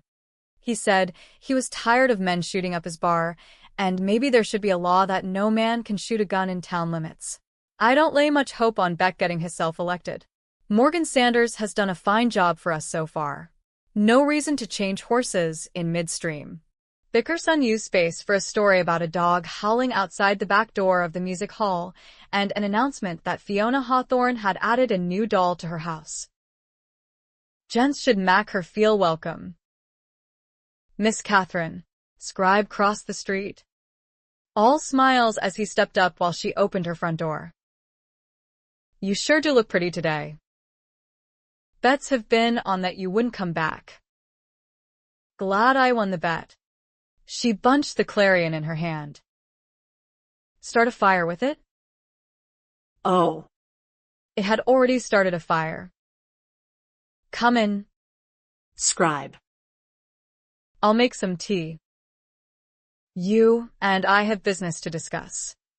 Matthias saw Scribe coming out of Kathryn's house. A grin spread across his face as he headed across the street. He came through the swinging doors and spotted Matthias. Marching over, Scribe handed him a small, white, sealed envelope. An invitation from Miss Kathryn Walsh. He looked like he'd been having the time of his life and couldn't conceal his glee. What had he been drinking? Matthias growled. Tea. Scribe laughed and headed for the bar, where he had a pile of shot glasses to wash. He stopped and turned. Oh. I forgot to tell you. Miss Kathryn is back, and she told me to tell you that she's decided not to sell the press. Opening the dainty monogrammed envelope, Matthias looked at the note written with the artistic flair of a calligrapher. Her words were few and to the point. Mr. Beck, may I have an hour of your time to discuss your candidacy for mayor? Respectfully, Kathryn Walsh. What was she playing at? Matthias went to his office and wrote a response. Your place or mine. He sent Scribe back across the street. Scribe returned with another little sealed envelope with Matthias Beck written neatly on the front. He tore it open and read. Neither. Ronya's at 2 p.m. Unless you are otherwise occupied. KW. Matthias was beginning to enjoy himself. He wrote on the back of her note card, I am always occupied. Your ladyship. But I will gladly give you all the time you want. We will have more privacy to chat in my office. MB. Scribe returned quickly. I will only meet with you in a public place. KW. Grinning. Matthias wrote. People will talk. Miss Walsh. If we are seen together, they will make assumptions about our relationship. We wouldn't want that. Now, would we? Scribe looked annoyed as he took the envelope. When he came back, he thrust Kathryn's response at Matthias and waited. Thank you for your concern over my reputation, Mr. Beck. But I will make sure everyone understands nothing is going on between us. How might she do that? He wondered and decided to ask. When he knocked on the door, she called out, Come in, Scribe. Matthias walked in. Kathryn sat at her desk, busily writing. Just rest a minute. That man is as dense as a post. I want to add a few more questions before I forget them. Finishing, she blew on the paper as she held out her hand. Let's see what nonsense he says this time. After a second, she glanced up. Oh, she dropped her pen. It's you. At your service. She walked around the desk and opened the door he just closed behind him. In that case, make yourself comfortable. She sat behind her desk again. I read the Clarion. Folding her hands, she smiled. I am hoping you have a better reason to run for mayor than I figured it was time I got in the game. Seems reason enough. Don't you think? Why do you want to be mayor? You have a lucrative saloon and hotel. And I heard you were an officer in the Union Army, with the rank of captain. So you apparently have business acumen and leadership abilities. But she sounded so earnest. Why are you so interested? I intend to write about you. Scribe has agreed to set the type, and we're going to print the voice. A woman running a newspaper? He laughed. You can't be serious. Her eyes lit hot and fierce. I am very serious, Mr. Beck. She meant it. It's a bad idea. I think I can do a better job than Mr. Bickerson. You'll get yourself into trouble. I've been in trouble before.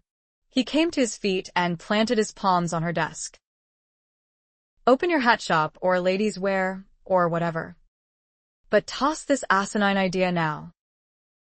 You have no idea what's going on. Then tell me. It's not a woman's business. Her eyes sparked. Well, I plan to make it my business, Mr. Beck. That press has been standing in the corner as idle as a corpse at a wake. It's about time to use it for a good purpose. I think that's what my uncle would have wanted. Matthias gave a mirthless laugh and straightened. She had no idea the mess she could get herself into if she stuck her nose in where it didn't belong. City wouldn't have much good to say about a girl trying to take his place behind that desk. He saw the punch hit. Harder than he intended. I'm not a girl, Mr. Beck. I'm a woman with some education. I will do my best to honor my uncle as well as his newspaper. When he moved toward the door, she stood. Are you leaving so soon? The less you know, the better. She sighed. But Matthias had the feeling she wasn't surprised. I must say I was hoping for better from you, Mr. Beck. She sat and went back to whatever she was writing. Matthias left uneasily. Slapping through the swinging door, he spotted Scribe. In my office. Kid. Now. Scribe tossed the towel on a table and followed him. Closing the office door, Matthias turned on him. Don't encourage Miss Walsh to go into the newspaper business. The boy looked rebellious and smug. Kathryn is City's niece. Running a newspaper must be in her blood. Bloodshed was what Matthias wanted to prevent. Scribe. You're not doing Kathryn a favor by setting type for whatever nonsensical story that girl might write. She's not a girl. She's a lady. And she's educated. So she said. She's a lot smarter than you think she is. She's a young woman in a wild town where someone murdered her uncle for saying too much. Scribe had clearly forgotten, or chose not to remember, how City had died. We don't know for sure that was the reason. His bravado had withered slightly. Besides, no one would hurt a lady like Kathryn. And you know that how. Scribe squared his shoulders. Don't you worry. I'll protect her. Great idea. Matthias almost laughed at the lunacy. But it wasn't funny. He could see the boy wouldn't listen. Fine. Have it your way. Just remember you still work for me. And I'm running for mayor. Things are going to heat up around here. And I'll need you to run errands.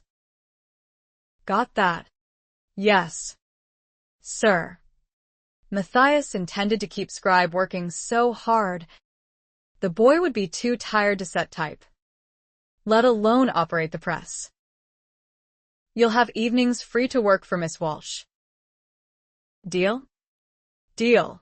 Scribe shook hands on it. Matthias smiled and dismissed him. He was going to run that boy until his backside was dragging and then run him again. Since Matthias Beck wouldn't cooperate, Kathryn found other sources of information. Gus Blather had a treasure trove he was only too eager to share. Ronya also proved helpful, though her friendship with Matthias made her biased. She was full of praise for the saloon keeper.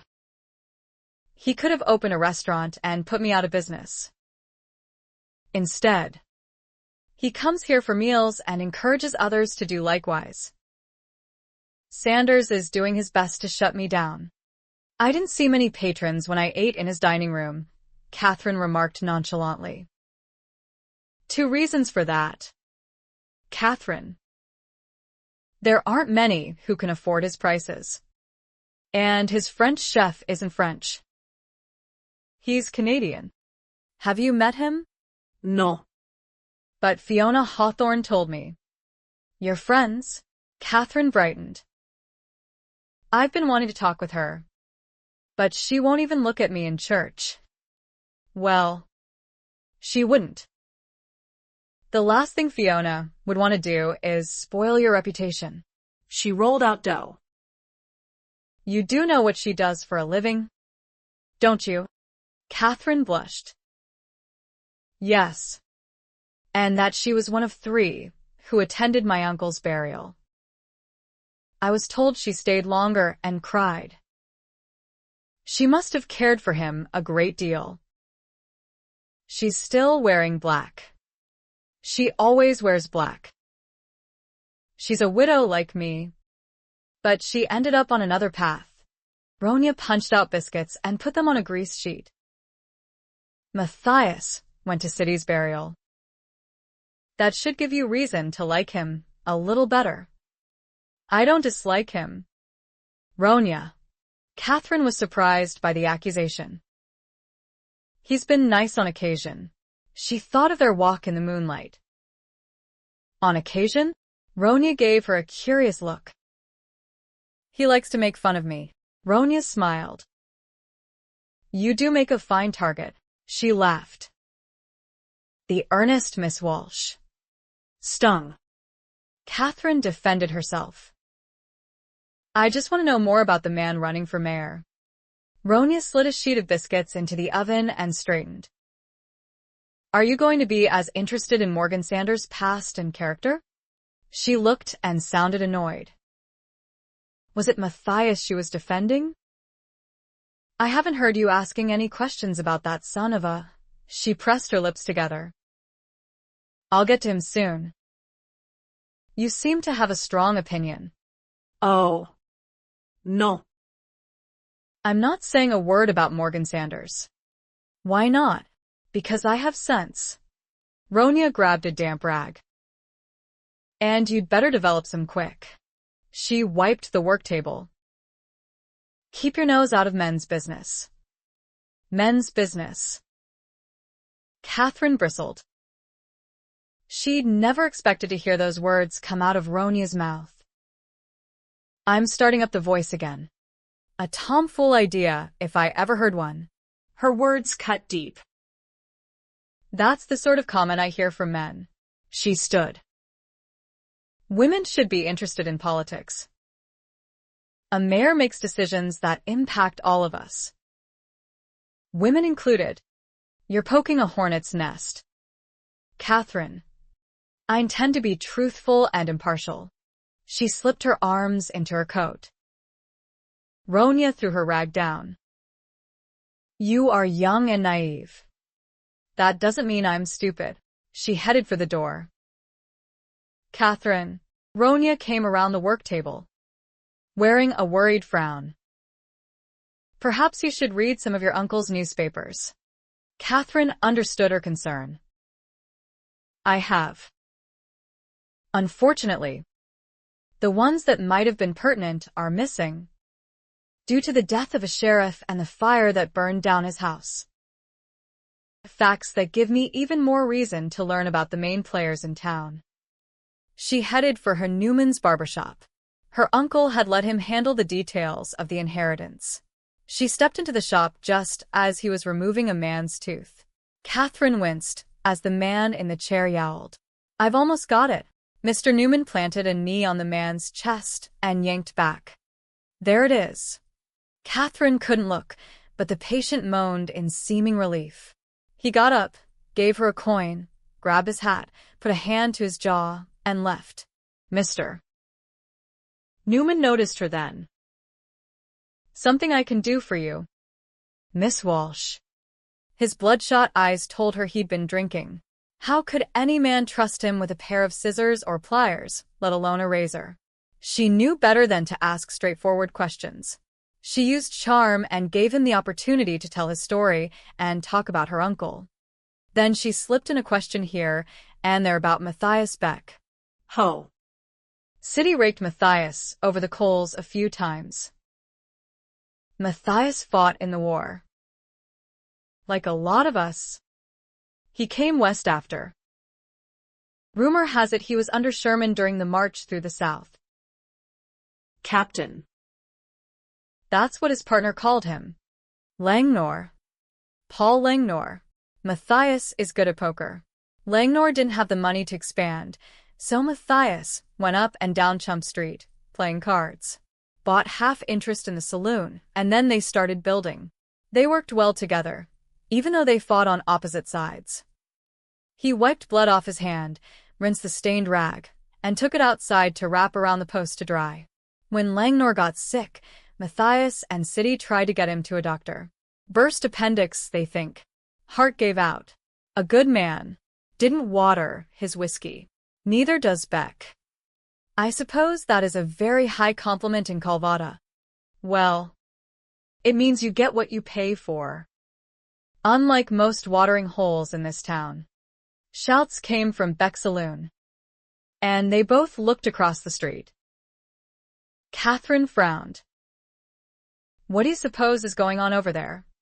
Would Matthias be dunking another drunk in the horse's trough? Don't rightly know, but I think I'll find out. He paused. Why did you come in here? Do you have a toothache? No. No. I just thought I'd say hello and thank you for your help with my uncle's estate. Well, you're sure welcome, Miss Walsh. He closed the door to his shop and left her standing alone while he took a diagonal path across Chump Street. Dodging a horse and wagon, he made it unscathed to the other side and went through the swinging doors. Curious about the excited shouts, Kathryn followed more cautiously. She had no intention of going into the saloon, just getting close enough to hear what was going on. What was all the banging about? Beck spoke in a loud oratory voice, but not loud enough for her to make out what he was saying. Men laughed at one point, then cheered at another. Scribe came racing out through the swinging doors, giving her a glimpse of Beck standing on the bar. Scribe ran right by her, heading for the far end of town, his face flushed and sweating. The saloon was packed. They looked like they were celebrating a jubilee. Beck spotted her and grinned. And that's all I've got to say right now. Gents. Belly up to the bar. Drinks on the house. Wondering where Scribe was. Kathryn came out and saw him crossing the street. He stumbled as he stepped up onto the boardwalk. He looked exhausted. I have some stew ready and a few of Ronia's biscuits. Already ate. He muttered something else, looking ready to collapse. Have you been drinking? She smelled beer as he entered the house. He went to the chair by the desk and dropped.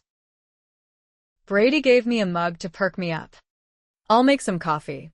Scribe leaned back, legs sprawled. His body was so relaxed. He was about to slide to the floor and be a rug. She had to wake him up if they were going to get anything done. Tell me about your day. Scribe. Huh. I saw you running. And running and running. Errands. His head lolled back, and he groaned like an old man. I've been all over and around town. Been so many places I can't remember where all I've been. He yawned hugely. I might die before the election is over. He fell asleep, mouth wide open, and startled awake a moment later when he issued a snore loud enough to wake Sidney Walsh from his grave. What was that? You. Kathryn couldn't help but laugh, even though she had a pretty good idea what Matthias Beck was doing. She let Scribe sleep until the coffee was ready. He leaned forward, holding one of her teacups between his hands, inhaling before sipping. It's good. Always better with sugar. She'd added 2 heaping spoonfuls to his. Drink some more. Scribe. You have to be awake enough to teach me how to set type. You right. I'll set type. He sipped. I'd better learn the skills of the trade. My friend. I have a feeling your boss across the street is trying to sabotage the voice before it's even up and running. That woke the boy up. Then let's get to work. He finished the coffee, set the cup on her desk, and took the papers she handed him. He went to the cabinet and started opening small drawers of type. Kathryn stayed close, but out of the way, watching everything he did. She asked questions as he worked. The sooner she learned how to set type herself, the better. What was going on in the bar today? It sounded like Mr. Beck was giving a speech. He was telling the men what he wants to do, if elected. Says we need a strong town council so laws can be enacted to protect folks and settle work disputes. He shook his head. He won't have a snowball's chance in, he coughed. Not a chance of that happening. Why not? Morgan Sanders owns the biggest mining operation in town. Scribe stuck pieces of movable type into a composing stick, and he's got the miners' votes locked tight as a Wells Fargo safe. He worked carefully, using a bodkin to pull out a piece when he made a mistake. Finishing one line of type, he started another. He dropped a couple pieces of type. Muttering under his breath, he kept working. The coffee was helping, but he looked so tired, Kathryn felt guilty. He tied a string around the 2 lines of type and started to transfer them to the larger galley. Fumbling, he dropped it, scattering type all over the office. Swearing, he fell to his knees and started picking up the pieces. Kathryn laid a gentle hand on his shoulder. It's all right. Scribe. No. It's not. He swore again. Sidney taught me. He wiped away frustrated tears with the back of his sleeve. He said I have a talent for this. He'd filled one hand with type. I just need more coffee. No. You're going back to Beck's and get some sleep. When he tried to get up, Kathryn had to help him. When do you have a day off? Matthias used to give me Monday off, but he told me today he's switching it to Sunday. It was her custom to attend church every Sunday, have a nice lunch at Ronya's, and spend the rest of the day reading. Did Matthias Beck know that? The whole town probably knew. We'll figure something out. She patted Scribe on the shoulder. Maybe I can come over early, before I go to work in the saloon. Kathryn saw Scribe out the door. He walked across the street like a tired old man rather than a 16-year-old boy in good health. Beck came outside and held one swinging door open for Scribe. Then he came and stood at the edge of the boardwalk and grinned at her. Have a nice evening, Miss Walsh? Not as productive as I'd hoped, as I'm sure you know. He went back inside, and Kathryn pulled her shawl more tightly around her. She listened to the raucous sounds of Chump Street for a moment before going back inside. Gathering up the scattered type, she separated letters into cubbies and closed the little drawers. She dipped a rag in turpentine and cleaned her inky fingers while studying the hulking press. Sitting at her desk, she uncapped her fountain pen and started to write. 9. Matthias noticed Scribe coming in the swinging doors a few minutes before 8 in the morning. He'd managed to keep the boy hopping for several days. The kid looked dead tired. Jaw set, he scowled at Matthias as he headed for the bar. Matthias winced as the shot glasses rattled, wondering how many would be broken in the next hour. Kathryn's office had been lit until well past midnight for several nights. Matthias had a feeling all his efforts to keep her out of harm's way were for naught. Once City got fired up about something, he never let up. He'd seen the same glint in Kathryn's green eyes. Standing outside, Matthias took a long look up and down Chump Street. Calvada was a sorry town, but it had potential. The question was, how many men would have the courage to vote against Sanders with their jobs on the line? Matthias had been talking to them day and night.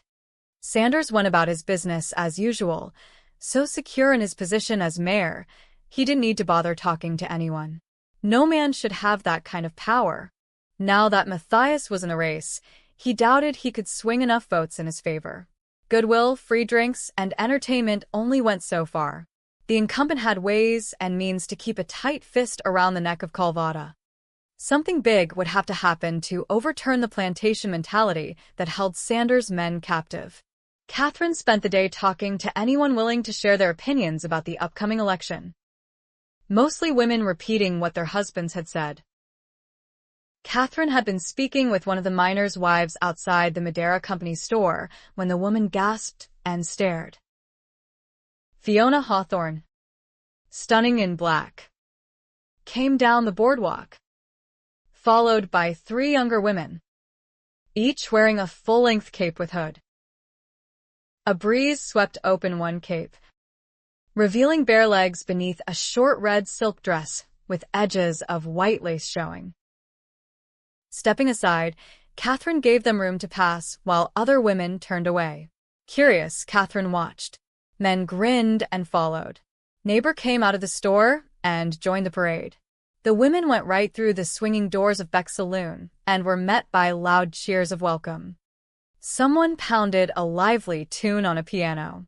The Fandango Hall music was loud every night, but it didn't compare to the din coming from Beck's. He'd probably gone to Sacramento to bring back a wagon load of whiskey. It was dark by the time the music and shouting died down. Opening the door, Kathryn heard Beck, voice raised as he gave a speech, probably standing on his bar again. She could only make out part of what he was saying. Every man has the right to pursue happiness. Time you men had a chance for a better life. Take a hand in the way you want things run. Law and order. Fine words. But would he back them up? She jumped when 3 men stumbled outside and started shooting their guns at the moon. Diving under her desk, Kathryn curled up, hands over her head. Law and order, she muttered, afraid some poor innocent bystander would end up with a bullet hole. Beck was shouting, and the shooting stopped. Kathryn crawled out from under her desk. By the time she peered out the window, the men had gone inside the saloon. It seemed Beck was offering Calvada whiskey and women and little else. She went into her apartment, put the teapot on the stove. A cup of chamomile might help her sleep. Something had to be done to turn things right side up in this town. Shrieking laughter drew Kathryn back to the front window. One of Fiona Hawthorne's dolls was running down the street, a drunken man in hot pursuit. Kathryn gasped. Neighbor a day. No less. Poor Abby. Seething, Kathryn sipped tea and looked at the fancy bonnets she'd made. Who could afford them? She felt useless, even more so when she thought of the children sitting in the drafty church with one small pot-bellied stove to keep them warm while shy Sally Thacker tried to teach them to read and write. She thought about the muddy streets, piles of filth in every alley, rats scurrying around in the night, and carrying God only knew what diseases. She thought of the lack of a sheriff and how boys like Scribe looked up to Matthias Beck. And she thought of her uncle's blood still staining the floor, despite all her scrubbing. Crumpling the articles she'd written, Kathryn started with a fresh sheet of paper. Matthias was at Ronia's having breakfast and talking business with Henry Call when he heard Scribe hawking the Calvada voice. An hour later, Newman came across the street with a look of panic on his face. "Where have you been? Have you seen this? She's after your hide like the British after Napoleon at Waterloo. She calls you Lord Bacchus." Matthias took the sheet of paper from him. One page. One side. Not much of a newspaper. Beck and Call. Government by Gaul. If elected mayor, Lord Bacchus will most certainly see that nothing gets done in Calvada without the proper sanctification of spirits. Another headline, Bar debate and tackle turns TO brawl. Matthias laughed. Seems Miss Walsh has a bit of city's sense of humor. Sense of humor, her raged. I don't think that woman means souls rising to heaven. I don't think so either. Matthias grinned. The lady is obviously angry over our innocent little social last night. Not that it had been all that innocent. As it turned out, despite his intentions, things had gotten out of hand a time or two. She's after your blood. Her poked his finger at the offending paper. She makes us all sound like drunken idiots. A slight exaggeration. Her. There was nothing in the editorial that wasn't true. I'm telling you, Matthias, all it takes is one like her to ruin this town. He paced, waving his arms in agitation. There's nothing more treacherous than a woman on a moral rampage. He jabbed his finger at the voice again. You read that editorial again. That scold makes it sound like the entire population of Calvada was drunk and chasing women down the street. Matthias had never seen the barber with such a head of steam. One man. Her. And unnamed. He kept reading. A shorter article was at the bottom. The cloven-hoofed monster recently reported in the Clarion was dispatched with a double-barreled shotgun. When the undertaker examined the body, it was found to be 4 apple crates, a pile of rags, and a rotting pumpkin. The expert marksman was unavailable for comment and last seen boasting of his kill at the Froggy Bottom bar on the corner of Champalices Boulevard and Galway Avenue. Scribe came across the street, a smirk on his young face. What do you think? Not bad for 2 novices. But not much to it. Better than the Clarion. And Kathryn's just getting warmed up. Matthias wanted to cuff him for calling her Kathryn. Working for Miss Walsh. Are you? Looks like it. Part-time. Anyway. Good for you. Kid. You can pay half the rent from now on. That dimmed the boy's expression somewhat. Any copies left? Sold 'em all in less than an hour. Matthias jerked his chin. You have mugs and shot glasses to wash. Her had been standing by, glaring at the boy like he was Judas Iscariot. You should fire him. Kick him out. Scribe frowned at him. Go ahead. Kathryn will let me sleep in her front office. The boy turned to leave. But Matthias grabbed him by the scruff of the neck and sent him through the swinging doors.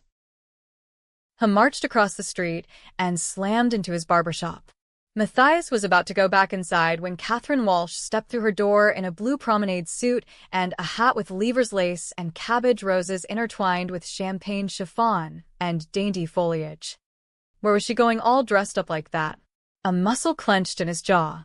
Let her vent her spleen on him. He could take it. But she'd better stay far away from Sanders.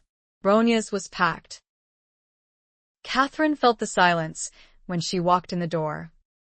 And it wasn't friendly. "Can I help?" "I wouldn't if I was you," Charlotte said, taking 2 plates into the dining room. Ronya looked her over. "It's not Sunday." "Where are you going?" "I'm going to conduct an interview later this morning." Kathryn took off her hat and put on an apron. She picked up 2 plates as Charlotte came back in and grimaced. "Where do these go?" "Charlotte." "The 2 gents at the front right table by the windows." "Be careful in there," Ronya called. They've all been passing around the voice. Kit Cole, owner of the livery stable, and Fergus McCallum, bartender at the Rocker Box, didn't greet her. A few had things to say that made her cheeks sting, but she made no reply. Ronya raised her brows when Kathryn returned to the kitchen. "An interview, you said?" "With whom?" "The incumbent candidate for mayor, Morgan Sanders." "I'm going down to his hotel and see if he'll talk to me." The smell of sizzling bacon made Kathryn's stomach growl. "Then I'll go out to the Madeira mine." Ronya scooped scrambled eggs. "Stick to hats. And leave well enough alone." She added bacon and a fluffy biscuit and slid it across the counter. "Stay and eat." Kathryn sat. "I'll make more money printing a newspaper than making hats. Besides, the Voice is already better than the Clarion." "Well, listen to you. All puffed up like a banty hen."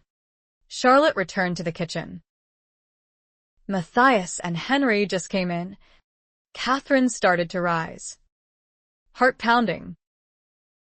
"Oh." "Let me serve them." "Oh. No." "You won't." Ronya pointed her spoon at the stool. "You stay right there." "You want to know about Sanders?" She glowered at her. "Ask me your questions. It's better if I go to the man himself." "And you think he'll give you straight answers?" Ronya cracked more eggs into a bowl. "If you want to know about the mine, you should take a walk out to Willow Creek Road." She poured milk into the bowl. "You'll get an eyeful of truth out there." She gave Kathryn directions. "Not a part of town you've explored yet, I imagine. Ask the women living out there what happens when men get crushed under tons of rock. But you'd better change into something a little less fine before you go." "I'll go there right after I've spoken with Mr. Sanders." Furious now, Ronya poured the eggs into the iron skillet. "Why don't you go right now?" "I'm sure Mr. High and Mighty will offer you a fancy breakfast made by his Canadian cook." Hurt. Kathryn stood and untied the apron. "I'm sorry you disapprove." Charlotte put her hand on Kathryn's arm. "Be careful with that man." Ronya slammed a skillet on the stove and muttered under her breath. Kathryn wove her way through the dining room tables. Ignoring Matthias, she went out the front door. The Sanders Hotel was at the far end of Chump Street, and she felt like she was walking a gauntlet to get there. Men talked. Some sneered. Only a few tipped their hats. Sanders sat in his restaurant, several other men at his table, none as finely dressed as he.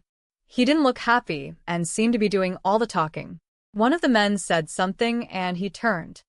Pushing his chair back, he stood, said something more, and the men rose and left the restaurant as he crossed the room. "Good morning, Kathryn."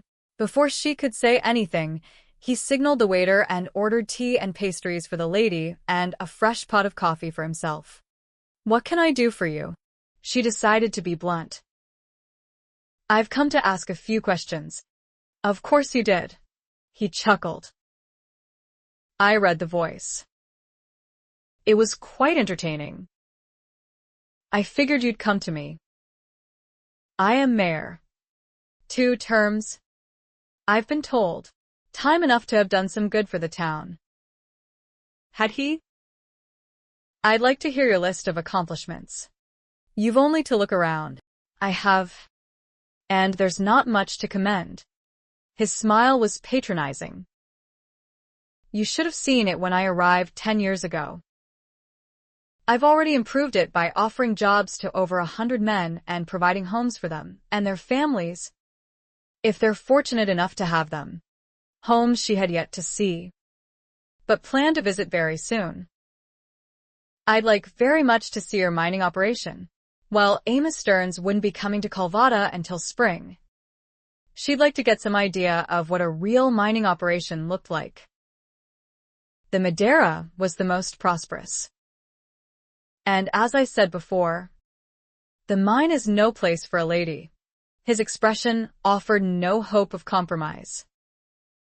She'd find another way to learn more about his business.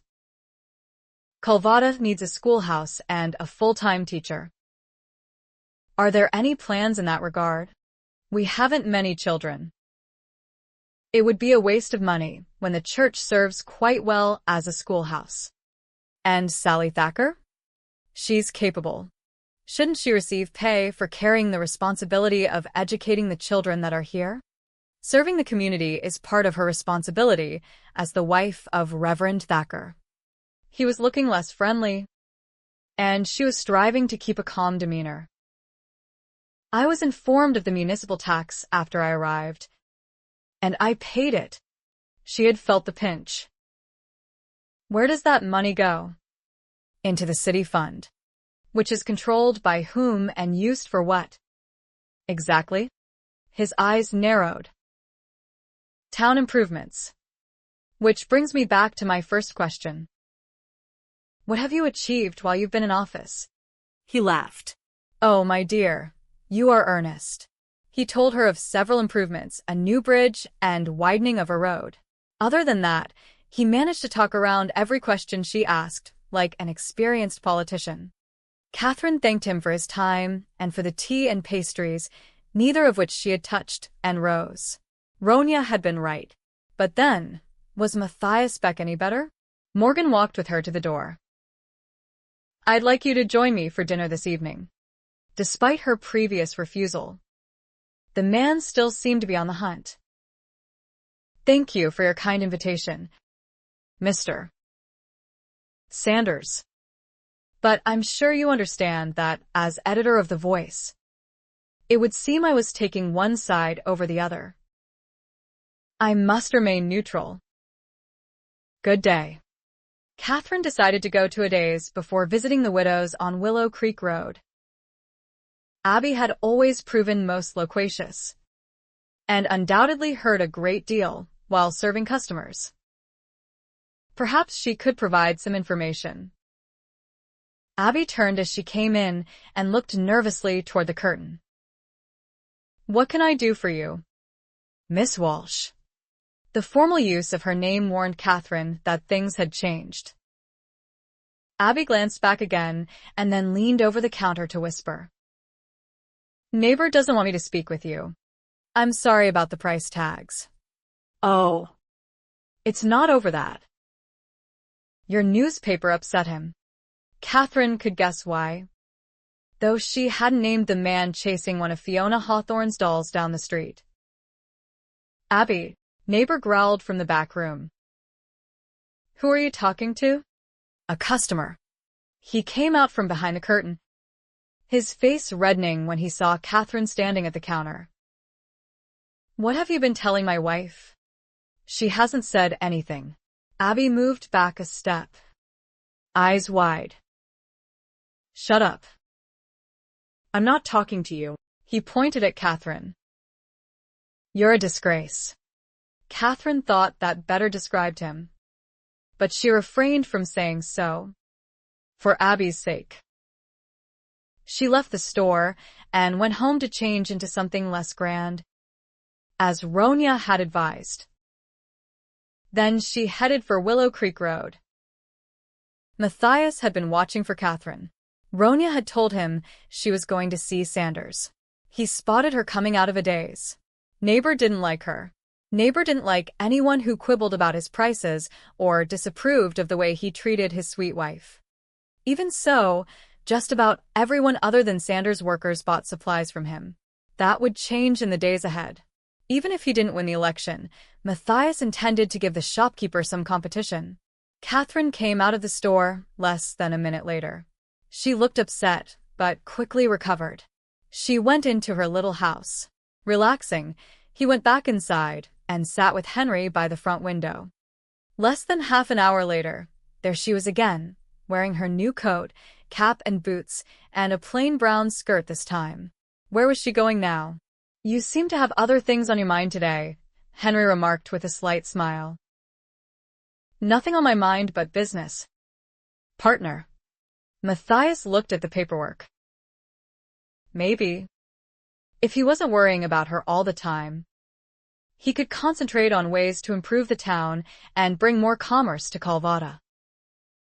He had plenty of ideas, but he had to get elected to put them into action. Henry chuckled. You're keeping close watch on Kathryn Walsh, aren't you? My friend. His expression was speculative. I'd feel better if she wasn't so much like her uncle.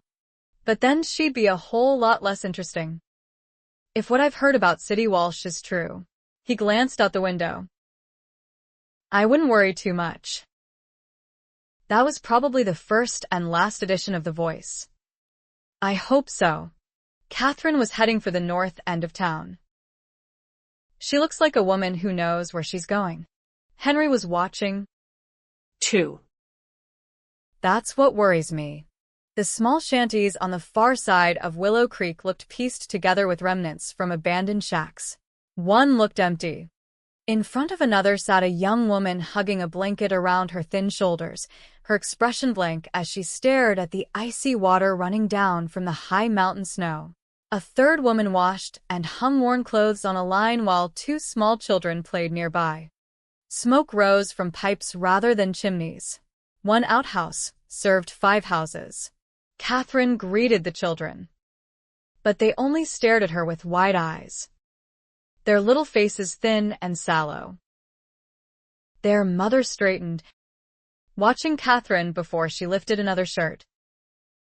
Kathryn approached and started to introduce herself. I know who you are. You're City Walsh's niece. I heard you came to town. The woman looked her over. Surprised you're still here. Ronya Vanderstrom suggested I come talk with you. Did she?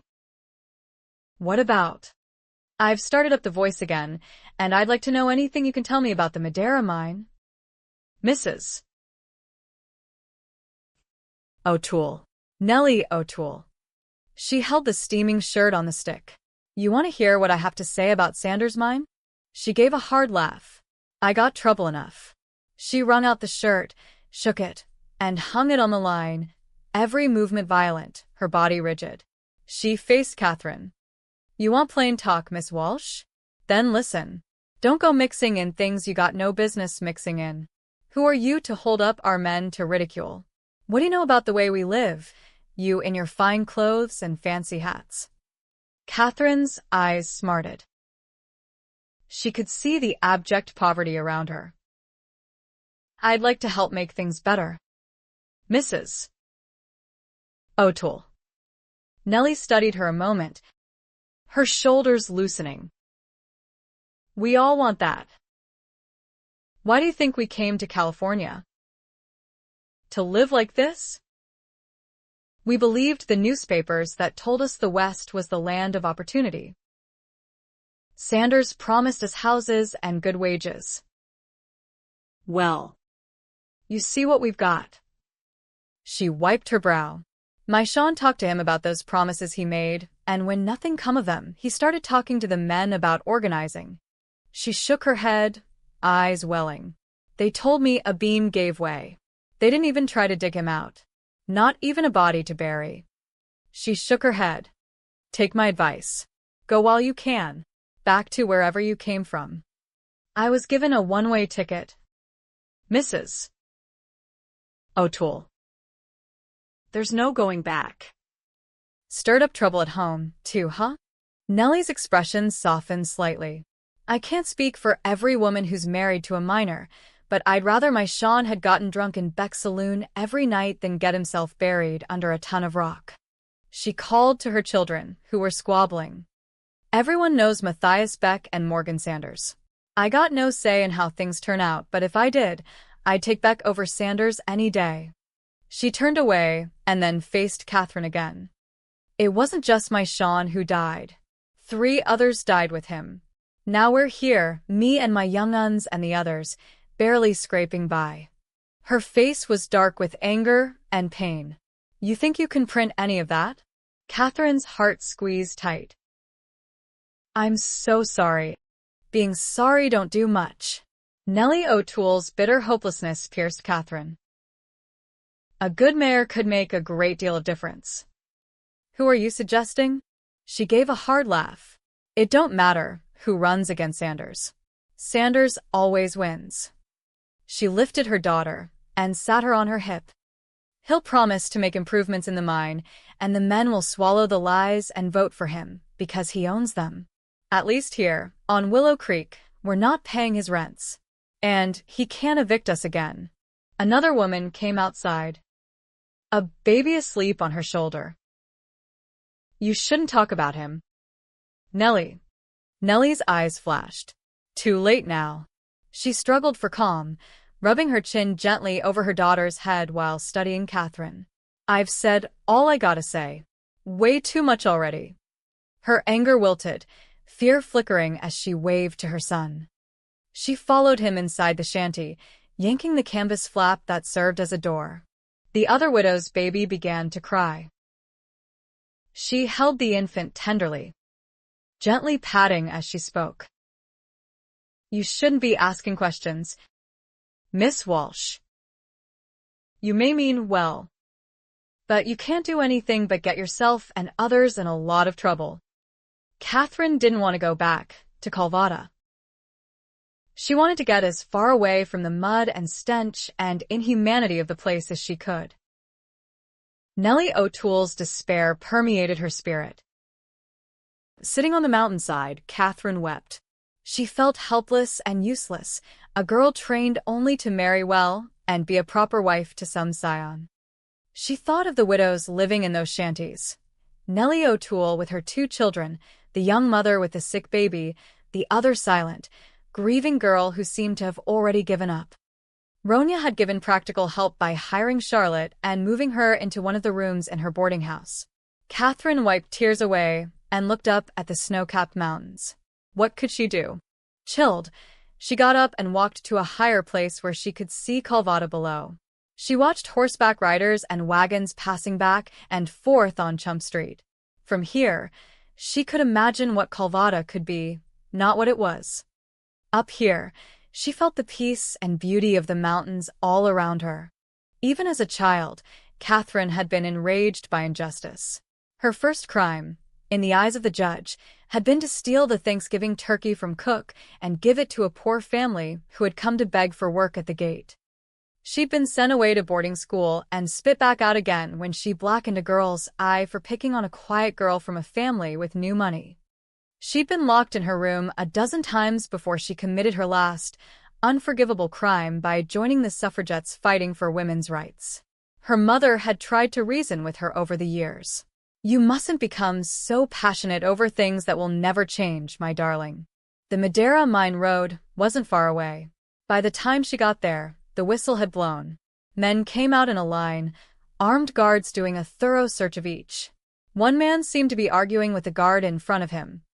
The guard shouted something, while another came up behind and hit the man with the butt of his rifle. The miner went down hard. He curled into a ball as the 2 guards kicked him.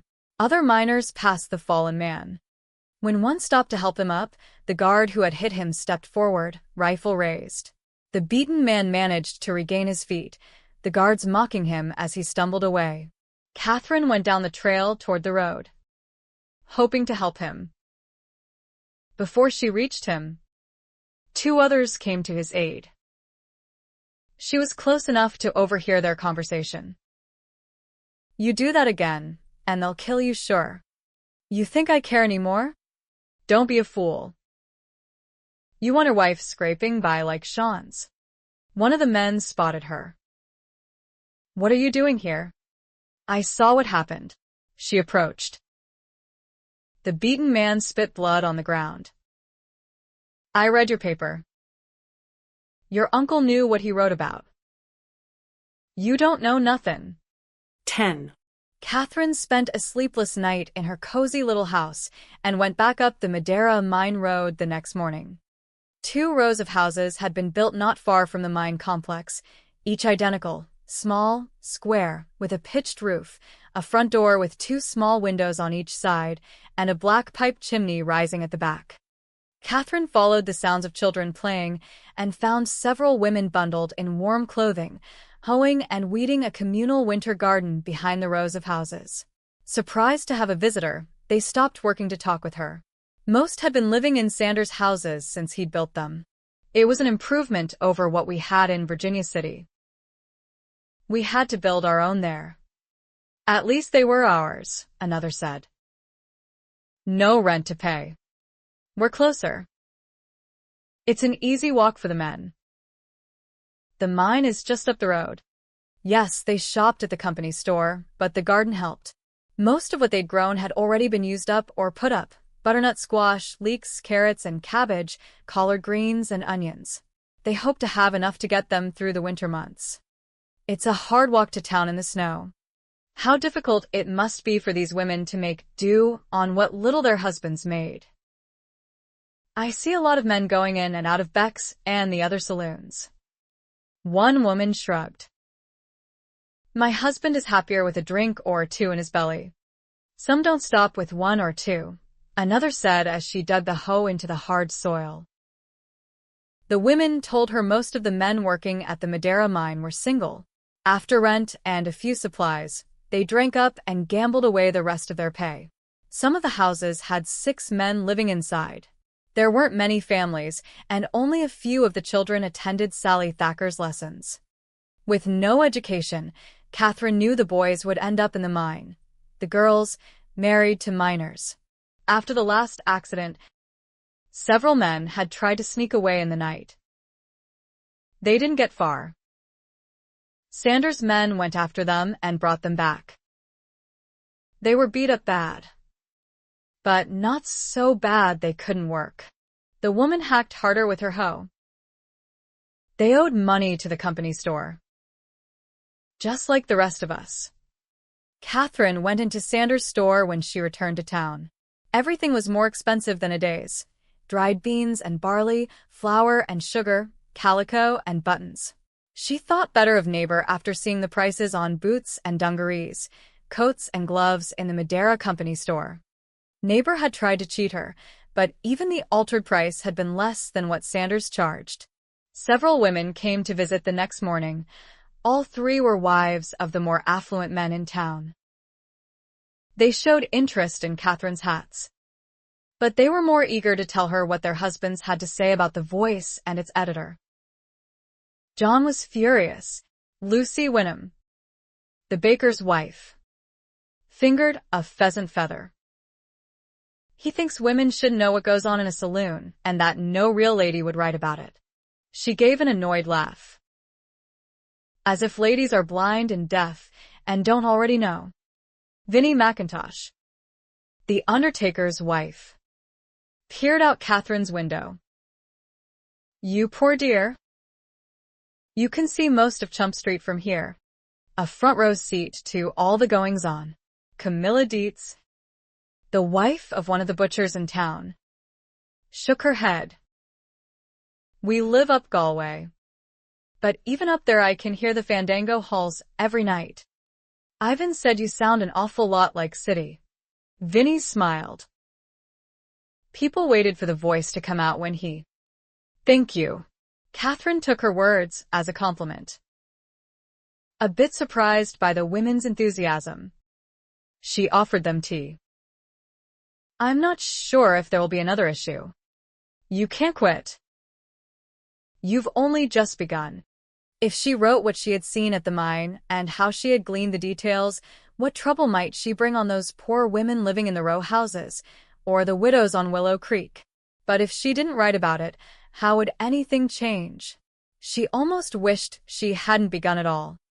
You all seem pleased with what I had to say, but will it do any good? Women don't vote, and all I've managed to do is anger the men. She held up several notes that had been shoved under her door. Camilla took one and read it aloud. Women are like children. They should be seen and not heard. She huffed. Unless you're saying something a man agrees with. John probably wrote that. Lucy sighed.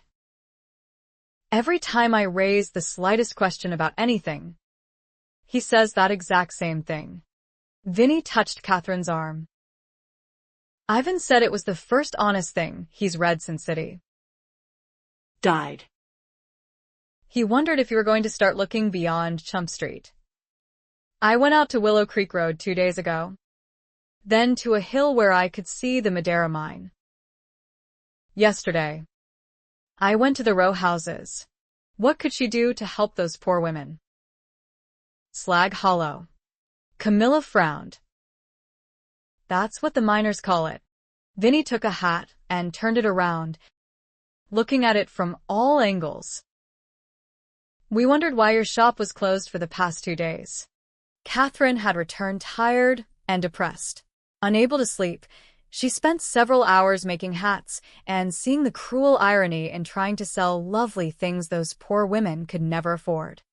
She'd thought of parties she'd attended in Boston, afternoon teas, and summer gatherings where she'd danced and laughed. What good had she ever accomplished, even with her little rebellions?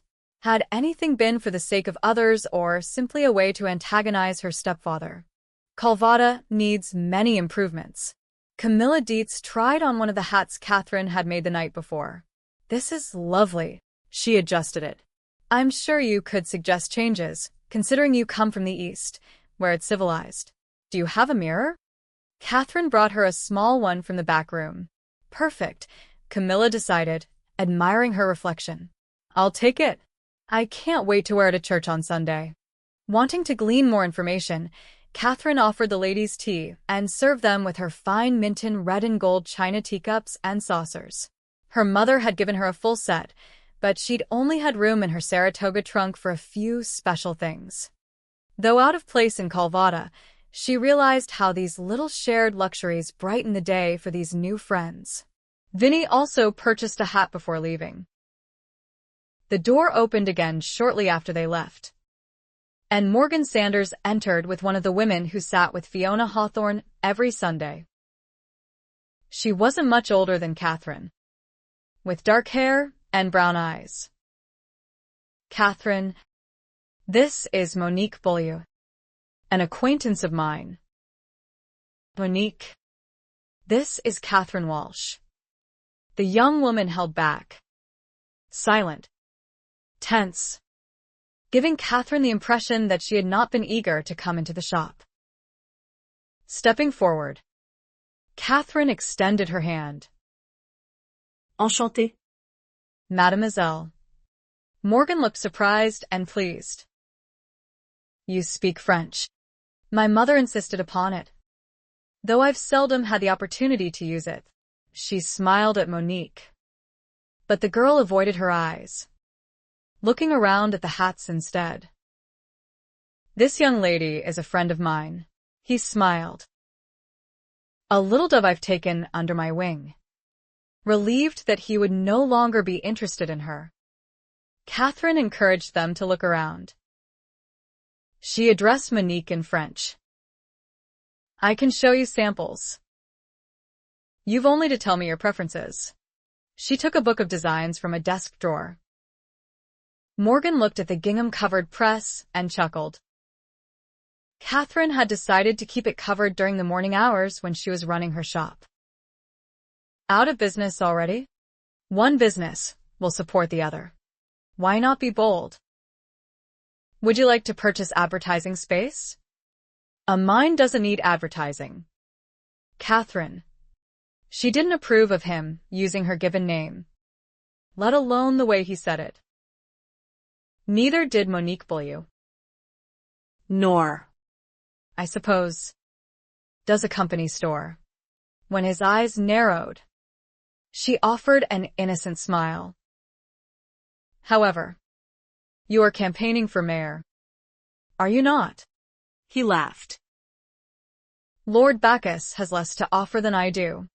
You read The Voice. I found it quite amusing. Well worth the 2 cents I paid for it.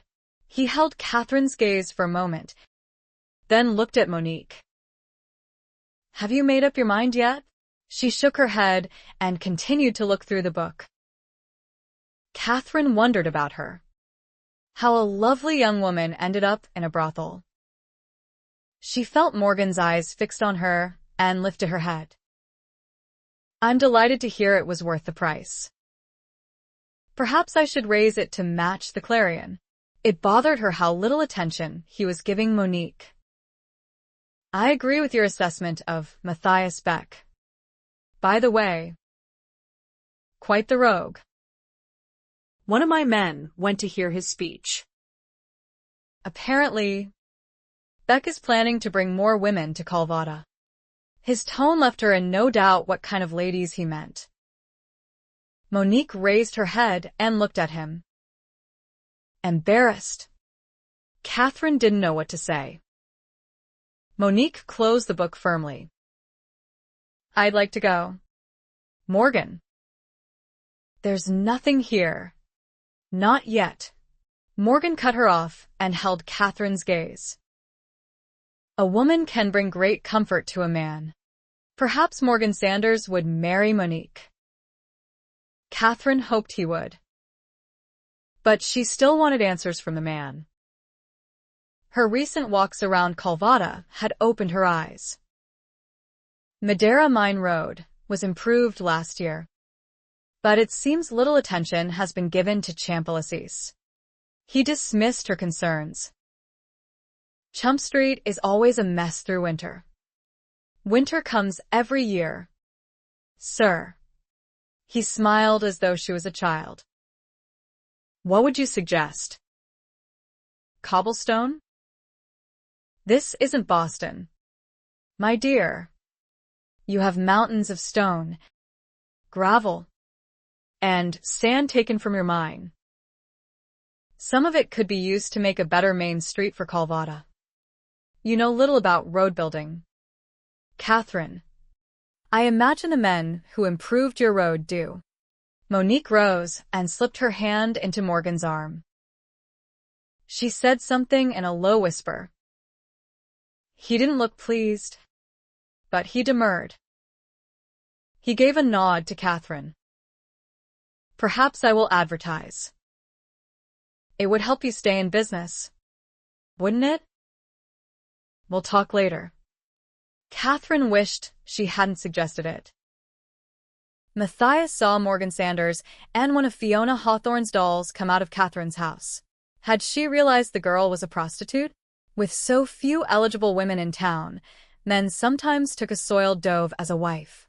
The other women seldom accepted them. It had irked City that although Fiona Hawthorne had given more money toward building the church than anyone else in town, still the women wouldn't look at her, let alone speak to her. How easily they judged their own sex, without thought of what circumstances might force a woman into selling herself. Had Kathryn asked Sanders and Fiona's doll to leave her shop? A bigger question was why Sanders had put Kathryn in that situation. The man had had his eye on her since she came to town. She'd make a fine wife for a mine owner and mother to the son he'd want to inherit his empire. Some might say it would be a good match. Considering the man's wealth and her poverty, she might be tempted. Did Kathryn understand the dark water she was treading? Thinking about Kathryn with Sanders made his stomach clench. Ronya said Kathryn didn't want to marry. anyone. Ever. Her editorial did show certain leanings toward the temperance movement. Was she also a suffragette? He'd sure like to know. They hadn't talked since the voice came out. Maybe it was time they did. And why not now? Matthias tapped on her door. When she opened it, she gave a sigh, resigned. Hardly the look he wanted to see on her face. May I come in? I suppose you've come to take me to task for what I wrote about you and your social event of the season. She stepped away, letting the door drift open. I'm not the one you saw running down Chump Street after one of Fiona's dolls. That man would probably like to buy you a ticket on the next stage out of town. Why are you here, Mr. Beck? I've come to fill in a few pieces to the story. She frowned, looking seriously dismayed. What pieces? Whiskey loosens tongues and gets men talking about what's really going on. She rolled her eyes. Poppycock. Mr. Beck. What snake oil are you trying to sell me? She sniffed. I'll bet my conversation over a cup of tea has gained more information than your drinks on the house method. What information? He wanted to demand. You don't know Calvada yet. Your ladyship. It's amazing what I've learned by taking long walks, opening my eyes and ears, and listening. She looked up at him. For example, there's a rumor that your campaign speech promised more ladies. Is it true? Mail-order brides. He blushed. I plan to hire ladies to wait tables and service the hotel rooms. He winced at the last, knowing it could be misconstrued. Making beds. That sort of thing. He clenched his teeth, telling himself to shut up. Kathryn just looked at him. When she didn't say anything, he decided he'd better get to the point of his visit. I came over to offer a little unsolicited advice. Too much truth at one time can hurt more than help. I've always thought truth the great equalizer. Not always. Unfortunately, he'd fought a war where both sides thought they were in the right, and little had changed that he could see, other than tens of thousands of men dying on both sides of the Mason-Dixon line. America still wasn't unified, and men were still only equal in birth and death, nowhere in between. I admire your passion, but while you're raking through the muck, make sure you don't fall in and drown. Would she understand the warning without him having to put a name to it? If you're referring to Morgan Sanders, I assure you there are many like him in the East. My stepfather wanted me to marry the son of one of them. I refused. Saying no to a boy was easier than refusing a man like Sanders. Matthias couldn't resist asking, is that why you were sent west, Miss Walsh? Refusing to marry was only one of my crimes. He wanted a list, but he focused on one issue that could tell a tale. You sound rather firm on matrimony. A woman has few enough rights without losing them all to a husband. Morgan Sanders will try to change your mind. And if he did, he'd also set out to crush her spirit. That might concern me. If I found the man the least bit attractive. Her eyes flickered, as if she regretted revealing so much. Matthias's mood rose. Is that so? He drawled with a slight smile. I'm relieved to hear it. She looked away first, and stepped behind her desk, as though needing a barrier between them. Was there anything else you wanted, Mr. Beck? Her tone was calm and serious. Yes.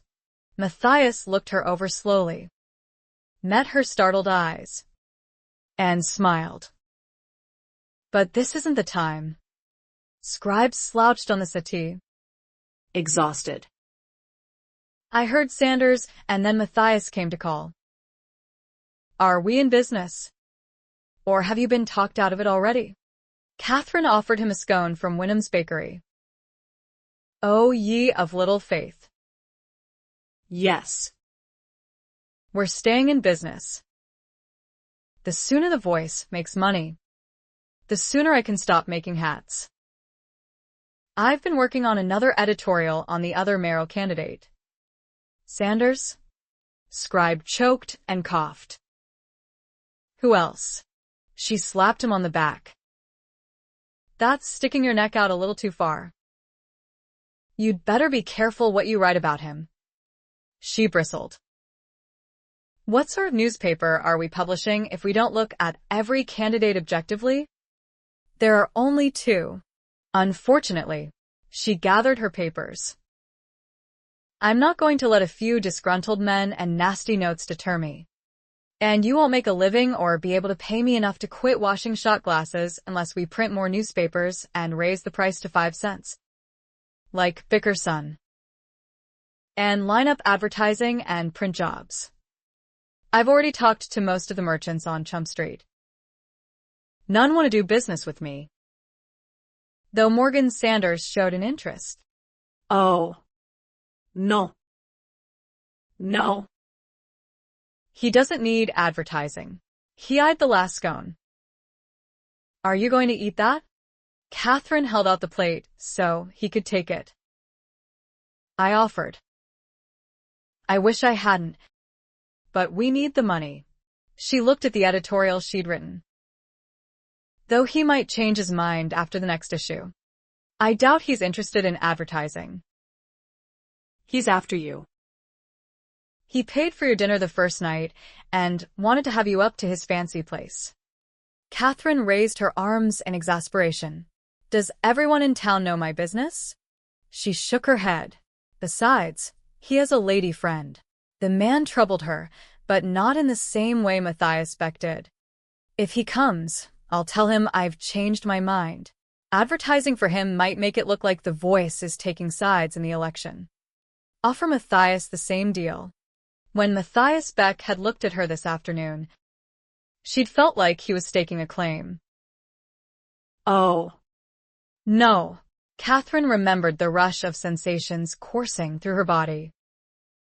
I think I'll leave well enough alone. Kathryn sent Morgan Sanders a note regarding her decision. He sent a reply. As you wish. But you won't always find it so easy to say no to me. Kathryn. I remain your devoted admirer.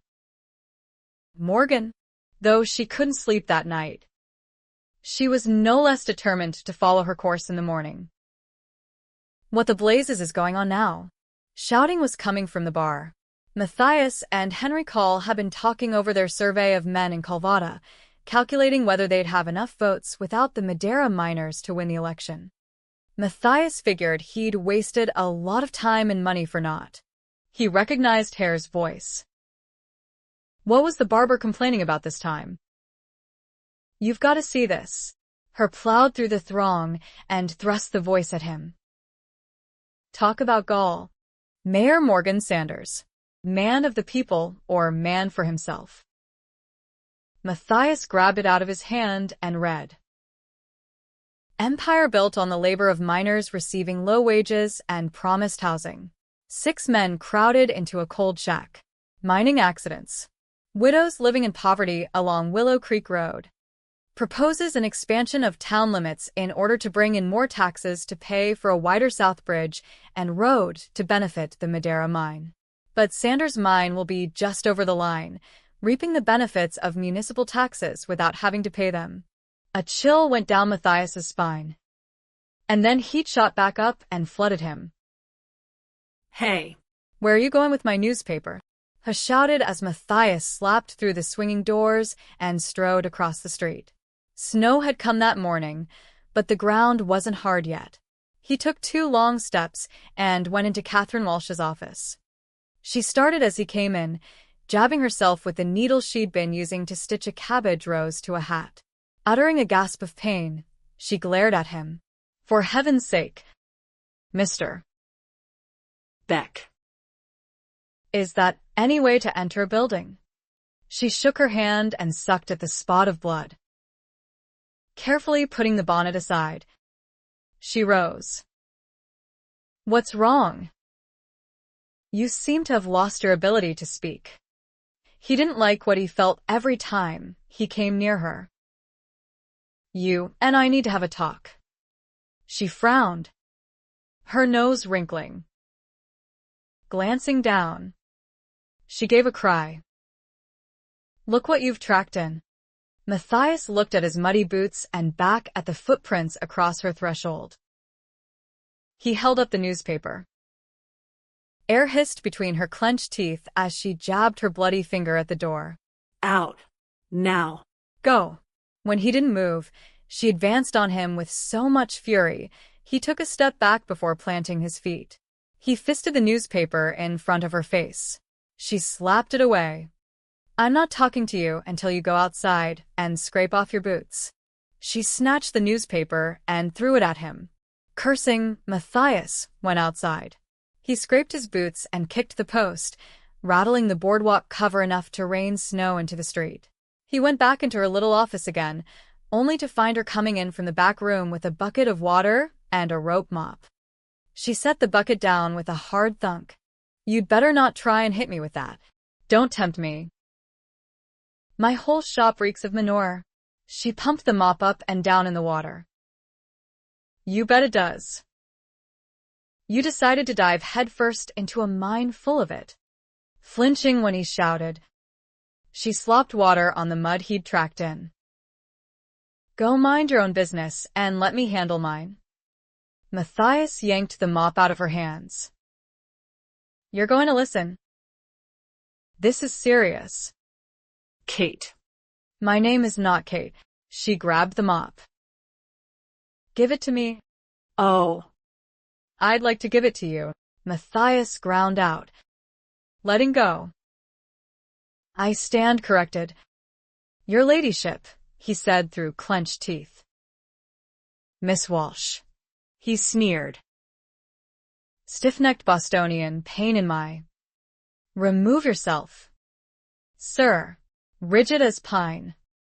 Kathryn stood with one hand on her hip, holding the mop like a rifle at parade rest. She let out a slow breath, muscles loosening. Or would you care for a calming cup of tea? Mr. Beck. Her tone was sweet enough to make his teeth ache. Only if you can lace it with good Kentucky bourbon. The only lacing I have is on that shelf. Then I'll pass on the tea and settle for a bit of conversation. He was done playing. Sit down. Kathryn jerked, but stood her ground. You needn't yell. She didn't move until he took a step forward. Then she sat gracefully on the settee, folding her hands demurely in her lap. Go ahead and tell me what I already know. Mr. Sanders will be displeased with my editorial. Displeased? That's an understatement. I merely wrote what he himself shared with me and what I have observed with my own two eyes. You have the common sense of a rabbit. Her lips pressed tight. Have you seen how his miners live? And what happens to their widows when the men get crushed under a ton of rock or blown up with dynamite? I know. I've seen. He and Henry were working on plans to do something about it without turning the entire town into a war zone. And the prices in his company store? Yes. Stooping. He picked up the voice and thrust it at her. What do you think you accomplished with this? I addressed issues in direct correlation to his suitability as mayor. If past promises came to nothing, what trust should be placed in Mr. Sanders' current rhetoric? She gave him a steely look. Or yours, for that matter. For temperance. Are you? I doubt women would receive any rights at all. If their first act would be to take away men's liquor. She was astute in that regard. He just wished she was wiser in other areas. There are only two in this election. And I'm not sure which of you is worse. She squared her shoulders. Sanders employs men for less than their worth. And then they drink up their meager earnings at your bar or gamble them away at your faro tables. Pierced by her criticism, he didn't defend himself. She was right. And that was why he had set a new course, though it was too early to tell anyone. And now you're adding women. Her tone was droll, her expression watchful. Matthias couldn't let that pass. Men behave better when women are around. She gave a disdainful laugh. Furious, he plowed ahead. These ladies will be dealing cards and working behind the bar. They're not. Soil doves. She raised her brows in challenge. No. They're not. And there will be rules. No. He wasn't sure how to say it without saying it. Fraternizing with clientele? Tipping her chin. Kathryn gave him grave consideration. And you think there will be fewer brawls? Less swearing? No more shooting in the streets? Exactly. She considered his idea. And this is your method of maintaining law and order. At least she was listening. One of them. Kathryn smoothed her skirt and stood. Well, I think it's a very interesting idea, Mr. Beck. Indeed. I do. He didn't trust her tone or the cat-like smile. I'm so glad you approve. Your ladyship. He wondered what kind of editorial she'd cook up about it. I approve anything that will improve this town. She stood in front of him. Are we done now? Oh. No. Lady. Not by a long shot. Take a little friendly advice and write about something other than the election. Everyone knows Sanders. And they know me. Election day will tell us who's going to make changes and what kind. He turned toward the door. And what? Pray tell. Would you have me write about? Exasperated, Matthias faced her. Write about church functions and lodge meetings. Report on marriages, births, deaths. Write about fashions in the East. Write about chilblains, canning, and children. I don't care. But use your head. Leave men to handle things. She made a soft sound, as though considering his speech. I suppose you think Stu Bickerson is a good enough newspaperman for Calvada. She had him there. Stu Bickerson was an ignorant bumpkin and in Sanders' back pocket. Kathryn looked completely relaxed now, her expression even softening.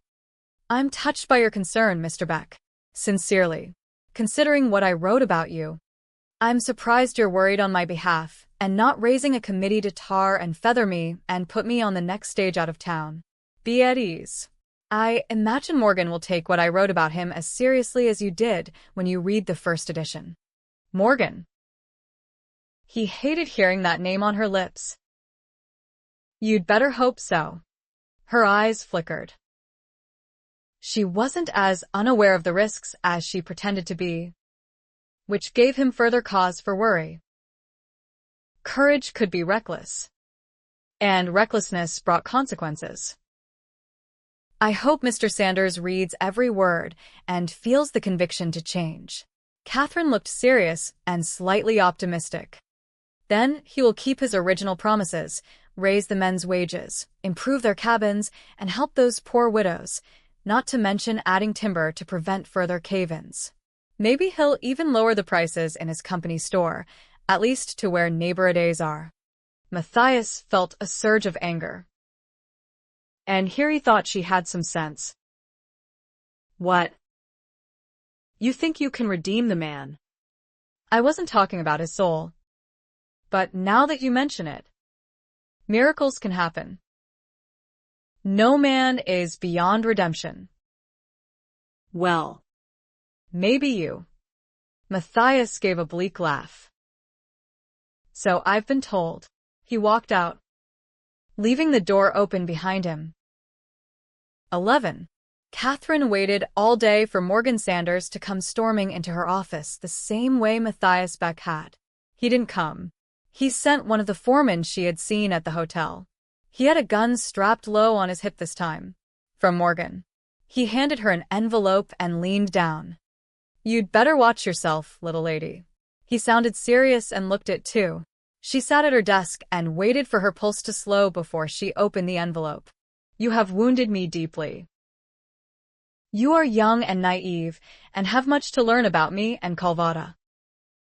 Be assured I forgive you. My intentions have not changed. for now. All I want is consideration and respect.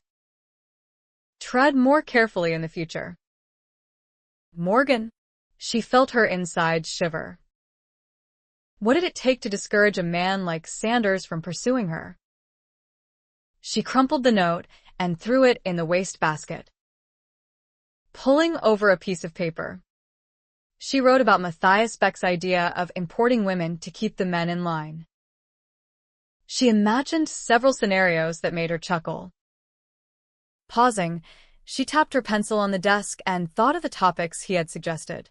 If the Voice was going to be relevant, she had to print more than her own editorials and rebuttals to the ridiculous tall tales Stu Bickerson invented as news.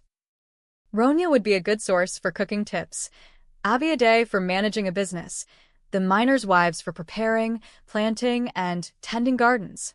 Why not interview them, glean their wisdom, and share it in a weekly column? She would be the first to benefit. And the multitude of bachelors could certainly use some housekeeping tips. Satisfied with the final draft of her editorial, Kathryn set it aside. It was too late to go to Ronya's for dinner, so she made do with a slice of bread and a cup of tea before going to work on hats. She finished the round Marin Anglais hat she was making as a gift for Sally Thacker, adding floral decorations and 2 white egret feathers. Darkness fell early this time of year, and she lit the lamps so she could keep working. As much as she preferred writing, the millinery provided income for now. She hoped the goods she had purchased in Sacramento would bring a boom to her little shop. She decorated a plain high-crowned hat with more ribbon, then a sailor's round crown and brim with a simple grosgrain ribbon and bow. She finished 3 flat bonnets with ribbons and flowers, praying each one would cheer some woman in this cheerless town. She prayed neighbor a day would loosen his grip on $1 or $2 and give his hardworking, devoted wife a gift that would raise her spirits. Kathryn got up early and began setting type before Scribe showed up.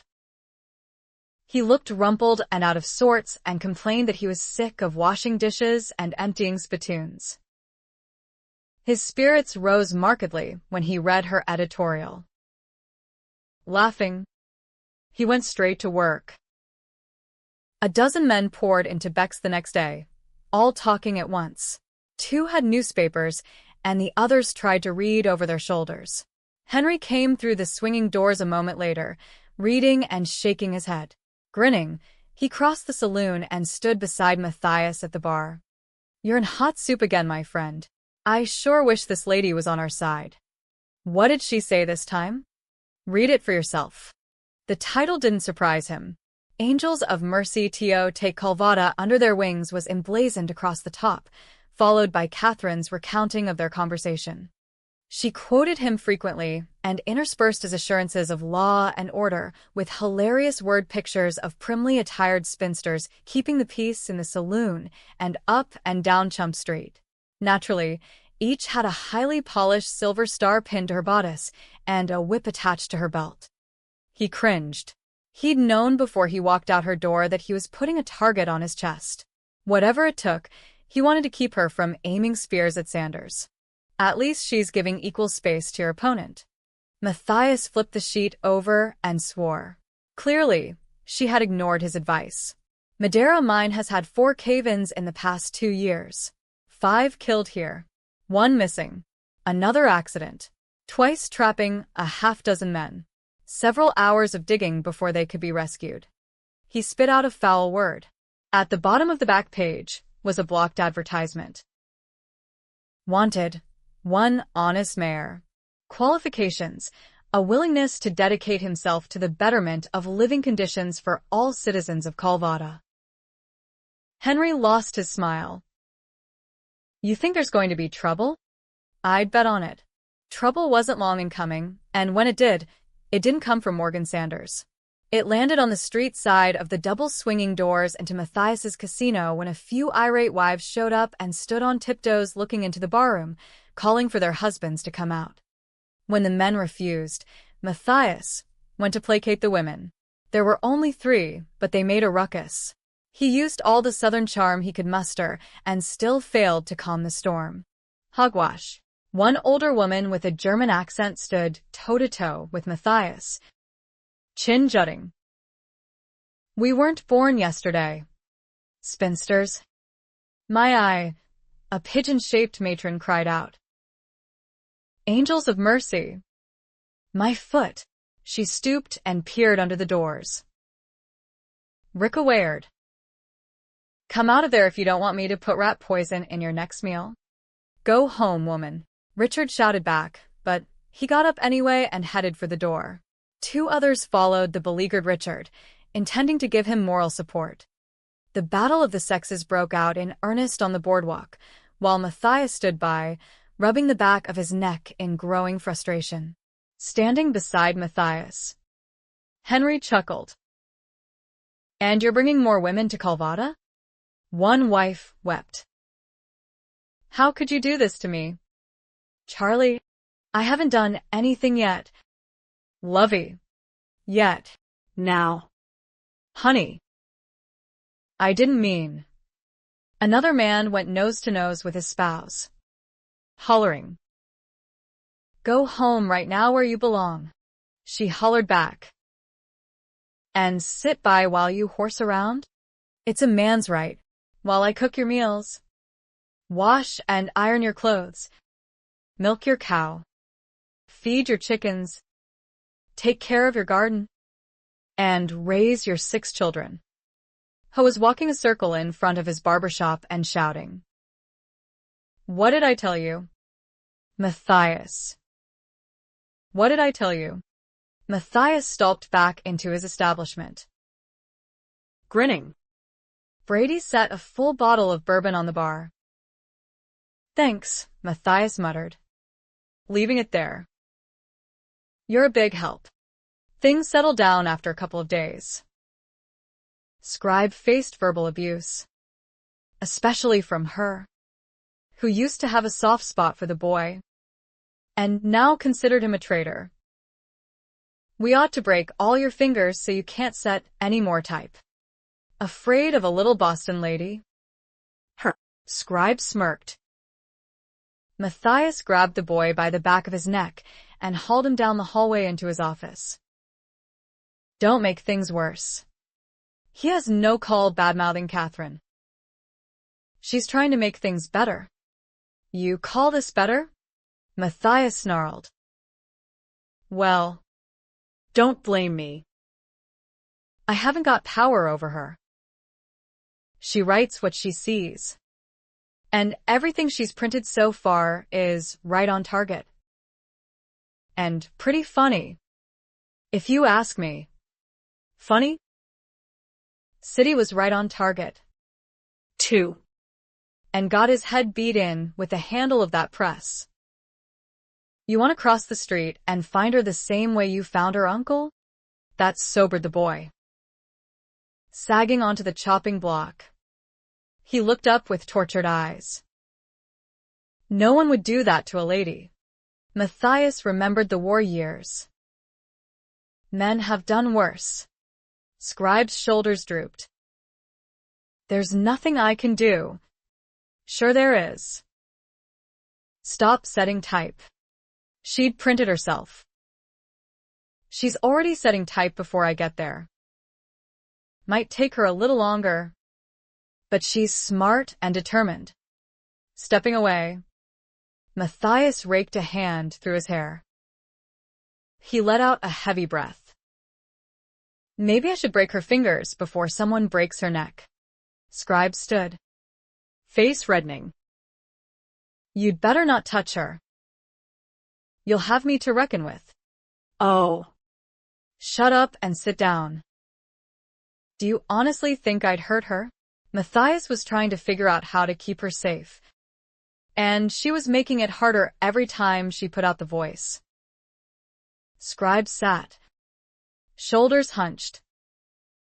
The only one Kathryn would listen to right now is God. Matthias glanced at him. What did you say? God. Matthias thought of his father and the power of the pulpit. His mother had always taught him that his father, a man of God, spoke for God. His mother would have liked Kathryn Walsh. Though from different classes, they had a lot in common. He'd often seen his mother's Bible open. She'd encouraged him to follow his conscience, even when the cost would be great. She'd cried when he left for the war, cried in relief when he came home, cried in sorrow when he left for good. Matthias knew what his mother would say to him now. Nothing happens without the Lord's knowledge. Everything works together for good, Matthias. Everything is according to his plan. God brought you to Calvada and kept you here because he knew Kathryn was coming. If that was true, it meant God might not be finished with him after all. Maybe it was time to have a talk with the Right Reverend Thacker. He'd ask the good Reverend to have a quiet word with Kathryn. Maybe a man of God could get through to her since he couldn't make her listen. Maybe Thacker could make her shut up before someone shut her up for good. Kathryn's cheeks burned as Reverend Wilfred Thacker continued his hour-long sermon on a woman's place in bringing peace and comfort to the home and community. He looked straight at her several times so that she would know he blamed her for the trouble in town. He also looked pointedly at Lucy Wynnum, Vinnie McIntosh, Camilla Dietz, and even poor Abby Aday. Neighbor said something, and she hung her head. We are told in Genesis that in the very beginning of creation, every trouble that befell man was the direct result of Eve giving the apple to Adam. It was Eve who was deceived. It was Eve who broke the covenant with God by offering the fruit of sin to Adam. Because of Eve, Adam was cast out of Eden. Anger and hurt welled in Kathryn. Why did men always hearken back to this and blame women for what was wrong in the world? She wanted to cry out that Adam stood by in silence, watching and listening as Satan deceived Eve. He chose to take the fruit from Eve's hand. He chose to eat it. Closing her eyes, Kathryn clasped her hands so tightly in her lap that her fingers ached. And I would remind all of you, Reverend Thacker went on with more fire than he'd ever shown before, that God took the rib from Adam and made Eve his companion. God created woman to be nurturing and loving and submissive. God created woman to serve man. God did not create her to cause trouble or travail or grief for him. It would be well for some of the women within our fold to remember this. Let us have peace again. He paused, looking straight at Kathryn. Let us pray. The prayer was long and passionate, another sermon. The small choir sang the doxology. Sally Thacker gave Kathryn a wincing glance as she walked beside her husband to greet parishioners at the door. The congregation filed out, no one speaking. Neighbor glared, a firm grip on Abby's arm. The poor woman looked like a whipped dog. Only Morgan Sanders spoke to her. Quite a sermon today. His smile was sympathetic. Reverend Thacker had always preached gentle reminders to live a good Christian life, his words filled with loving concern for his parishioners. Why the change today? He never preached on politics or the mines. It seemed to be sacred ground he dared not set foot upon. She knew this sermon was directed at her decision to start up the voice, knowing that didn't make the words less hurtful. When Thacker extended his hand to her, she accepted the greeting. His grip was firm. I hope you will take what I said to heart, Miss Walsh. His tone was quiet and gentle, his expression apologetic. It was not done to hurt, but to instruct and protect not only you, but others. You mean well, But you must remember your place. He released her. She couldn't speak past the aching lump in her throat. She would not cry here in front of all these people. She would not. Parishioners clustered together, talking and looking at her. Neighbor jerked Abby's arm, making her turn her back as Kathryn walked by. Camilla's husband walked 3 feet in front of her as they headed downtown. Vinnie McIntosh stood silent, face rigid as her husband talked to her. Henry Call separated from a group. Kathryn. She gave him a brief nod and kept going, back straight, chin up. She felt the censure of every person gathered in front of the church. Let them look. She went down the hill, passed by Ronia's Cafe, where she usually stopped for Sunday brunch, crossed the street, past the Fandango Hall, now silent after the Saturday night reverie. Kathryn went into City Walsh's newspaper office and closed the door behind her. Hands trembling, she untied the ribbons of her Sunday best hat and placed it on a stand. Sinking onto the settee, she sat silent for a moment, then burst into tears. Matthias looked up when Henry Call came into the saloon, his expression stormy. His friend crossed the room, tossed his hat on the table, and sat. I hope you're satisfied, Matt. Thacker wasn't content to talk with Kathryn privately, as you hoped he would. Instead, he crucified her in front of the whole congregation. He looked at Matthias. I've never heard that man preach with such passion. Matthias winced, But had to know. Did he get through to her? Get through? He might as well have used a club. She was white as a ghost when she left. Matthias felt sick. He remembered what his father's words had done to him. Did you speak with her after the service? No. Sanders spoke to her before she left. God knows what he had to say.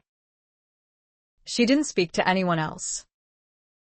I imagined she was trying to hold herself together until she made it home. Looking toward the swinging doors, Matthias debated whether he should cross the street and check on her. Picking up his hat, Henry stood.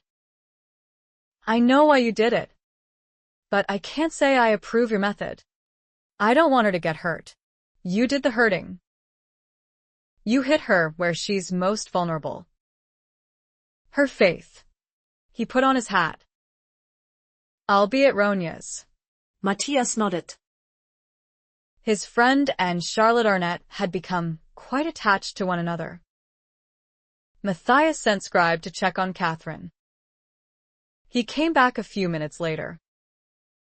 She wouldn't open the door. Said she was fine. Sounded hoarse.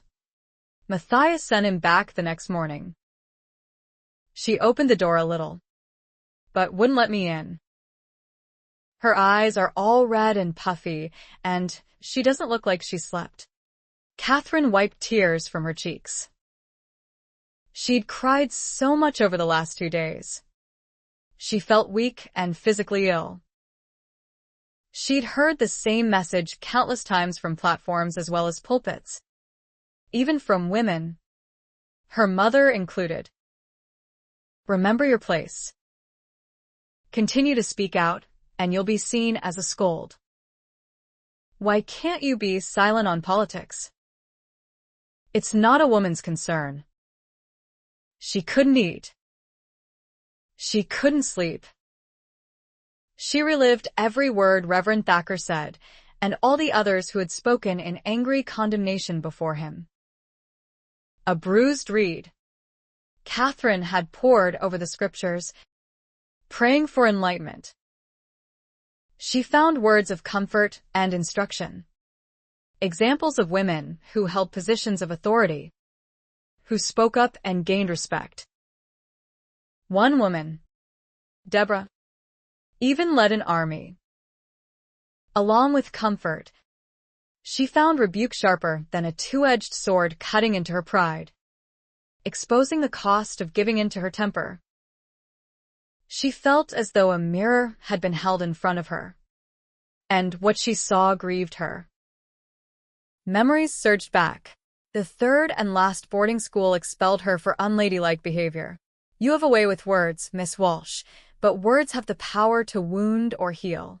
Retaliation never serves a good purpose. Hadn't her temper brought on the last argument with the judge and given him just cause to exile her to this wild mining town?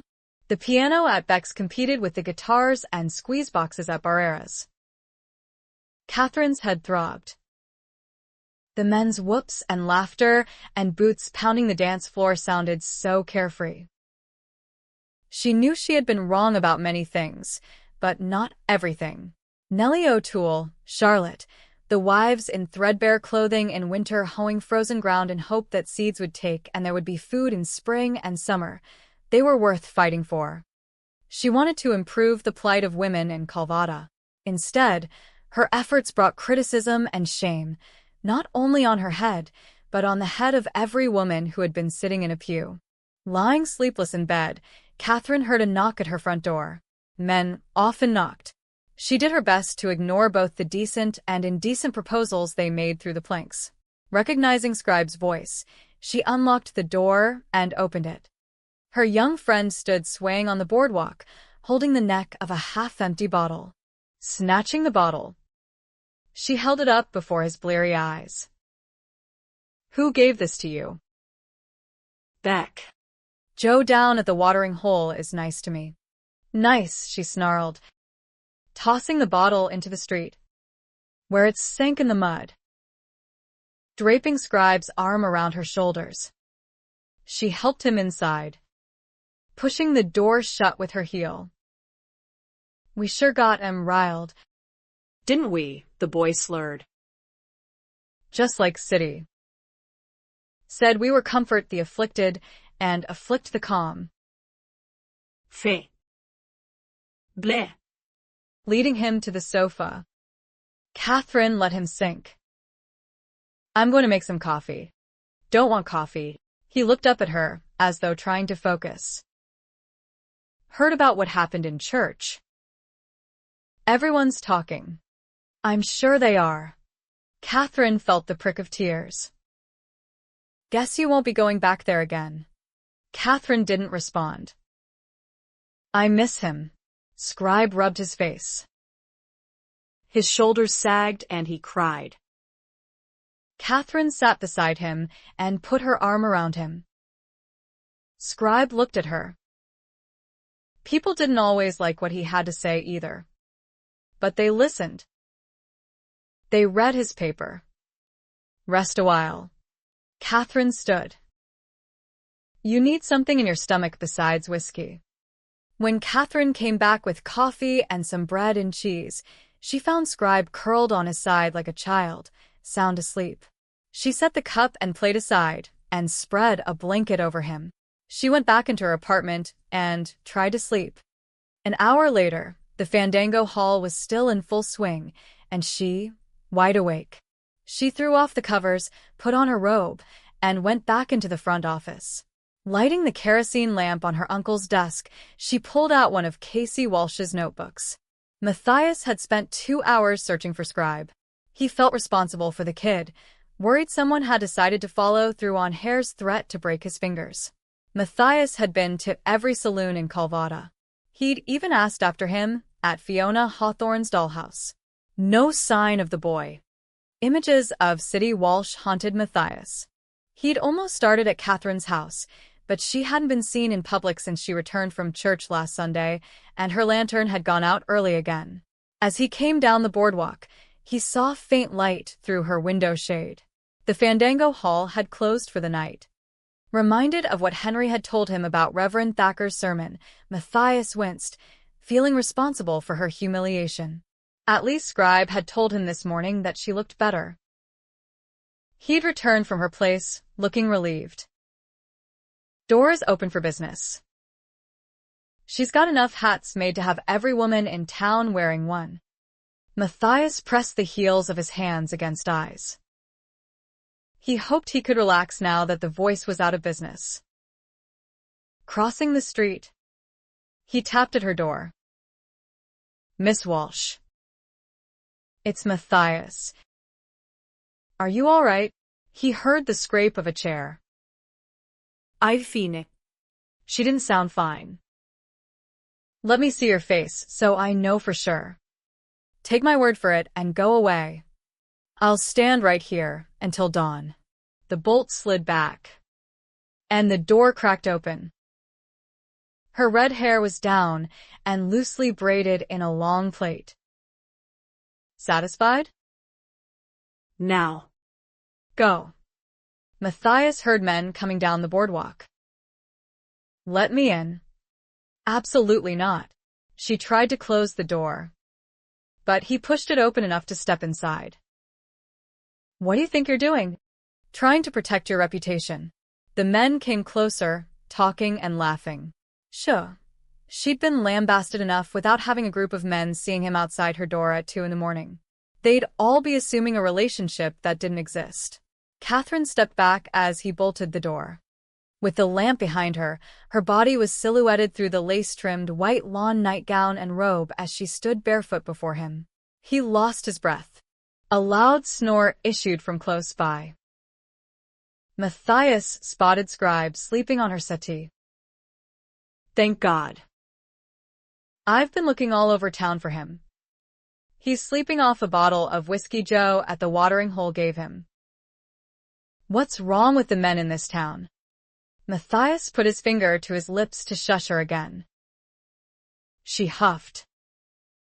The only men in the street this time of night are too drunk to. Seeing no other way to silence her, Matthias cupped the back of her head, pulled her forward, and kissed her as the men outside passed by. One hit his fist against the door and made a ribald comment before they all moved on. Matthias let go of Kathryn and she stepped back, gasping. She moved well away from him, eyes wide. She wasn't the only one affected by the kiss. He'd expected her to struggle. Instead, her hands had spread against his rib cage. She retreated behind her desk. Relax. Darling. It was the only way I could think of to shut you up. He wasn't sorry he had drawn a blank on any other method. I need to get Scribe out of here. Leave him there. She looked flushed and breathless. He's fine where he is. Your heart is in the right place. But he's 17. A man. Not a boy. Even drunk. He's more of a gentleman than you are. Maybe so. But what do you think people would say if word got out that Scribe spent the night with you? Kathryn's face crumpled. She uttered a soft, broken sound and sank into City's chair. Oh. What's the blessed difference? Matthias felt like a mongrel dog who'd just mangled a kitten. I didn't say it would get out. Releasing his breath, he rubbed the back of his neck, guilt gripping him. I'm sorry, Kathryn. She didn't know how sorry he was. He never intended for Thacker to humiliate her in front of the entire congregation. When he went up to call the man to account, Thacker said it wasn't just Kathryn who could be harmed. Other women needed a firm warning, too. You should be sorry for her. Kathryn looked angry and flustered. Had Thacker told her about their conversation? When she touched her lips and then her throat, he understood. I'm not sorry about the kiss. He smiled slightly, glad she'd been stirred up. Heat still coursed through him. I'm sorry about what happened to you in church. Oh, she bowed her head. I suppose everyone in town has heard by now. True enough. Word had spread fast. I wouldn't go back either. He hadn't stepped foot in a church since his father told him he wished he'd been stillborn. Kathryn glanced up in surprise. I'm going back. What? Angry?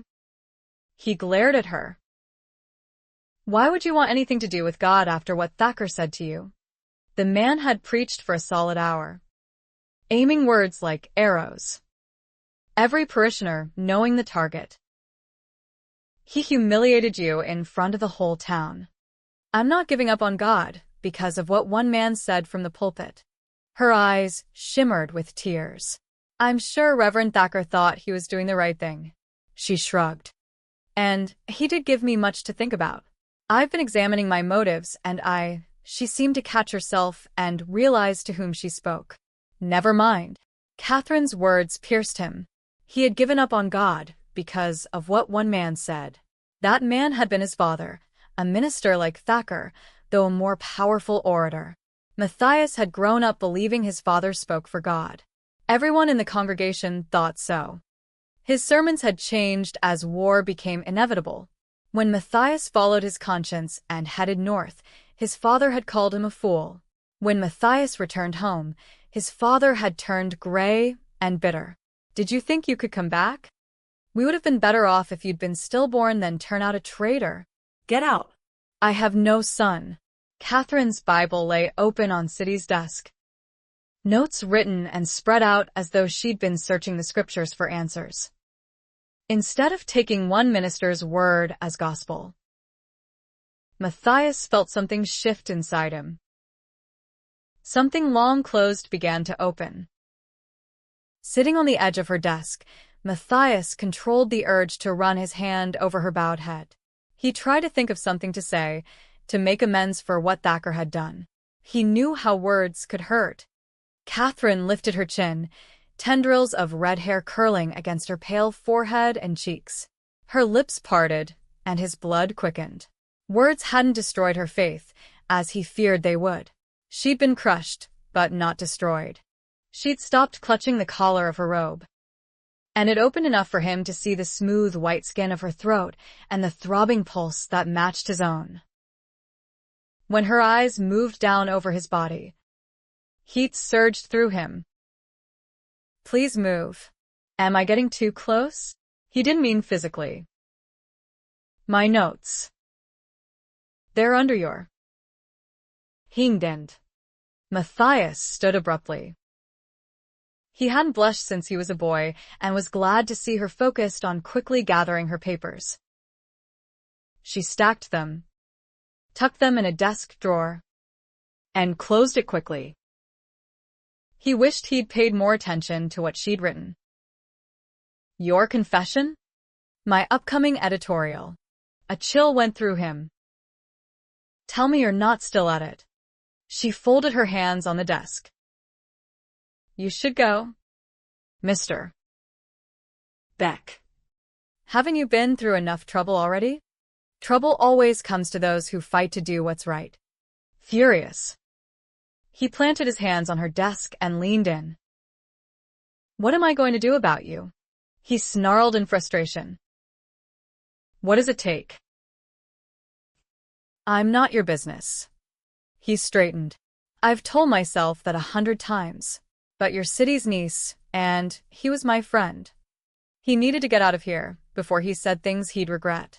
He went to the settee and stripped the blanket off Scribe. Come on, kid. Scribe groaned. Muttering a curse under his breath, Matthias hauled him up over his shoulder. Might be better if I take him out the back way. Kathryn got up and came around her desk. The front door is quicker. She opened it. Shaking his head, Matthias did as she bade. Pausing on the threshold, he looked down at her. Thanks for the kiss. I would have ducked if I'd had warning. Then be warned. He grinned. There will be a next time. And a next. She gave him a push out the door and closed it quickly behind him. He heard the bolt slam into place. Laughing under his breath, he shifted Scribe and carried him across the street to the hotel. 12. Kathryn was surprised when Vinny and Camilla came to call the next evening. She hadn't expected any of the women in church to seek her out after Reverend Thacker's verbal whacking. They didn't mention it, but talked of mundane, ordinary things. On the way out, Camilla turned to her. James read your newspaper after church last Sunday. Your Angels of Mercy editorial made him laugh until tears ran down his cheeks. I just wanted you to know. She kissed Kathryn's cheek. Not all the men are against you. Closing the door, Kathryn leaned her forehead against it. Her emotions were too high to face any customers. Turning her sign over, she sat at the front desk and continued reading her uncle's journals. A soft rustling and quick footsteps caught her attention. Another note pushed under her door. She'd received enough to last a lifetime. They'd been so nasty, she burned them. She picked up the folded slip. Like the others, the message was short and poorly written, but this one made her pulse quicken. Kathryn, Darby a unknown meeting tonnet under Southbrig. Thought you might wanna know. A friend. Kathryn opened the door quickly and peered out. Was that Nellie O'Toole heading toward the north end of town? Kathryn closed the door, knowing this was too important to dismiss. She couldn't send Scribe and risk having him harmed. Everyone knew he was working with her on The Voice. And she couldn't go herself unless. A rap on the door made her jump. Heart pounding. She thought of Matthias Beck on her doorstep last night. Her whole body flushed with heat at the memory of that kiss. Kathryn? I'm sorry about last night. Scribe. She opened the door. He looked hungover and miserable. When he started to apologize again, she grabbed his arm and pulled him inside, measuring him mentally as she closed the door behind him. He wasn't much taller than she and boyishly thin. She had a man's coat and an old scally cap she'd found among her uncle's things. I need your clothes. What? He took a step back, looking at her as though she'd lost her mind. What for? There's a meeting. I have to go. But they can't know I'm there. She pushed him through her apartment door. You can wrap yourself in a blanket until I get back. Don't just stand there. Hurry up. He dug in his heels. I'll go. Everyone knows you work for me. Now, don't argue. She waved him in and closed the apartment door. If I get there early enough, I can hide. They'll never know I was there. Hide?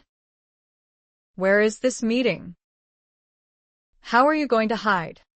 Never mind. Just give me your pants and shirt. She could hear him muttering on the other side of the door. You have 1 minute. Scribe. Or I'm coming in. She heard a thud. Are you all right? Scribe appeared wrapped in a blue blanket, his face red, his dark hair sticking up like pin feathers. She tried not to laugh as she whisked around him and closed the door. Stripping off her skirt and shirtwaist, she pulled on his denim pants and plaid wool shirt. She put the scally cap on and pushed her red hair inside. When she came out, Scribe was sitting on the settee, knees together, shoulders hunched, glowering. She giggled. How do I look? She turned around. Awful. As long as I don't look like me. Is there any red hair showing? No. This is a bad idea. Just go back in my room. Close the door. And stay there. She blew out the lamp on her desk. I promise I'll be very careful. As soon as Scribe was closeted in her apartment, Kathryn slipped out the front door. The Fandango Hall was in full swing. So was Beck's. Hunching her shoulders, she affected an unsteady gait as she crossed Chump Street, then headed for Madeira Mine Road. South Bridge was a mile outside town. Thankfully, there was a full moon to light her way. When she saw the bridge, she headed into the woods, picking her way carefully through the scraggy pines. 3 men walked on the road. She could hear them talking as they crossed the bridge and headed for town. She went under the bridge and tucked herself high behind a pylon. She had been warm on the long walk, but the chill quickly seeped in through the layers. Burrowing into her coat, she wished she'd worn gloves. Even her thin fawn suede would have been better than nothing. One by one, footsteps approached, gravel trickling as the men arrived. Matches were lit, but no lanterns. Kathryn didn't look out from behind the pylon. She knew she wouldn't be able to see their faces, but she distinguished voices. 5 men. Boots sounded on the bridge above, and another man joined them at the bottom of the ravine. "Sorry I'm late." The man's voice was deep. A rich Irish brogue. He did the talking. She couldn't make out everything he said over the rippling stream. But enough. They were talking about the Madeira mine and Morgan Sanders. "We'll have hoods when we get him. We throw a blanket over him and have ourselves a party.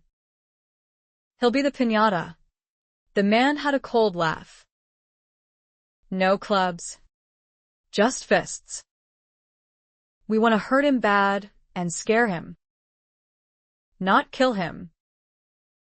Understand?" Kathryn closed her eyes and breathed softly, slowly through parted lips. She felt something claw on the exposed area of her neck, and her heart stopped, then pounded even faster as it moved around, up over her jaw. A spider. It kept moving across her brow to the cap.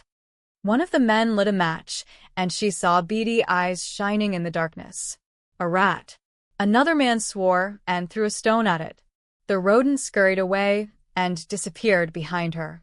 She heard her own name mentioned and focused her attention.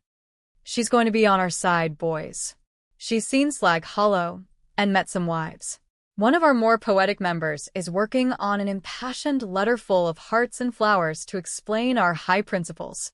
By the time he's finished laying out the miners' coalition, City Walsh's little niece is going to make us folk heroes." If any name was mentioned, Kathryn couldn't hear it over the sounds of the creek or the pounding of her own heart. "That lady sure doesn't like Beck. We want Sanders to be mayor. After we're done with him, he'll do whatever we say. And if he doesn't, then we kill him." "Wait a minute. I didn't join the coalition to commit murder." Silence fell for a few seconds. Then the leader spoke.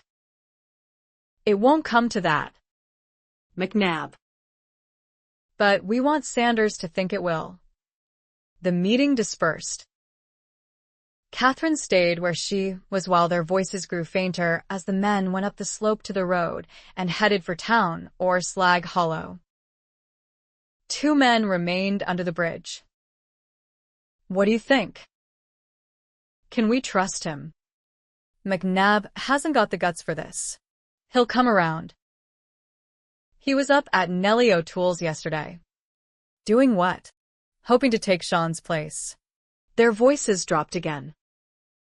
Kathryn leaned forward a few inches.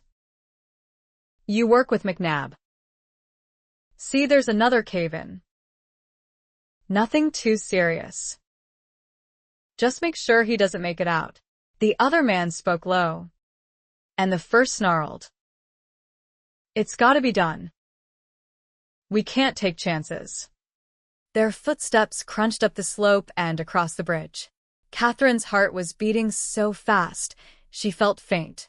She waited a few more minutes, then slipped out of her hiding place. Whipping off the cap, she slapped her back and front and jumped around. She heard a soft squeak. The moonlight seeping through the trees along the stream didn't give enough light for her to see. Ducking down, she went out from under the bridge, crawling up the slope and peering over the heavy planks. A man stood on the other side. He took something from his pocket. She watched him roll a cigarette and tuck it between his lips. When he lit the match with his thumbnail, she saw his face clearly. The flame died quickly, leaving the red tip of his cigarette glowing bright as he inhaled. He stood for a while, smoking, then flipped the stub into the creek and headed for town. Was he the leader or the subordinate ordered to kill McNabb? She would have followed to see where he went, but knew she needed to get to Willow Creek and warn Nellie O'Toole that her friend's life was in danger. Kathryn knew she'd remember that man's face. She would be looking for him among the throng of men who wandered Chump Street after the whistles blew. Calvada's nightlife was in full swing by the time Kathryn made it back to town. She told Nellie everything, and the woman gave assurance she'd warn McNabb in time. Exhausted, chilled to the bone despite her hike, Kathryn looked for a chance to get across Chump Street. Men were gathered in front of Beck's, talking loudly, laughing. Shouting drew their attention, and they headed off to watch two men slugging it out in front of the rocker box. As soon as their backs were turned, Kathryn ran across the street, along the boardwalk, slowed to a normal pace as she passed the Fandango Hall and slipped quickly into her house. Panting, heart pounding, Kathryn put her forehead against the door, trying to get her breath back. Someone clamped a hand over her mouth. Terrified. She tried to scream, but the sound was muffled. She twisted, bucked, and kicked to be free. He lifted her off the floor and away from the door.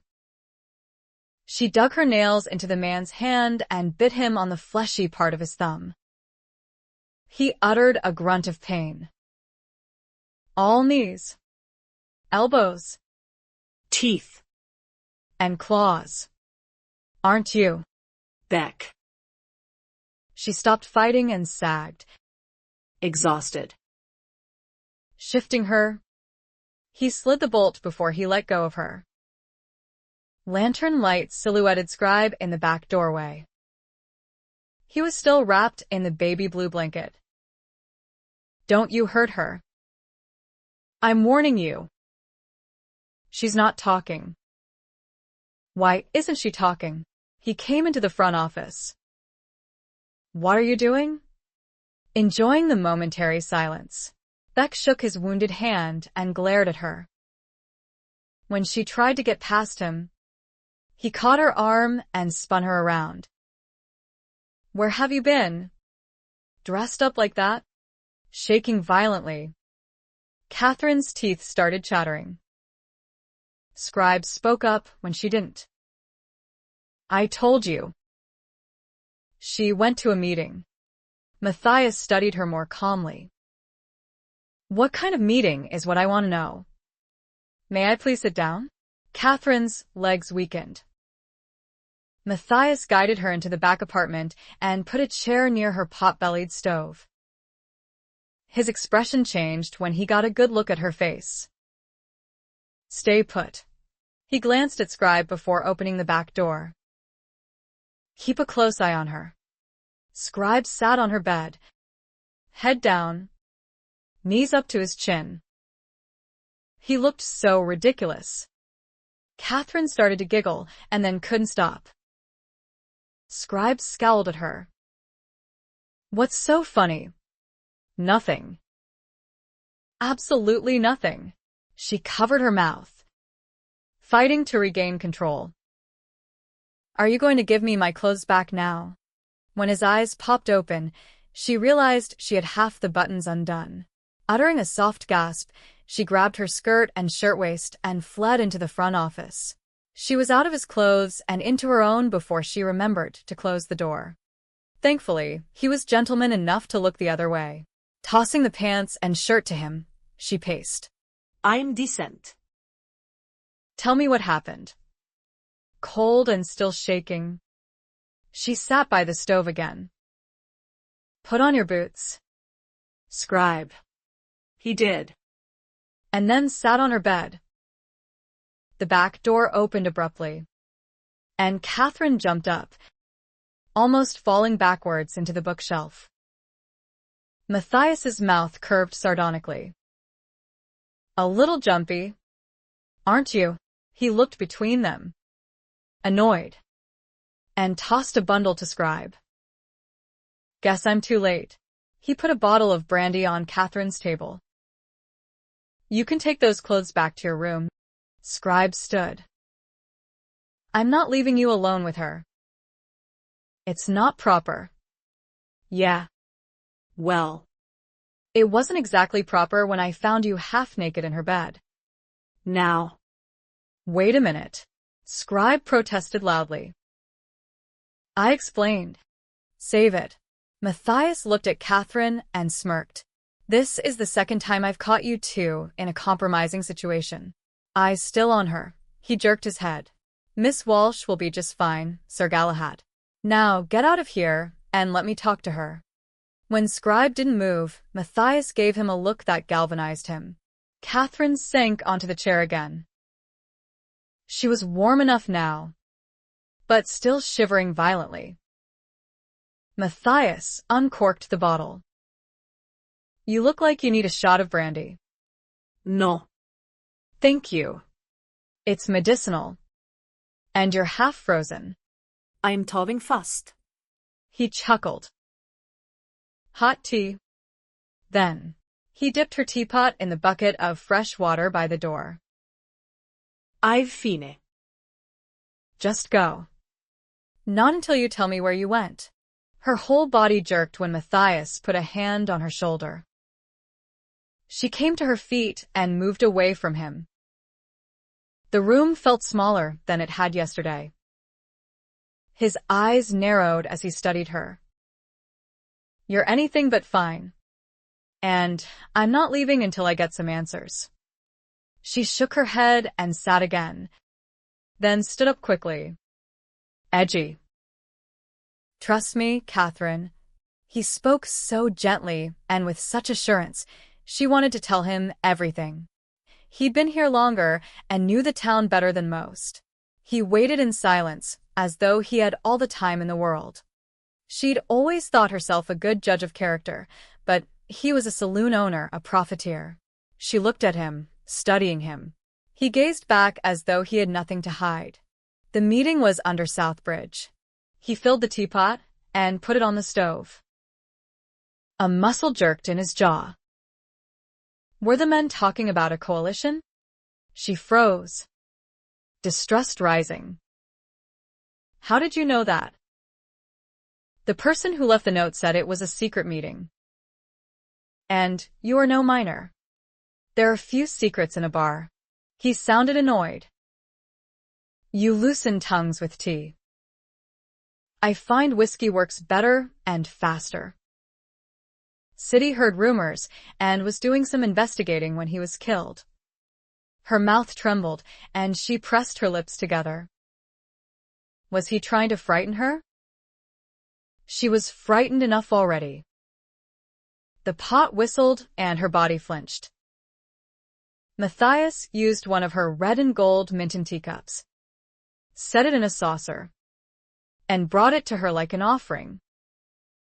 His hands were steady. Hers shook so badly. She pulled them back and tucked them beneath her arms. I can't afford to replace them. This or brandy. Your ladyship. His tone was gentle. Teasing. He set the saucer aside and handed her the cup. She gave him a bleak smile. The tea was strong, bracing her. This is a dreadful town. Matthias. Tears burned. You're right about the muck and deep holes. The rats running around are a lot bigger and meaner than the ones feasting on the garbage in the alleys. He looked grim. What did you hear? She was tempted to tell him everything, but knew the advice he'd give her. Don't print it. Avoiding his eyes, she gave a slight shrug. Nothing much. Her cheeks burned at the lie. Were they talking about a strike? No, she could feel his frustration. Finishing her tea, she set the cup carefully in the saucer. Thank you. I feel much better now. You can go. You're still shaking. I'm cold. I'll warm up. That's not why you're shaking. You're scared. You're a Walsh. That's for sure. Always looking for trouble. Suddenly inexplicably angry. Kathryn leaned forward. I didn't go looking for trouble. I went looking for information. When she got up, Matthias grasped her wrist. And found both. Didn't you? He held firmly without hurting her. I can feel your pulse. She yanked free. His touch too disturbing. She grasped for excuses. It was a long, dark walk back. And I heard something in the bushes. It might have been a bear. You want to try again? I can spend all night. They mentioned Morgan Sanders. She tried to make light of it. Mentioned him. Matthias's tone was drier than desert sand. I'm sure they'd like to kill him. He sounded angry now. You needn't worry about him. He's well-armed and well-guarded. She swung around and went to the front door. She started to open it, intending to order him out. He put his hand against it. What's the plan? She moved away from him. Pacing, she glared at him. He'd never leave if she didn't tell him something. To scare Sanders. Enough to make him give them what they want. One didn't agree. She didn't tell him why. I'm curious. Matthias looked furious, but spoke quietly, in a controlled voice. Where were you when they were talking about all this? Under the bridge. Behind a pylon. Where they couldn't see me. She remembered the spider crawling on her and shuddered. Matthias swore under his breath.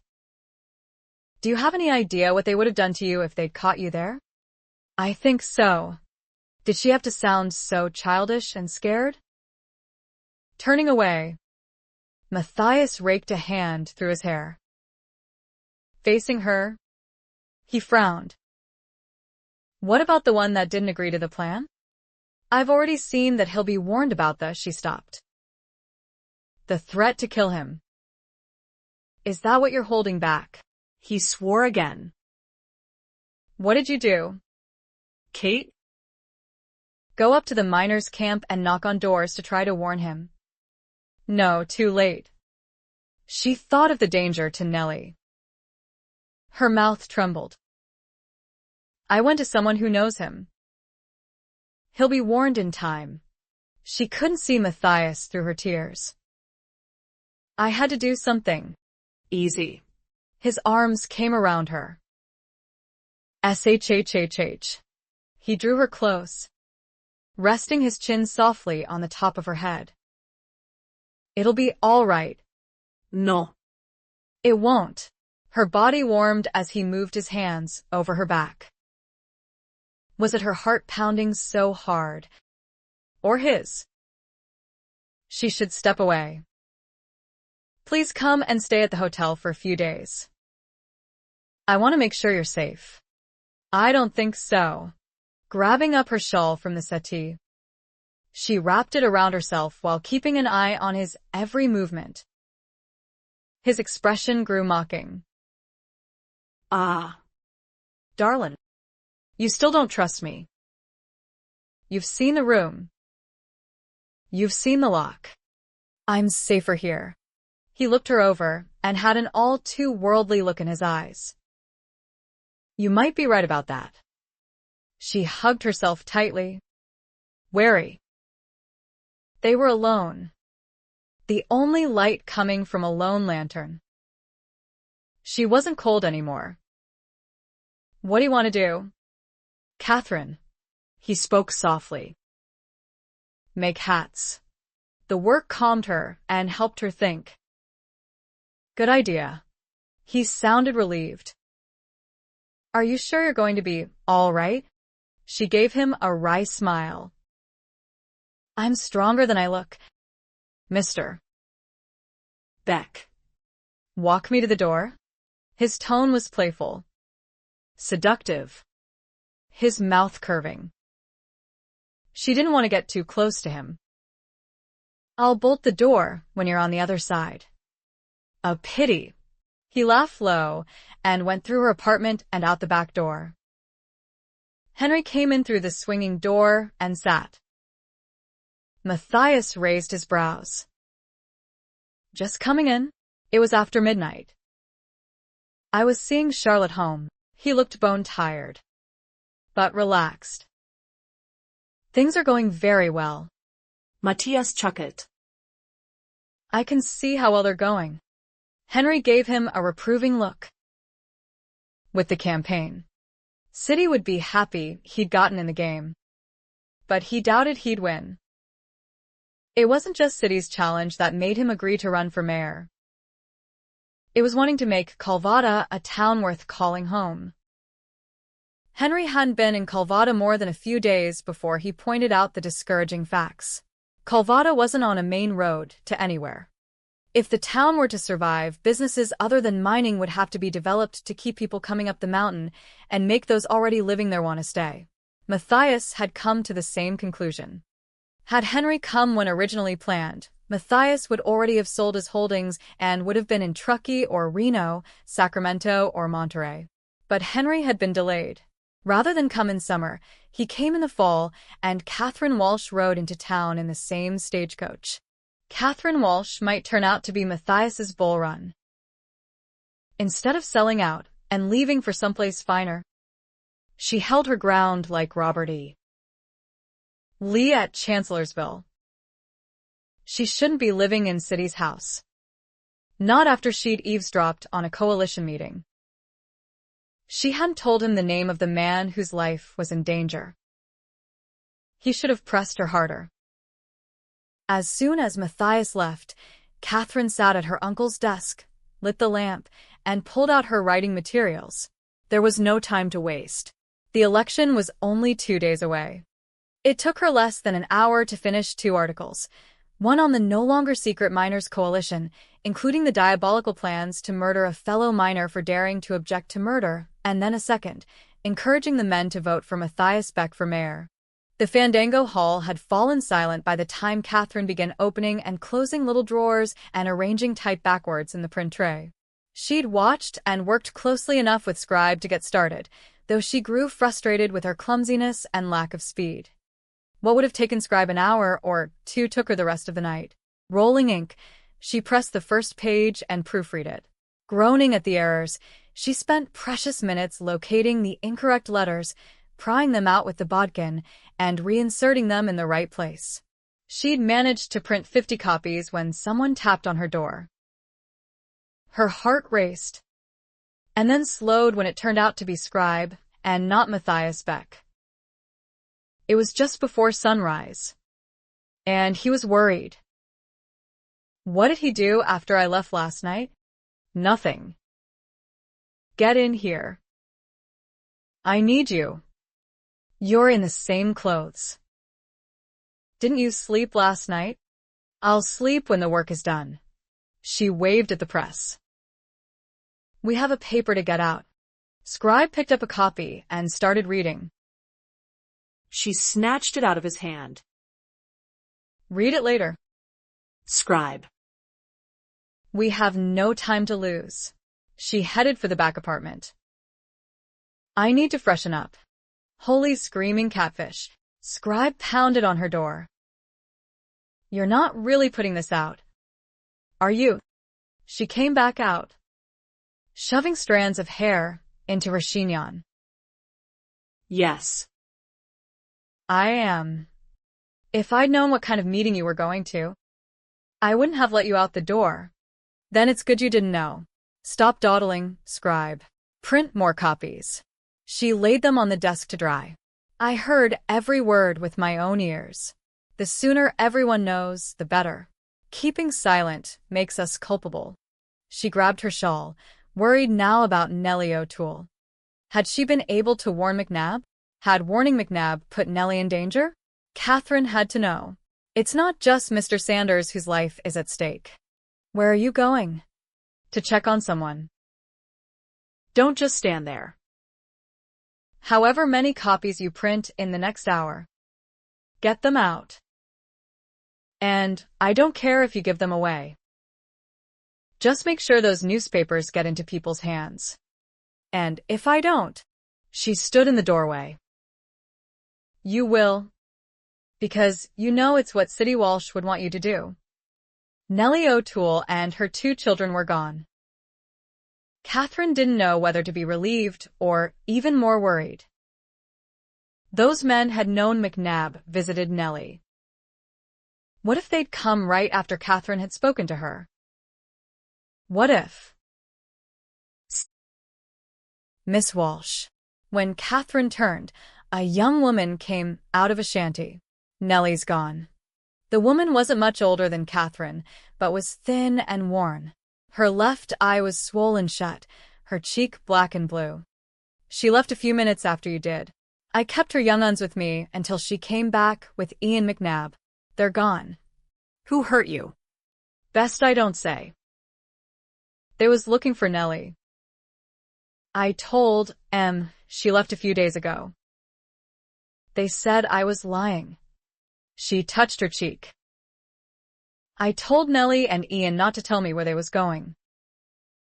If I don't know, I can't say.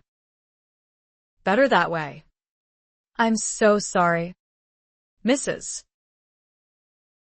Ina B. Cummings. Mom. I'm afraid it's my fault. I'm so sorry they hurt you. You should come back to town with me. I'll make room. Oh, no, ma'am. I'm safer here. Besides, I got Elvira Haynes and Tweety Witt to think about. We look out for each other. We have friends who help when they can. Hope you do, too. Miss Walsh. The men that come looking for Nellie wanted to know who warned her. I didn't know it was you until I saw you coming up the hill just now. I'm scared for you, Miss Walsh. They'll be looking for you. You know that, don't you? Everyone in town would know by noon. Everything she knew was in the voice. 13. Returning to Chump Street, Kathryn heard Scribe hawking newspapers down by a day's general store. Exhausted, she went inside the Voice office and sank onto the settee. Leaning back, she dozed until Scribe came in the door.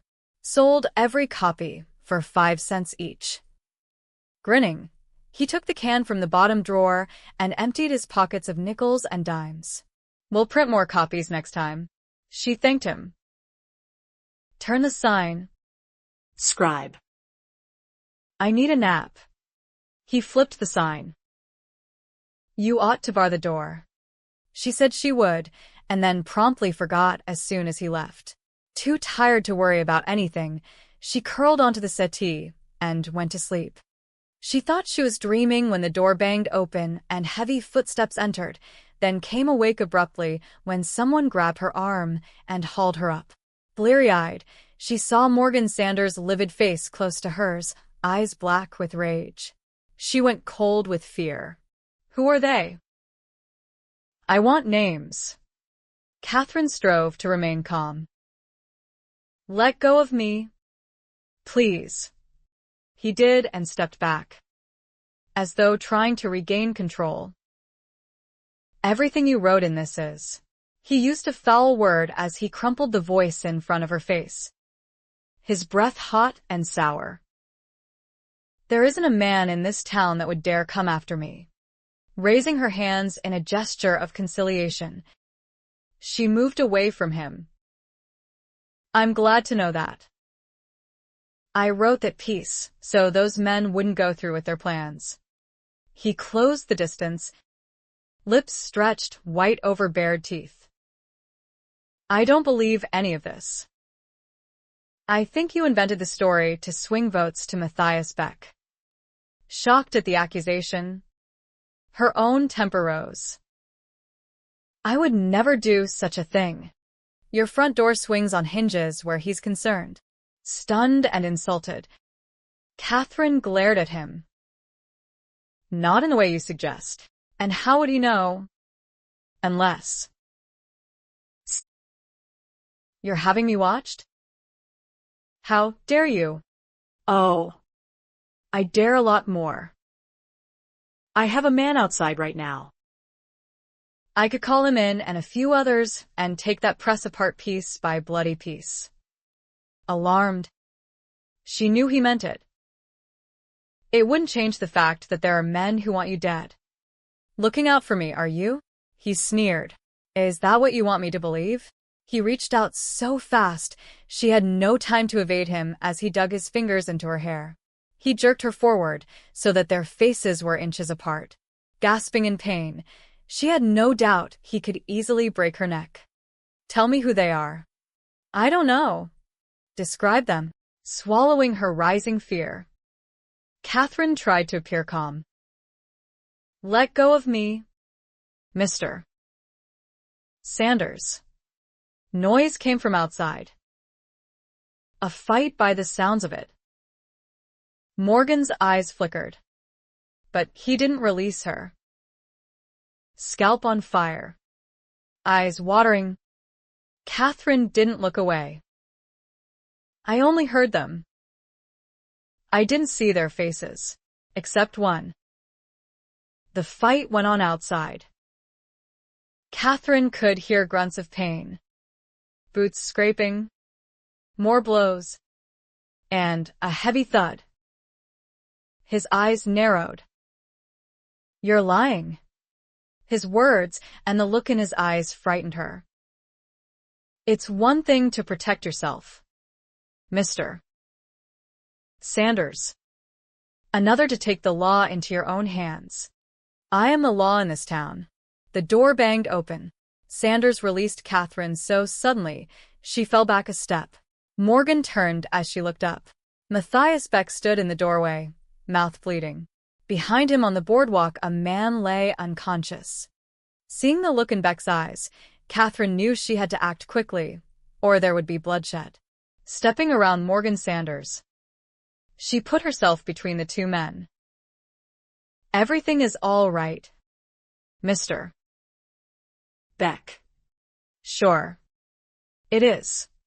Beck's drawl came thick with sarcasm. His burning eyes fixed on Sanders. Kathryn raised her hands. Please don't do anything rash, Mr. Sanders was simply voicing his opinion about the article, which he has every right to do. She glanced back. And he was just leaving. Weren't you, Mr. Sanders? Sanders headed for the door. Our conversation isn't over, Miss Walsh. Beck took a step forward. Kathryn grabbed his arm as Sanders went out the door. But she couldn't hold him back.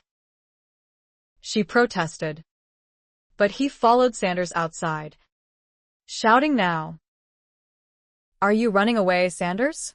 I'm talking to you, you son of a. He used a name that brought stinging color into Kathryn's cheeks. Morgan Sanders kept walking, shoulders back, head up, ignoring him. People had come out to see what the ruckus was all about. Come back and fight me, you yellow-bellied. Please stop. Kathryn covered her flaming cheeks. If you're trying to go after him with some notion of defending me, don't. Beck looked at her, and the expression on his face made her retreat. Fine. All right. Thank you for coming in when you did, but don't use me as an excuse for a public brawl. Beck wiped his mouth. She just stepped over a beaten man lying unconscious on the boardwalk. But the sight of Matthias Beck's blood made her weak. Turning on her heel, Kathryn fled into the voice office. Beck grabbed the door before she could close it and followed her inside. You had to print it all, didn't you? What are you going to do when one of those men you wrote about shows up in the middle of the night? Kathryn didn't feel up to conversation. Just go away, Mr. Beck. She was too scared and too tired to think straight. You've got Sanders on one side wanting to tear your hair out of your head, and the bloody Molly Maguires on the other. Happy now. She understood his reference to the Molly Maguires, having pilfered the judge's newspapers as soon as he discarded them. She didn't want to be reminded of secret meetings that led to intimidation and murder and attempted mine takeovers. A Pinkerton man had infiltrated the gang and gathered enough evidence to convict them, but even after several leaders were executed, fear lingered that those who escaped might reorganize elsewhere. Could some of them have come all the way to California? Shaken. Kathryn grew defensive. I took a gamble that printing what they said would stop them from following through and doing it. You gamble higher stakes than I ever have. Well, be happy. Sanders thinks I did it for you. Calvada might just end up with a saloon keeper for a mayor. Realizing she was shouting, too, She strove to modulate her voice to a more ladylike tone. If that happens, I hope you'll keep your promises to the people and hire a sheriff, so we'll have some law and order. She thought of Sanders' threat and went nose to nose with Matthias Beck. Then nobody will be able to destroy my press. I'd like to haul that press to the Dardanelles and dump it off a cliff. Scribe burst in. Everyone in town can hear the two of you shouting. Let M hear. Matthias roaret. His fury calmed her own. Kathryn felt more in control now. She went to her desk and shuffled papers with trembling hands. I think we've said everything there is to say. Her voice shook. We're just getting started. Matthias's eyes flashed blue fire. You're moving into my hotel. What? She straightened. Indignant. I am not. I'm staying right here, where I belong. She jabbed her finger at the floor. Humble though it may be, this is my home. And no one is going to run me out. Matthias didn't say anything for a moment. His body loosened, the glaze of fury dimming. Fine. I'll move in here with you. Her face went hot. Don't be ridiculous. Embarrassed by the curling warmth at his suggestion, she turned away. Surely, he wasn't serious. She risked a look at him. Oh. Yes. He was. No. Absolutely not. Never. Then let's make a deal. Shall we? He spoke in a level tone. Gaze fixed on her with grim determination. If your building is still standing in a month, you can move back in. A month. She chewed her lip. Nervous. Realized. And stopped. One night. 1 week. A week under his roof.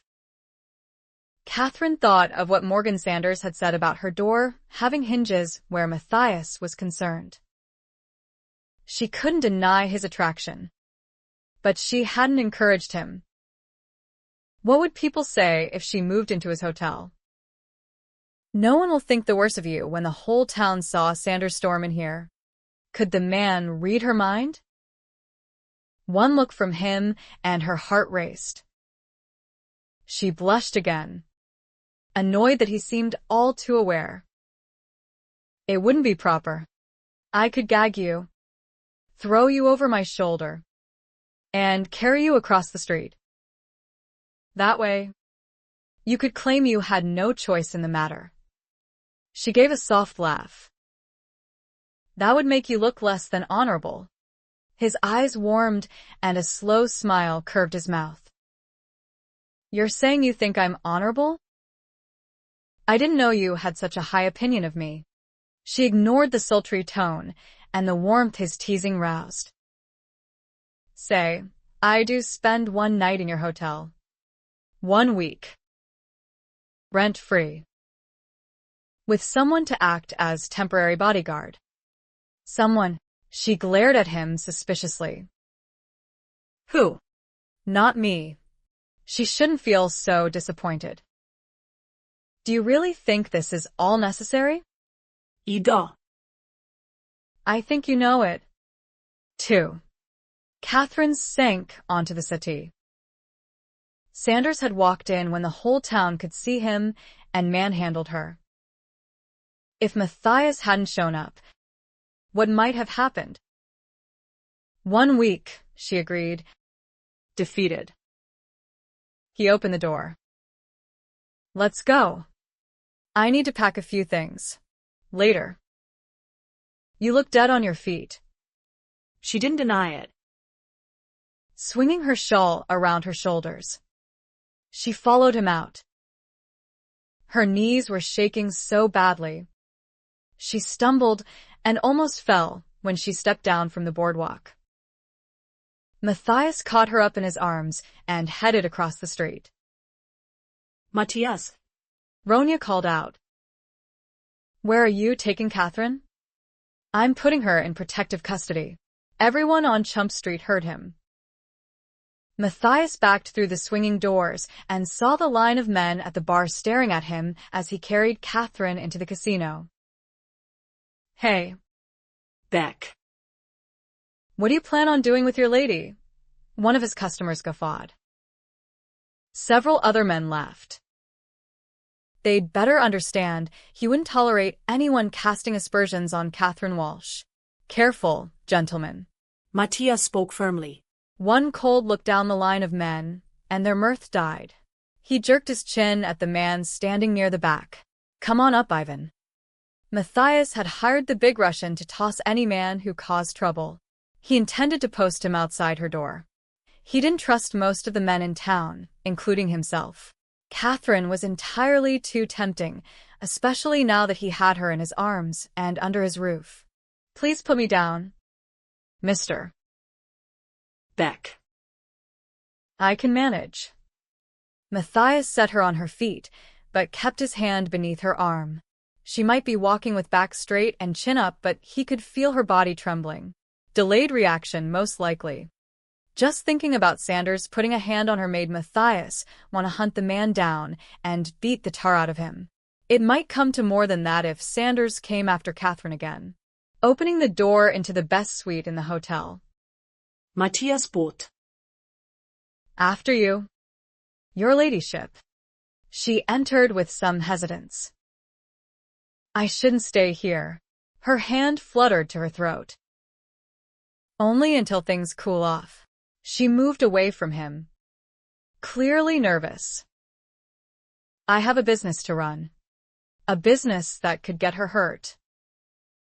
We'll figure it out. Turning. She looked at him. We. A pity she hadn't stuck with ladies' hats. Worse luck there weren't enough women in town to buy them. Ivan stood in the doorway, waiting for orders. Kathryn noticed him. Matthias could see her mind working over the situation. The shadows under her eyes told him she'd be asleep as soon as she stretched out on that sweet feather bed. Miss Walsh, this is Ivan. He was at a loss for a last name. He's going to make sure no one bothers you. Boots pounded on the stairs and Scribe came in, puffing. The whole town is talking. Matthias nailed the boy with a glare. The lady is safer here than across the street. He gave Ivan a look, and the man planted a firm hand on Scribe's shoulder and ushered him out the door. Matthias could see Kathryn changing her mind already. We should talk about this. Later. You've had a couple of long, hard days. Haven't you, your ladyship? Get some rest. He headed for the door. I'll see that a meal is brought up to you, Mr. Beck. His little general looked like she was trying to plot a campaign to escape. The door has a good, heavy lock. He went out, closing the door behind him. He waited and heard the bolt set in place. Ivan looked worried. What do I do if she comes out? Don't let her out of your sight. Matthias went downstairs. As he entered the saloon, he found a throng of men celebrating. He didn't have to ask why. Her pounded him on the shoulder. Finally, someone was man enough to shut her up. He raised his glass high. To Matthias Beck, the man who should be mayor. The men cheered.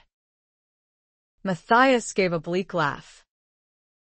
They'd all learn soon enough Kathryn Walsh wouldn't be silent long.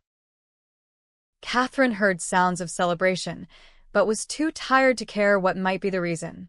She went to the window and saw men rushing across the street, undoubtedly drawn by the cheering downstairs. A few looked up and saw her. Rather than draw back, she searched the upturned faces for the man she had seen lighting a cigarette after plotting cold-blooded murder. A few men leered at her, talking to their companions, who looked up as well. Imagining what they might mistakenly think, she drew back. Pouring water into a blue and white porcelain bowl, Kathryn cupped her hands and cooled her face. The towel felt soft against her skin. The room had all the creature comforts, even a bathtub. A fire had been laid. She found matches in a box on the mantel, and soon flames licked the big log. 2 chairs and a small table faced the hearth. She and her mother used to sit before a fire and talk, usually after Kathryn had had an argument with the judge. When she was young, her mother had spoken words of comfort. When Kathryn turned 16, her mother joined in the judge's expectations. Kathryn would marry, preferably before the age of 18. You're lovely, intelligent, and a well-connected young lady. Of course, you'll have suitors. Her mother couldn't believe any girl would choose to remain single, not until Kathryn turned down her first 2 proposals. Surely you don't want to be a spinster. You can't change the world, Kathryn. You're just like your father. Their last conversation came back in a rush, and Kathryn felt the same pain she had the first time her mother said, "My life will be much easier without you." Her mother hadn't come downstairs the day the judge took Kathryn to the train station. Had he forbidden it, worried stress might threaten the unborn child her mother carried? Kathryn couldn't blame him. She had never doubted her stepfather's love for her mother. She was the one he despised. Why do you pit yourself against Lawrence? You know you can't win. Why must you always be the source of discord in this house? Kathryn didn't want trouble. She wanted to make things right. She wanted to make things better. It seemed following one's convictions and facing trouble came together. But she had to wonder, had she made things worse by writing about what she'd heard under the bridge? Too tired to think about other possible strategies she might have followed, she sat and leaned back in the chair. What good did it do to ask questions now? What she'd done was done, and she'd have to face whatever consequences came from it.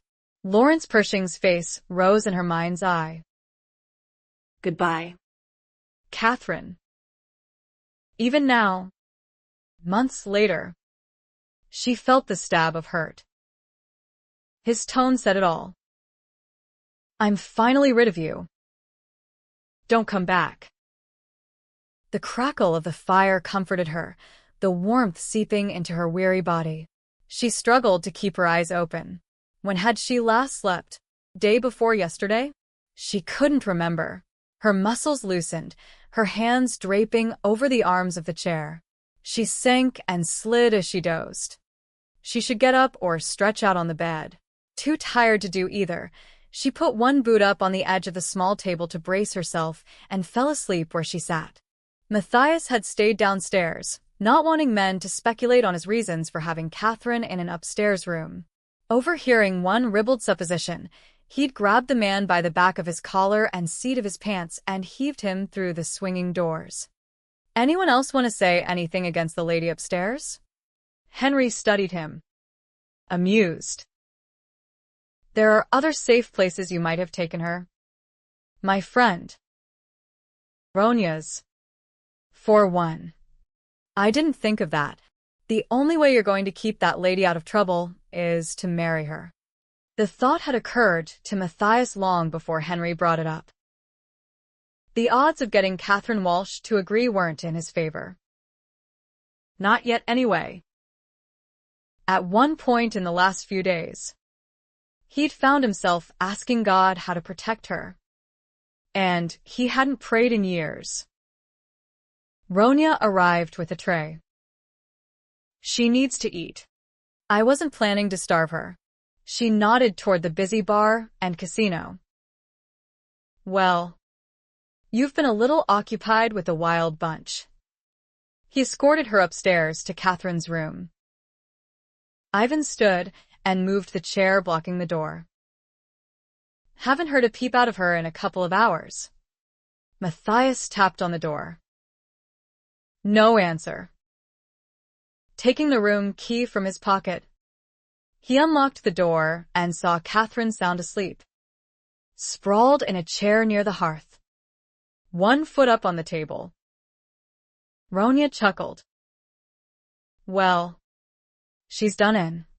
She set the tray down. Better put her on the bed. Matthias gently scooped Kathryn up in his arms. Her hair came loose, tumbling in a mass of red curls. Her arms hung limp, her head bobbing back. When she let out a loud snore, Ronya laughed. Chuckling, Matthias placed Kathryn on the bed. Her breathing had softened. She looked like an angel, her skin so pale and smooth. A spreading warmth tightened his chest. He wanted to hold her close and keep her safe. Unbuttoning the high, tight collar, he watched the even pulse in her throat. Ronya slapped his arm. "What do you think you're doing?" Straightening abruptly. Matthias blushed. "I was just loosening her collar, so she can breathe. She's breathing just fine." "You're the one who seems to be having trouble." She looked like an angry mother hen. "Let's not confuse the reasons you brought Kathryn up here. Shall we?" She made a sound in her throat. "Too bad she can't be at my place." Considering what he was feeling right now, Matthias thought that might not be a bad idea. "Do you have room?" No. "A pity." 2. The temptation of having her under your roof might be too much. "I think she can handle it," Ronya snorted. "I don't doubt that. Kathryn hasn't got a compromising bone in her entire body. You, on the other hand." Matthias raised a hand as though taking an oath. "I intend to keep a cool eye on her." Ronya laughed. "I've yet to see you look at Kathryn with a cool eye, Matthias. Everyone in Calvada is watching you burn." She nodded toward the open door. "Why don't you see about fetching what she needs from her place?" He intended to bring over more than a few things. Oh. And Matthias. She held out her hand before he reached the door. "Hand it over." Matthias took the key from his pocket and put it in her palm. "Good boy." Ronya smiled up at him. "Now. See to whatever needs doing to keep our girl safe." Kathryn awakened to jubilant shouting and gunfire from the street below. Groggy, she pushed the covers back. Cold air hit, and she realized she had nothing on but a thin lawn shift. Who had undressed her? Looking around frantically, she spotted her skirt, shirtwaist, petticoats, red long johns, and corset neatly folded on her trunk, her boots cleaned and on the floor. No man would be so neat. Pushing back the wild mass of red curls, she ran across the cold wooden floor, washed, and dressed quickly. Shivering, she added a log to the remaining hot coals in the grate, then went to the front window, where she peered out cautiously. A crowd of men carried Matthias Beck down Chump Street, hooting and hollering, some holding whiskey bottles high. Apparently, Matthias Beck had been elected mayor. Groaning in dismay, Kathryn realized she had slept straight through the election. Gunshots rang out. So much for law and order. Grabbing her brush, Kathryn worked furiously at her hair. Her uncle's armoire had been moved into the room as well. She opened and closed each drawer, finding them filled with her unmentionables, shirtwaists, skirts, and dresses she had brought from home, all neatly folded and tucked in. Her uncle's bookshelf and books were there, along with a hat tree on which were 3 of her confections, her overcoat, and a shawl. Everything had been moved except the Washington hand press, ink, and paper supplies. Winding her hair into a thick bun, she jammed in tortoiseshell pins and opened the door.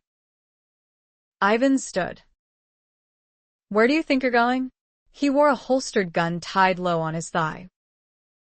"I'm going outside to find out what's happened. Matthias got elected mayor." "I gathered that much." When she headed for the stairs, Ivan kept pace. She paused. "I don't need your assistance, Mr. Lebedev. And I'm under orders to keep an eye on you." He stuck close on the boardwalk as the parade gathered more followers and almost reached the Sanders Hotel. Was Morgan Sanders watching? No one likes to lose. And this parade verged on smug retaliation. Kathryn, Abiaday called from outside the mercantile. She came quickly, a round-eyed look at Ivan and his gun before she fixed her eyes on Kathryn. I've been so worried about you in that wild place. Neighbors said Matthias had you locked in his bedroom. What? No. She wanted to march down to the mercantile and smack neighbor for jumping to that false conclusion. I'm alone in an upstairs guest room with a good lock on the door. And I'm only there because, Mr. Sanders came after you and, Abby, exasperated. Kathryn thought it best to change the subject. Any word on how Mr. Sanders has taken the election results? No one has seen him since he left your house. And I doubt anyone wants to be near him now. He was mayor for 2 terms. He surely has something to say. She looked toward his hotel. Someone should ask. It won't be you, Ivan growled. I'm editor of The Voice and have a responsibility to report what's happening in Calvada. Mr. Lebedev. Talk to the new mayor. Matthias Beck. I will as soon as he's standing on terra firma and not being carried aloft like Bacchus. Ivan stared at her. Huh. Never mind. Abby pulled her shawl more tightly around herself. I heard a dozen Madeira men left the night Mr. Beck took you to his hotel. Molly Maguire's from Pennsylvania, rumor has it, out here to cause trouble. Abby stepped closer and whispered. Nellie O'Toole came in the store last night. Neighbor was down at the bar with the rest of the men, so I gave her a bag of beans, salt pork, and 2 jars of preserves. Hugging her, Kathryn kissed her cheek. You have a good heart, Abiaday. Don't ever let anyone tell you otherwise. She stepped away. You can tell everyone I'm going home as soon as I find a few nice gentlemen to move my things back into my house. Mr. Beck insisted that I stay for a week, but I'm sure that's not necessary. Abby looked alarmed. Oh. No. You shouldn't go back. Have you seen your house? Kathryn had been so intent on catching up to the parade, she hadn't even glanced across the street. Bidding Abby good day, she hurried home. Heart sinking, she saw her window had been broken, her ripped curtains left hanging like Spanish moss. Trays of type had been yanked from the cabinet drawers and dumped on the floor. Had it been Sanders, or the men who had been thwarted in killing him? Fearing the worst, Kathryn went to the press and examined it. Thank God. No damage done. Only the handle was missing. A wheelwright could make another. Hunkering down, she gathered type. How many hours would it take to clean up the mess and put things in order? Ivan drew her up. Come away, Miss Walsh. There's nothing you can do about it now. Kathryn poured what she had into a drawer and wiped her hand on a turpentine-soaked rag. At least they didn't burn the place down. No one's fool enough to do that. The whole town would burn with it. The parade had reached Beck's. Matthias glanced her way before the men set him on the boardwalk. She wondered at his grim expression. Scribe spotted her and ran across the street. Matthias is mayor. No one thought he could win. It was a landslide. And it was all you're doing. Kathryn's spirits lifted. Well, I'm glad to know the newspaper is making some difference in Calvada. Oh. It wasn't the newspaper.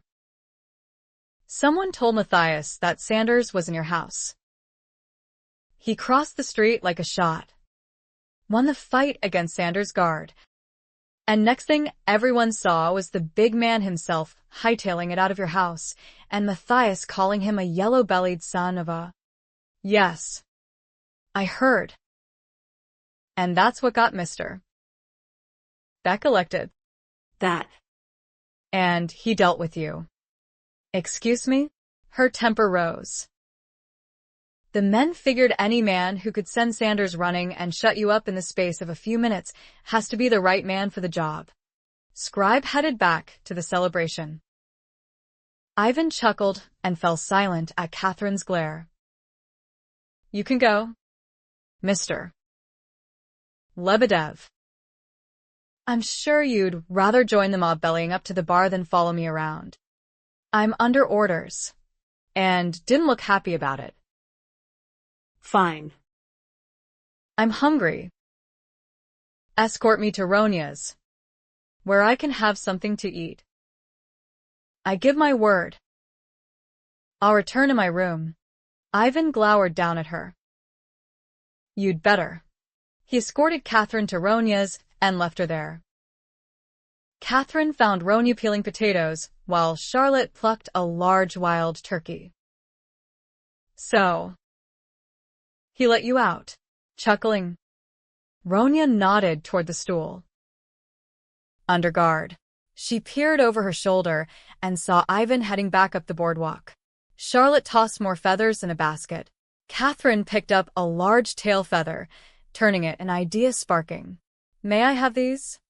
If the miners' widows could make turkey feather fans, Kathryn could send them to her mother to sell to ladies in Boston who might like something unique from the Wild West. Ronya shrugged. Sure. There's a basketful over there. What'll you be wanting to eat? Breakfast or dinner? She grinned. Or both. Just coffee and a biscuit. Please. She intended to be gone before Matthias sent Ivan back. She'd keep her word and return.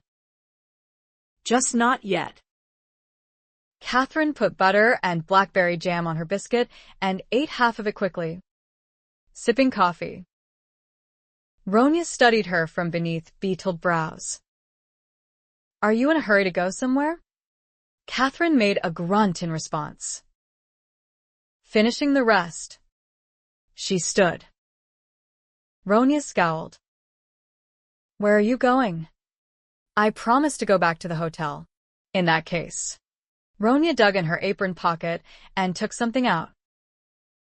See that you keep it. Kathryn caught the key. Thank you. She tucked it away. I saw my house.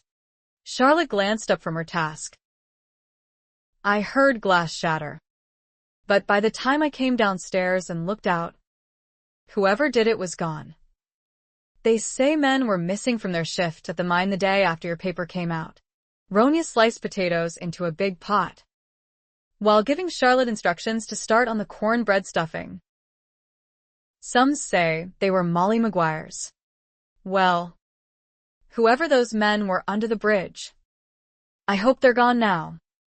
Sanders will take it out on the miners. Charlotte broke up cornbread in a big mixing bowl. Surely not. Kathryn looked between the two women and saw they both agreed. She might have to talk to Morgan Sanders. She could be charming when there was a need. I should go. She picked up the basket and thanked Ronya for the feathers. I'll see they're put to good use. Covering her hair with her shawl, Kathryn left Chump Street and Beck's victory celebration behind. 14. Matthias saw Ivan come through the swinging doors alone. Scowling, he mouthed a question. Where is she? Ivan jerked his head and mouthed, Ronya's, before joining friends. Annoyed, Matthias pressed his way through the crowd. Go back and get her. She's having lunch. Ronya and Charlotte are keeping an eye on her. She promised she'd come back here after she got something to eat. Even though Matthias wanted to get away and check on her himself, the men weren't letting him. And considering how much whiskey had been consumed over the last few hours, he knew he'd better make sure the party remained one of celebration and not mayhem. Some had grudges against Sanders and saw Matthias's win as permission to go after him. Sober, They would understand things wouldn't change overnight, and a riot could make them a lot worse. Matthias counseled patience and diplomacy, time and effort. By the time dusk came, the bachelors were sitting down for a meal at Ronia's cafe, the Smelting Pot, or the Sourdough Cafe. The married men on their way home. Ivan had left an hour ago to have supper at Ronia's before escorting Kathryn back to the hotel. Ronia told him yesterday she would be serving turkey with dressing, mashed potatoes, and chard for dinner, along with pumpkin pie. His mouth watered just thinking about it. Pulling his coat closed against the biting chill in the air, he headed for the eatery. Someone shouted his name, and he glanced over his shoulder, spotting Ivan coming from the opposite end of town. Matthias felt his stomach drop. Where is she? I don't know. Ronia said she had a biscuit and coffee and left hours ago. She never got to the hotel. I've been all over town looking for her. No one's seen her. Night was falling fast, bringing snow with it. Wherever she was, Matthias hoped she was indoors. The last time he'd seen her, she'd only had a shawl. Tweedywit told Kathryn that Elvira Haynes's baby had died, and she hadn't seen much of her in a few days. Ina B. Cummings had spoken with Ronia Vanderstrom and would be living with Charlotte in an upstairs room, doing laundry and cleaning rooms where the men lived. Inviting Kathryn in out of the cold, they sat bundled inside Tweedy's shanty, talking for hours. Older than Kathryn by 10 years, Tweedy had weathered trials. She had met her husband, Joe, in Cleveland, Ohio, when he came to work in her father's store. The youngest of 5 brothers, he'd left the family farm to make his own way. My 2 brothers weren't much taken with Joe-wit.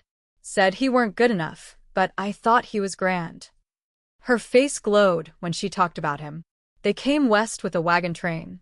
He was never one to pinch pennies. Bought what he wanted at Fort Laramie and Mormon Station. She smiled. Even a yellow ribbon for me. By the time they reached Humboldt Sink with a 40-mile desert stretching out ahead, they were down to 2 oxen. It was like crossing hell. Hot. No water. Alkali sand blowing. I thought I'd die, and there were days when I wished for it. When they reached Truckee, some go-backers told them the Sierra Nevada mountains were worse than anything they'd seen, and snow was coming. I was in a family way, 7 months along. I knew I'd never make it. Joe knew it too. Then he heard Henry Comstock found silver 50 miles south. A dozen wagons were ready to head that way, and we joined them. There was no child in Tweedywit shanty. What happened to your baby? Tweedy. Come early. Died of an evening. 2 days after we was in Virginia City. She plucked at her worn, stained skirt and raised her head slowly, looking at Kathryn with sad eyes. A little boy. Lost a girl and another boy 3 years later. Cholera. They sparried up there. Kathryn took Tweedy's hand. Course, Joe never found silver.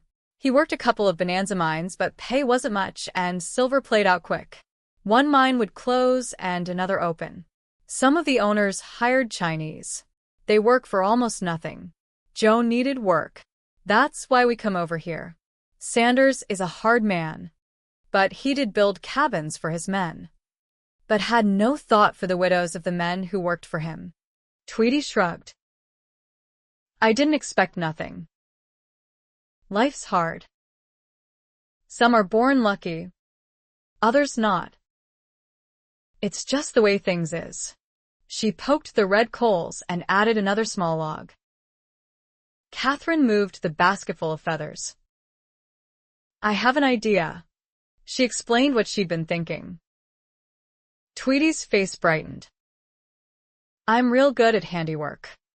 You tell me what you need, and I'll provide it. We'll be partners. The little shack was drafty, with a dirt floor that felt like a slab of ice under Kathryn's bottom.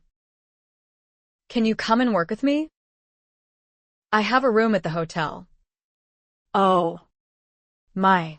Tweety looked round-eyed with hope. As soon as my house is fixed up again, we can move in there. Tweety was small, and the settee would be more comfortable than sleeping on the ground. That would be a fine thing. Miss Walsh. Call me Kathryn. She gave Tweety an impulsive hug. I think we're going to be good friends. Tweety. The ground was covered with a thin layer of snow when Kathryn left Willow Creek. She had spent longer than intended talking with her new friend, but was glad for it. She would write to her mother right away.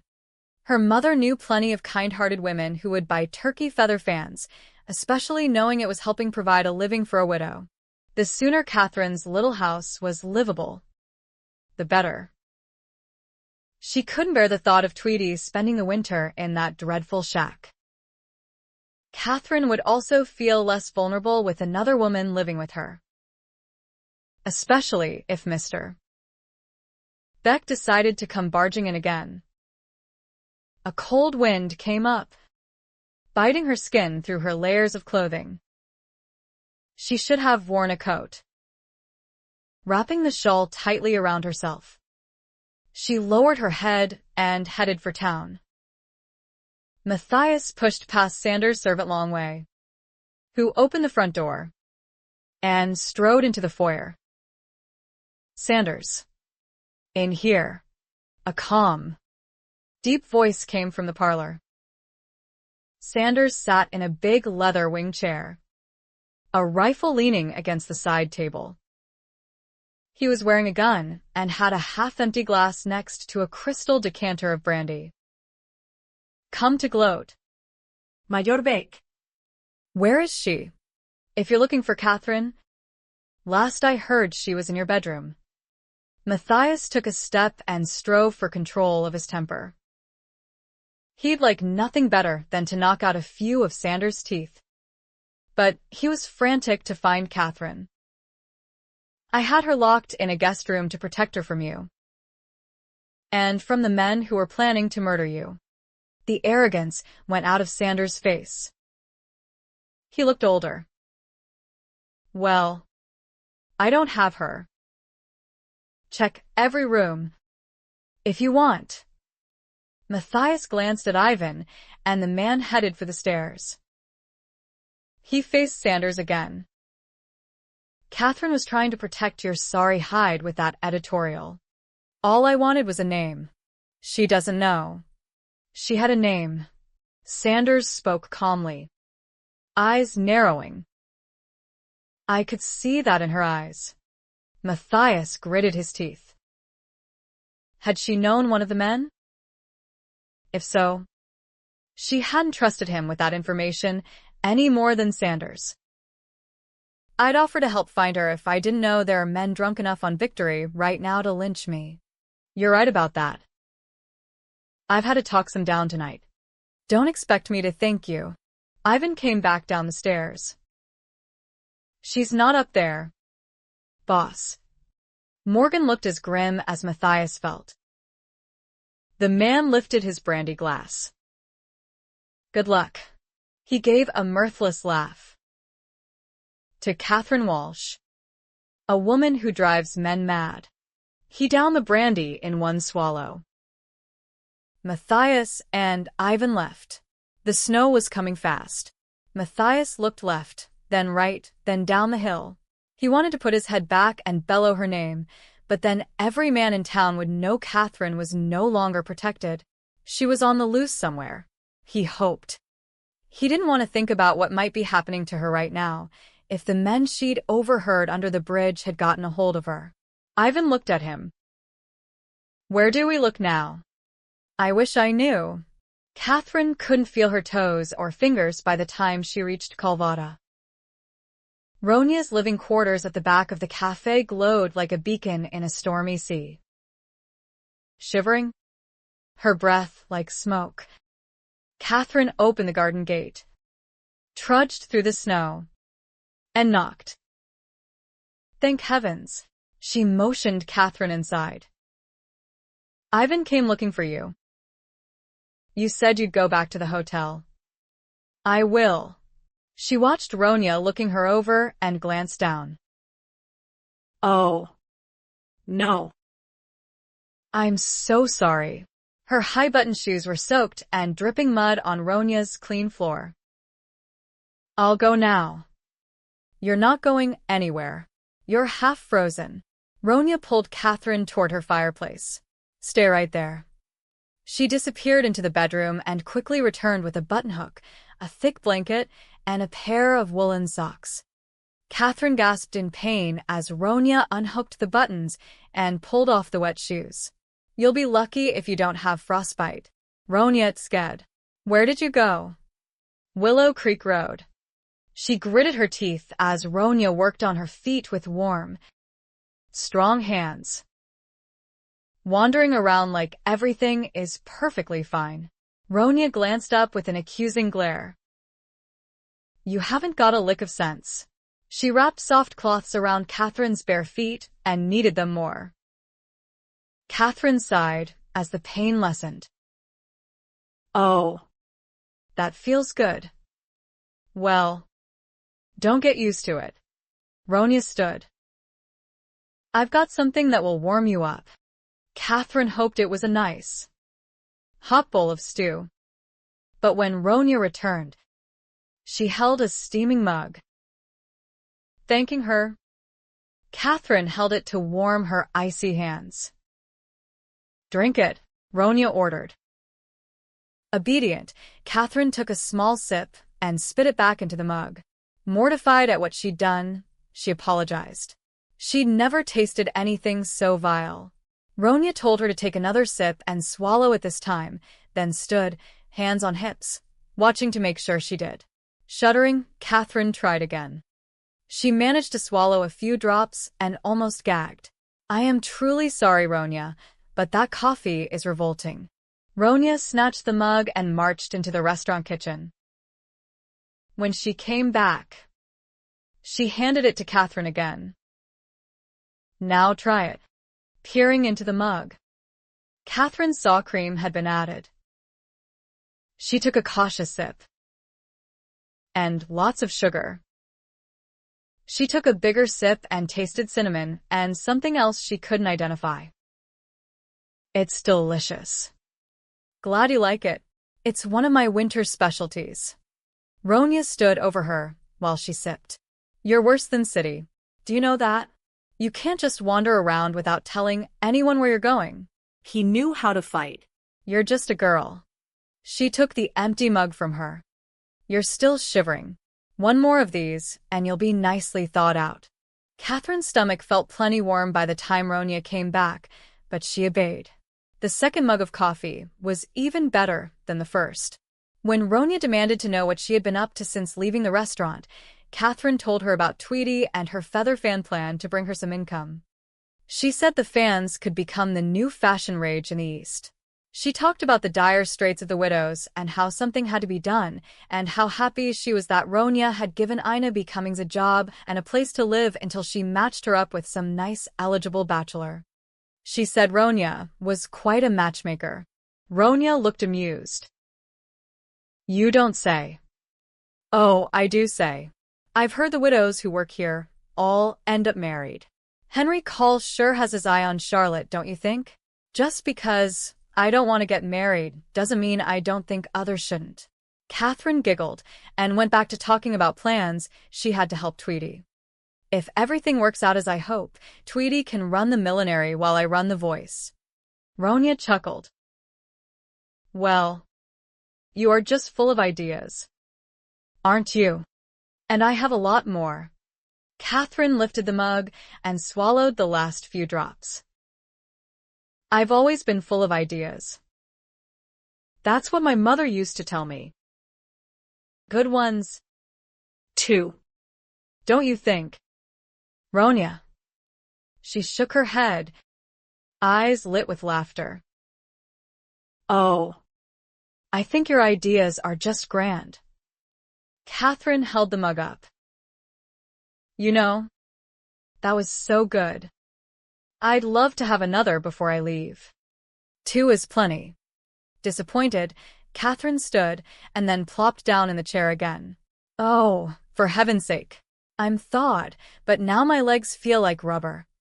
She made a second, more determined effort. There. She set the empty mug firmly on the table, where Ronia's lantern burned brightly and a book lay overturned. Curious, Kathryn picked it up. Ivanhoe by Sir Walter Scott. Oh, one of my favorites. It's so romantic. Did you find it in the box under the table in a daze? No.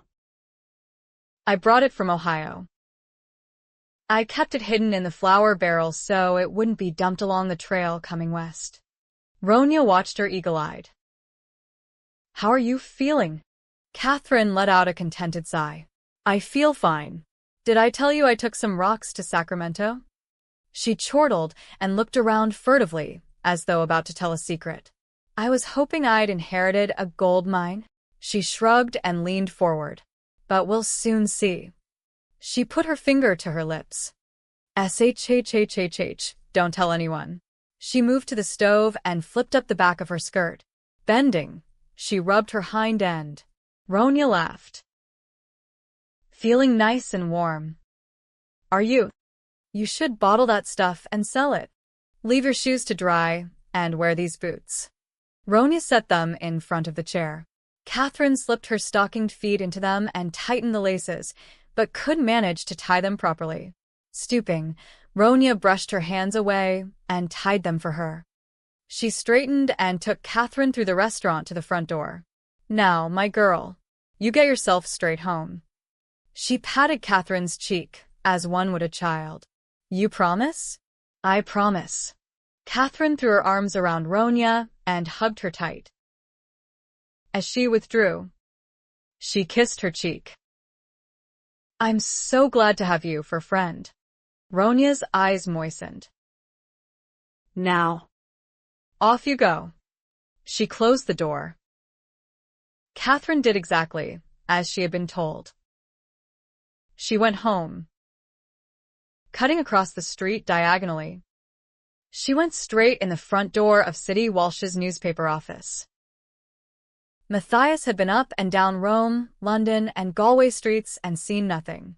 Ivan had headed for Gamara, though neither thought Kathryn Walsh would be sipping tea with a soiled dove. He'd run out of places to look. He should have kept the key instead of giving it to Ronia. If he had, Kathryn would be locked safe and sound in the upstairs bedroom. Horrific images of the war flashed in his mind. Hatred drove people to do appalling things to one another, and the men Kathryn had overheard under the bridge might want revenge. Matthias felt sick with worry. He stood in front of the saloon and looked up and down the street. Maybe he should have left her in City's building and put a guard at the front and back doors. An evening breeze stirred the shredded curtains, and Matthias thought he saw light. If the vandals were back, he'd break a few heads. The door was still off its hinges and leaning to one side. And there was Kathryn, bent over, sweeping glass into a dustpan. She stood and smiled benignly. Oh. Hello, Matthias. How are you this evening? Matthias stared in consternation. The wave of relief shaking him almost as much as the anger that swiftly followed. Good evening? That's all you can say when I've been looking all over Tarnation for you. He swore. Rather than look shocked, she turned away and dumped a dustpan full of broken glass into a bucket. There's no need for such language. Clenching his teeth, Matthias moved into the room.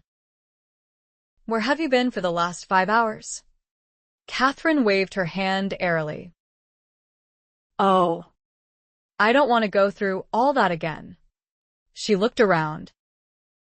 I have a lot to do to get things in order, so I can get back to work. Matthias jerked his thumb toward the door. Let's go. Your ladyship. She looked up at him with a beatific, wide-eyed innocence. Go where? Back to the hotel. She cringed, but didn't cower. Straightening fully, she planted the broom on the floor. You sound just like the judge. Matthias hadn't intended to shout. And he certainly didn't intend to act like her stepfather. Kathryn went back to sweeping glass into another pile. He took another 2 steps and caught a whiff of something all too familiar. Leaning down, Matthias looked at her more closely. She drew back, eyes widening.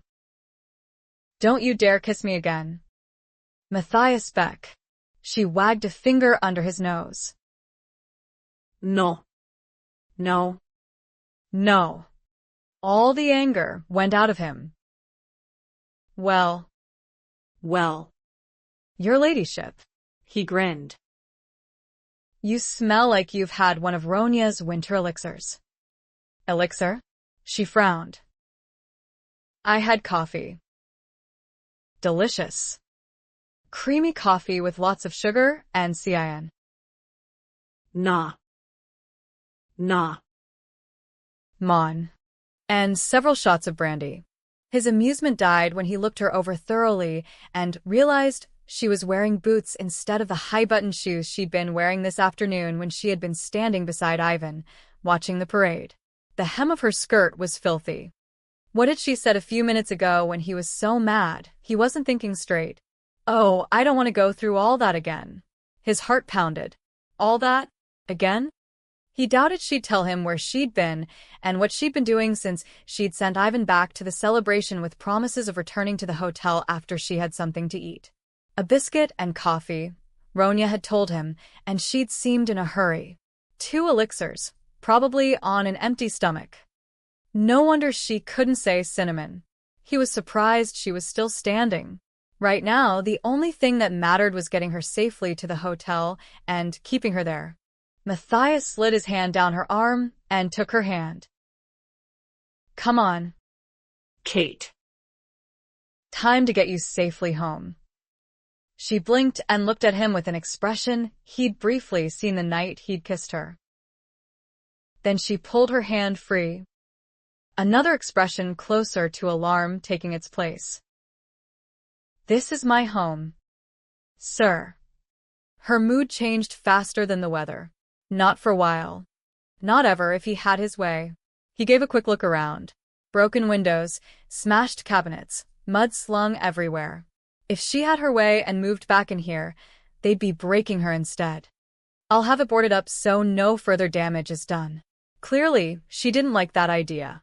He could see her trying to work out an argument. Thankfully, her mind was muddled. He took her hand again, more firmly this time. Ronia has the key, so you needn't worry, I'll lock you in again. But he would have a guard by the door with clear instructions of what she could and couldn't do. Ivan wouldn't dare let her out of his sight this time. All right. She gave him a slight, smug smile and went with him without protest. Her compliance gave him more cause to worry. Men stood at the bar, drinking and talking. Others sat at tables, cards in their hands, solemn looks of concentration. He let go of her hand and took her by the arm so it would appear more proper. A few noticed them. Hey, Matthias. Were you talking the little lady? Others hard-haired. I'm escorting Miss Walsh to her room. Gentlemen. Brady. When Ivan comes in, send him up. He gave a look around the room, and the laughter stopped. The men looked away. When Matthias opened the upstairs bedroom door, Kathryn walked right in without hesitation. Watching her, he frowned. I'll get the fire started. She thanked him and flopped into the chair. He could feel her watching him and glanced back. She dropped her eyes quickly, but not before he realized she'd been looking him over. He struck a match. The way she'd been eyeing him produced one idea he'd best not dwell upon. He thought of another. I could go to Stu Bickerson and tell him you made Scribe take off his clothes and spend half a night in your bedroom. She rolled her eyes. That's not the way it was. The kindling took. Straightening. Matthias gave her a cool, challenging smile. And I could tell him I found you drunk in your front office in the middle of the night. I am not drunk. And it's not the middle of the night. Stu never worries about minor details. Matthias studied her, noticing how uncomfortable she was under his gaze. He thought he knew why. I might even have to tell him about the kiss. He watched the color rise in her cheeks.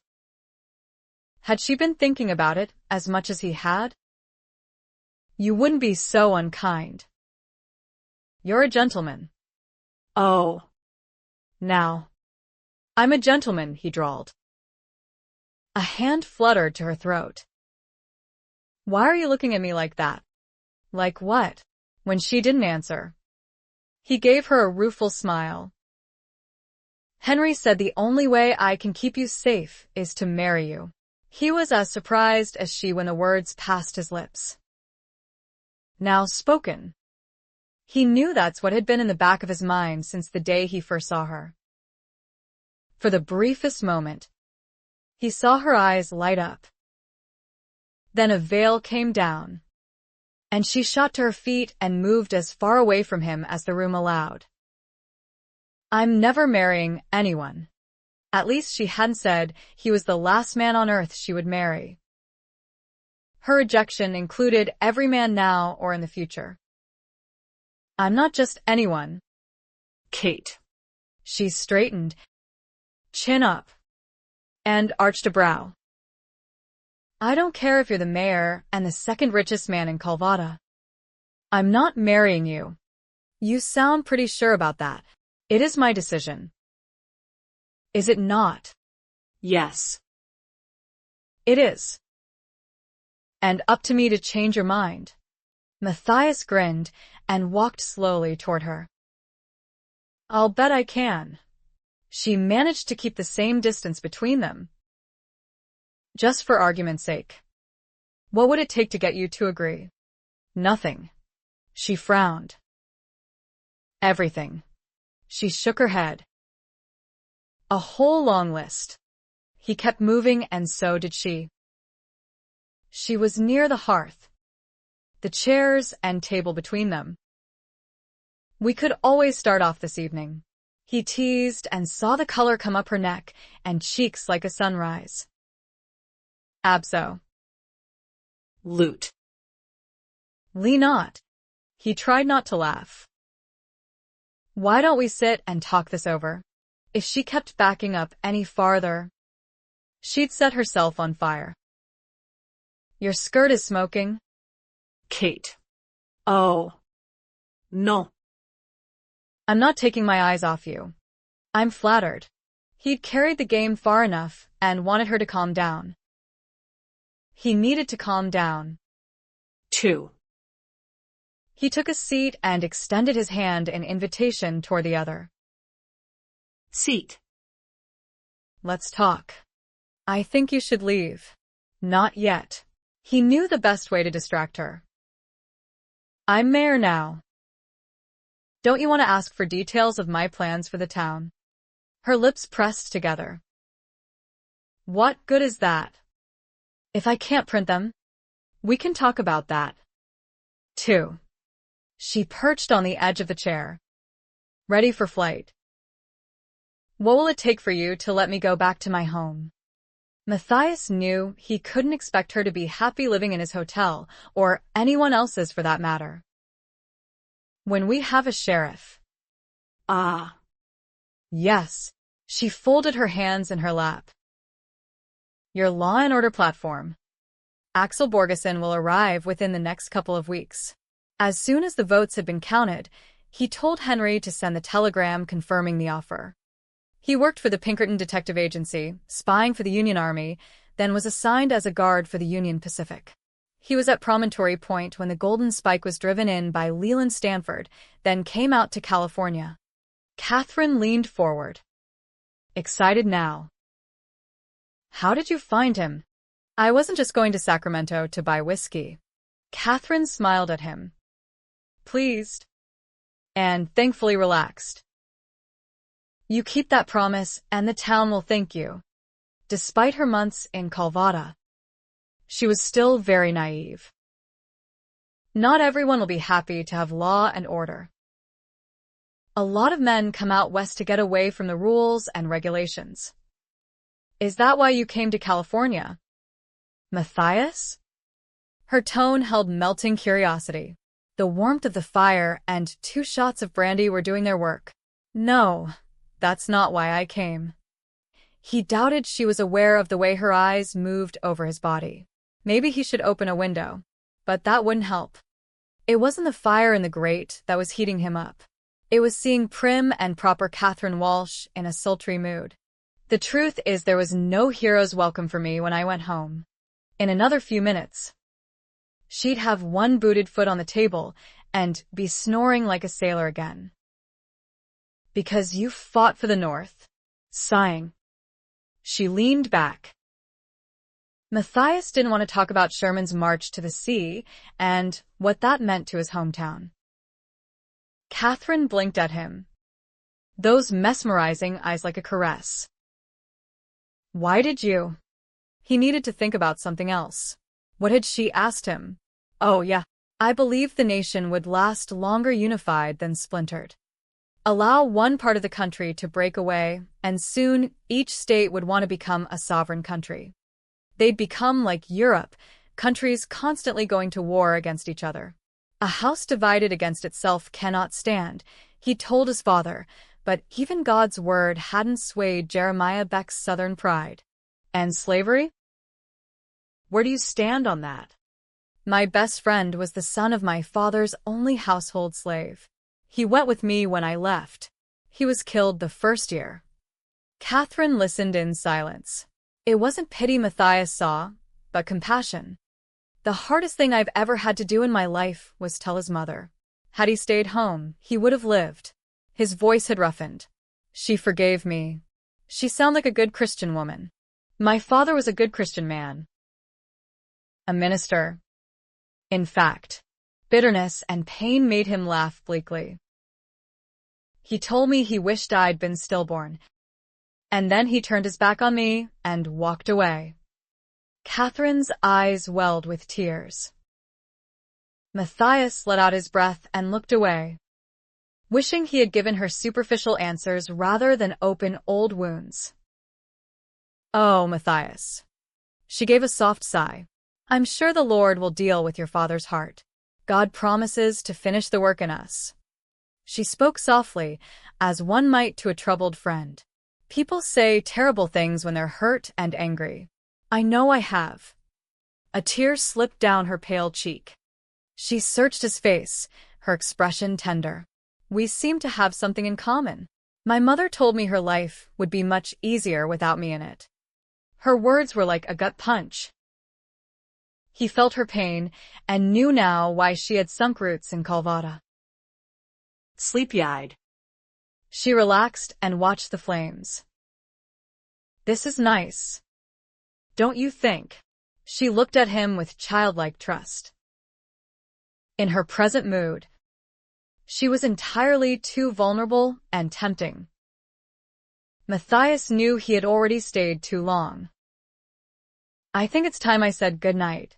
He thought of the men downstairs, and the speculations they were undoubtedly making. He should have thought of that an hour ago. Still seated, Kathryn looked up at him wistfully. You know something, Matthias? I like you. She seemed pleasantly surprised by that revelation. He chuckled. Do you? Yes. I do. You're going to be good for Calvada. You've already hired a sheriff. It took 2 tries for her to get out of the chair. What will you do about the streets? Languid, she followed him toward the door, even tucking her hand into the crook of his arm. The children need a school. Boys and girls need an education, you know. She had some trouble pronouncing education, reminding Matthias how many elixirs she'd had and why she had that sultry, time-for-bed look in her eyes that was wreaking havoc with his resolve. We haven't enough wells, either. She patted his arm. The garbage is piled high between the buildings. Grimacing, she shuddered. I've seen so many rats. I saw rats in Boston, too, but not nearly as many as here. Little ones and big ones. We have to do something about the garbage and the rats, Matthias. He liked hearing her say we. If I manage all that, will you marry me? She withdrew her hand and stepped back. Now. Don't tease. You would merely be fulfilling your duties as mayor of our fair city. She gave him a light push toward the door. I'll have Ivan come up and sit in the hallway. I'm perfectly safe. Not with the door unlocked. Oh. Her eyes widened and she laughed. Well. You needn't worry about that. She pushed at his chest. Go on now. Matthias caught her wrists and raised them. Then, letting go, he pulled her into his arms and kissed her the way he'd been wanting to for as long as he could remember. She tasted of brandy, cream, and sugar. Her eyes were closed, her lips parted. He could see the pulse throbbing in her throat, and it was almost his undoing. Time to say good night. Your ladyship. His voice was rough with passion. He set her back from him, knowing he had taken unfair advantage. She looked at him, bemused. Fighting temptation. Matthias opened and backed out the door, closing it quickly.